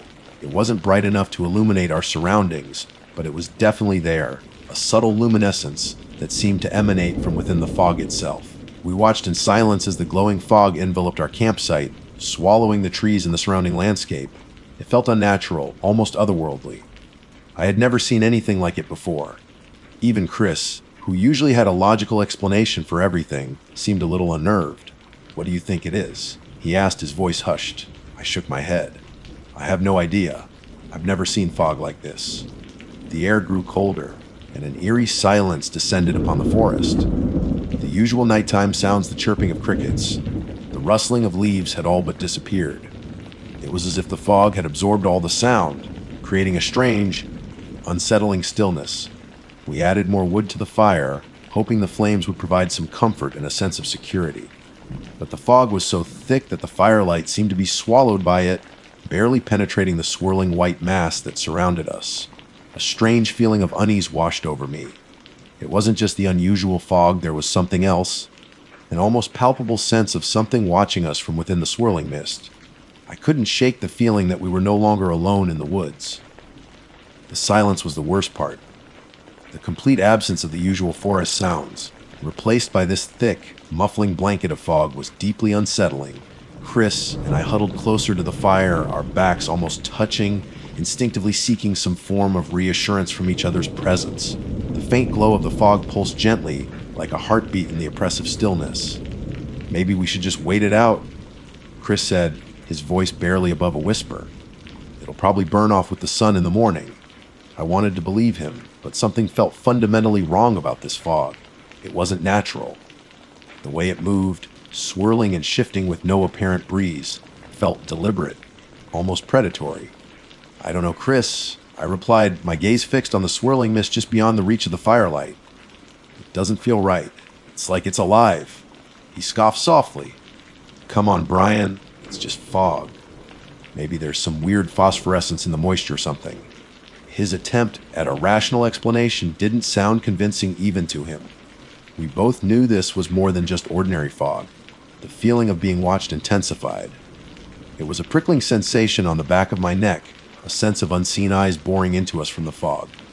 I scanned the darkness beyond the firelight, trying to penetrate the dense white curtain, but it was like looking into a void. Then we heard it, a soft rustling sound coming from the edge of the fog. It was faint, almost imperceptible, but in the unnatural silence, it stood out like a gunshot.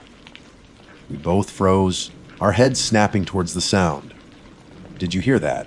Chris whispered, his eyes wide. I nodded slowly, my heart pounding in my chest. "Yeah. What do you think it was?" We held our breath, straining our ears, but the sound didn't come again. After a few tense minutes, we slowly started to relax, attributing it to maybe a small animal passing by. But then it happened again. This time the rustling was closer, and it was accompanied by a soft, dragging sound like something heavy being pulled across the forest floor. It was definitely not a small animal. Fear, cold and sharp, pierced through my initial unease. Whatever was out there in the fog was moving, and it was getting closer. "Maybe we should get inside the tents," I suggested, my voice trembling slightly.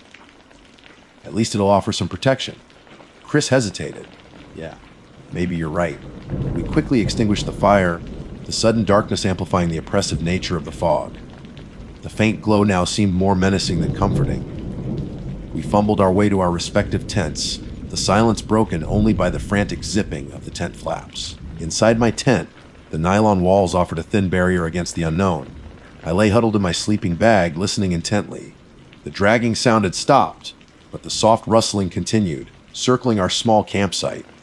It sounded like something was moving through the undergrowth, just beyond the perimeter of our tents. I grabbed the small knife I always carried on my belt, my hand gripping the handle tightly. It was a meager weapon against whatever might be out there, but it was better than nothing. Minutes stretched into an eternity. The rustling continued, sometimes closer, sometimes further away, always just beyond my line of sight. My imagination ran wild, conjuring up all sorts of terrifying possibilities. Was it an animal, something bigger than anything I'd ever encountered?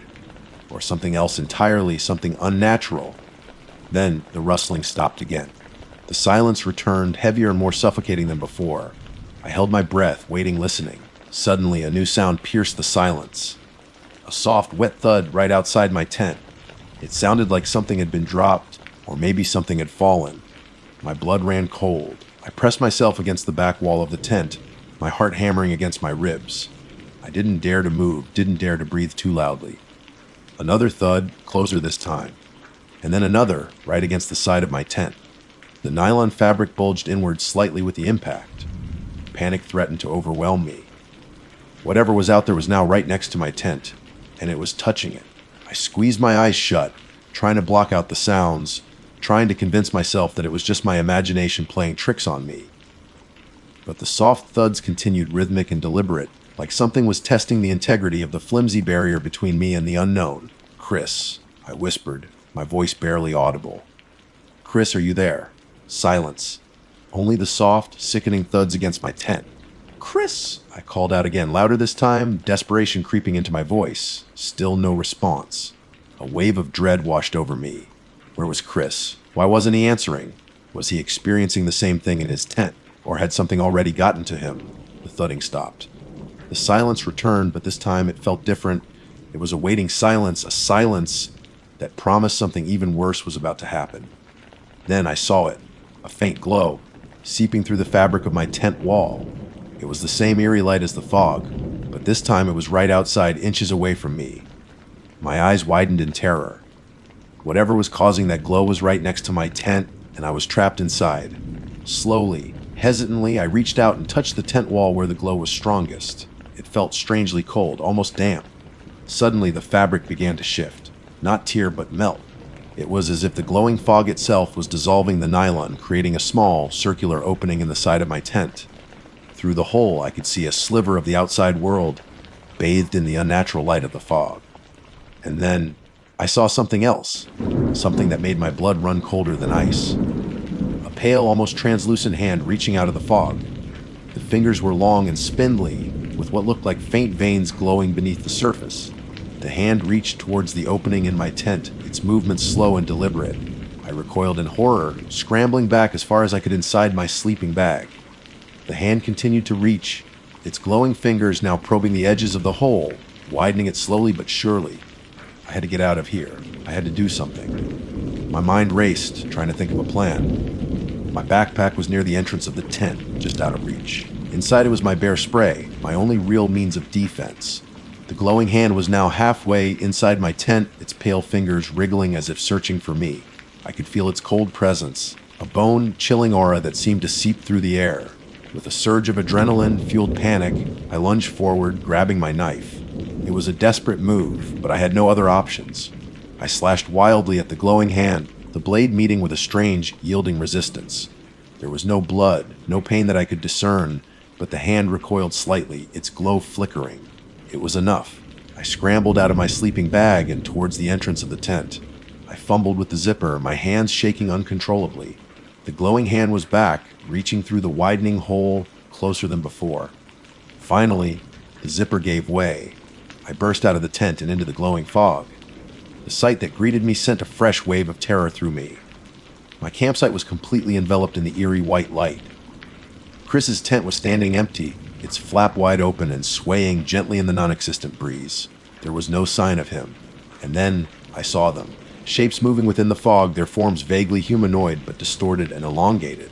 They were surrounded by the same faint glow as the fog itself, their outlines shimmering in the unnatural light. They were moving slowly, deliberately, their attention focused on me. I knew then that Chris was gone, and I knew that I was next. My only instinct was to run. I turned and fled into the glowing fog, the unnatural light casting long, distorted shadows in front of me. I didn't know where I was going, didn't have a plan. All I knew was that I had to get away from those things, away from the glowing fog, or I would die. I ran blindly through the trees, the dense fog obscuring everything around me. Branches whipped at my face, and I stumbled over unseen roots and rocks. My lungs burned and my legs ached, but I didn't dare to stop. I could feel them behind me, moving through the fog with an unnatural swiftness, their glowing forms closing in. I made a terrible decision then, a decision born out of sheer panic and desperation. I decided to try and outrun the fog itself. I knew it was illogical, knew that fog didn't chase people, but in that moment, it felt like my only chance. I veered off the trail and started running uphill deeper into the woods, hoping to somehow escape the oppressive embrace of the glowing mist. It was a foolish move, one that would likely cost me everything. Running uphill through the dense forest in the middle of that glowing fog was a nightmare. Visibility was down to mere feet, the unnatural light distorting every shape and shadow, making it impossible to tell what was real and what was just a trick of the light. I stumbled constantly, my ankles twisting on hidden rocks and roots. Branches clawed at my face, and the thick, damp air made it hard to breathe. I kept glancing back, half expecting to see those shadowy figures closing in, their faint glow cutting through the fog. But all I saw was the swirling white mist, an oppressive, suffocating presence that seemed to have a will of its own. The terrain grew steeper, and the trees became denser. I could hear the rush of a nearby stream, but I couldn't see it through the fog. I knew I should probably stick to the trail, but my panic-fueled decision to outrun the fog had led me deeper into the wilderness, further away from any chance of rescue. As I pushed myself harder, my exhaustion grew. My legs felt like lead, and my lungs burned with each ragged breath. I knew I couldn't keep this up for much longer.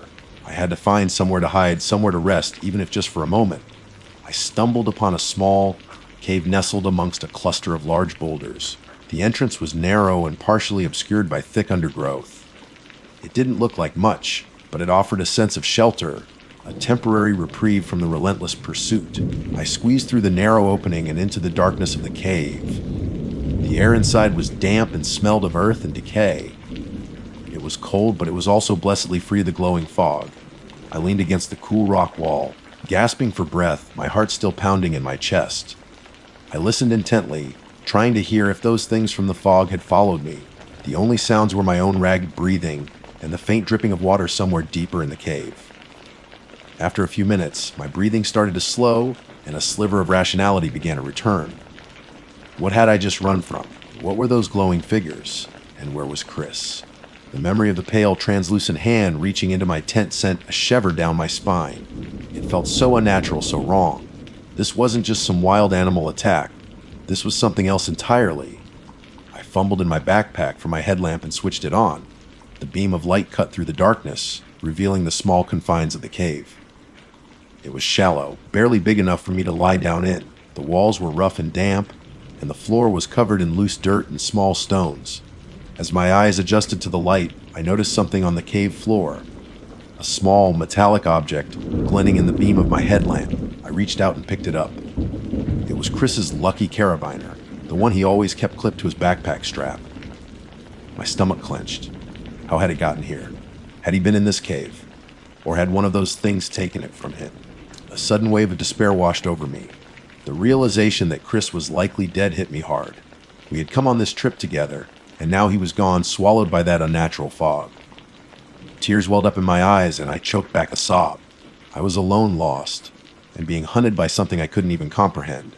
I knew I couldn't stay in the cave forever. Eventually, whatever was out there would find me.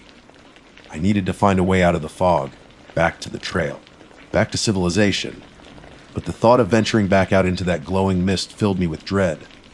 The feeling of being watched, the oppressive silence, the unnatural light, it all felt so menacing, so hostile. I took a deep breath and tried to think clearly. I needed to conserve my energy, stay hydrated, and try to navigate my way back to the trailhead. My GPS device was still in my backpack.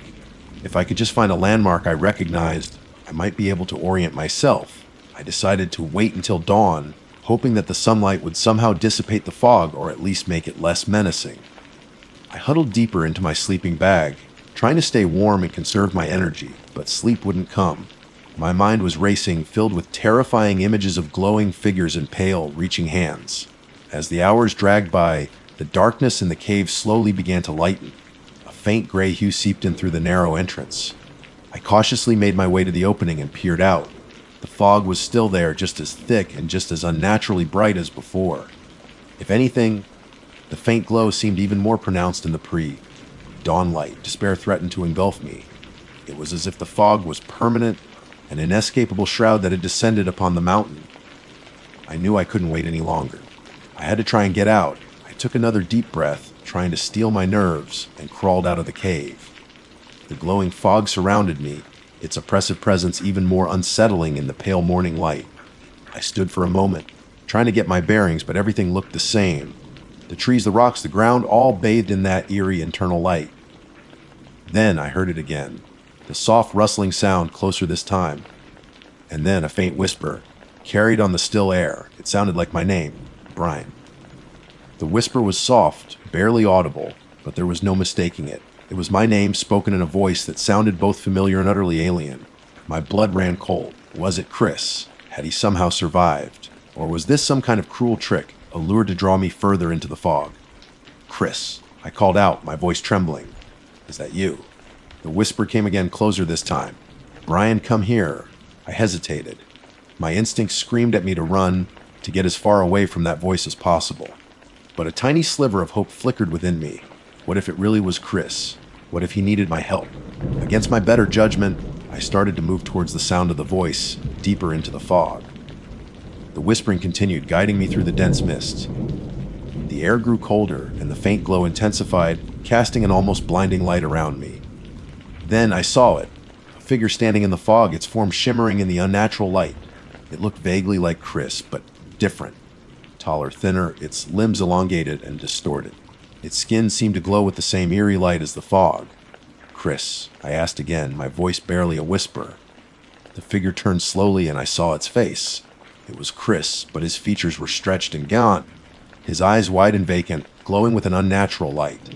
A faint smile stretched across his lips, a smile that didn't reach his eyes. "Brian," the figure said, its voice a distorted echo of Chris's familiar tone. "We've been waiting for you." Then, more figures emerged from the fog, their glowing forms surrounding me. They were all vaguely familiar, their shapes resembling hikers I had seen on the trail the day before. Their eyes glowed with the same eerie light, and their smiles were just as vacant and unsettling. Terror washed over me, a primal fear that paralyzed me to the spot. This wasn't Chris. These weren't just other hikers. These were something else. Something that had been taken by the fog, transformed into these grotesque, glowing figures. They started to move towards me, their movements slow and deliberate, their vacant smiles never faltering. I tried to scream, but no sound would come out. My legs felt like they were rooted to the ground. As they reached me, their cold, glowing hands reached out. I felt a searing cold as they touched me, a chilling sensation that seemed to penetrate to my very core. The last thing I saw was their glowing faces closing in, their vacant smiles growing wider, before the glowing fog consumed me completely. They found my backpack a few days later, lying abandoned on a barely, their trail miles off the marked route. There were no signs of a struggle, no footprints other than my own, leading away from the campsite and further up into the mountains. They searched for weeks, but they never found Brian or Chris. Some say that on clear nights when the moon is full, hikers in the San Juan National Forest still report seeing a faint, unnatural glow in the distance, a silent, swirling fog that seems to pulse with a life of its own. And sometimes, they say, carried on the wind, they hear faint whispers, calling out names in the dead of night. They say the fog is still out there waiting, and it's always looking for more,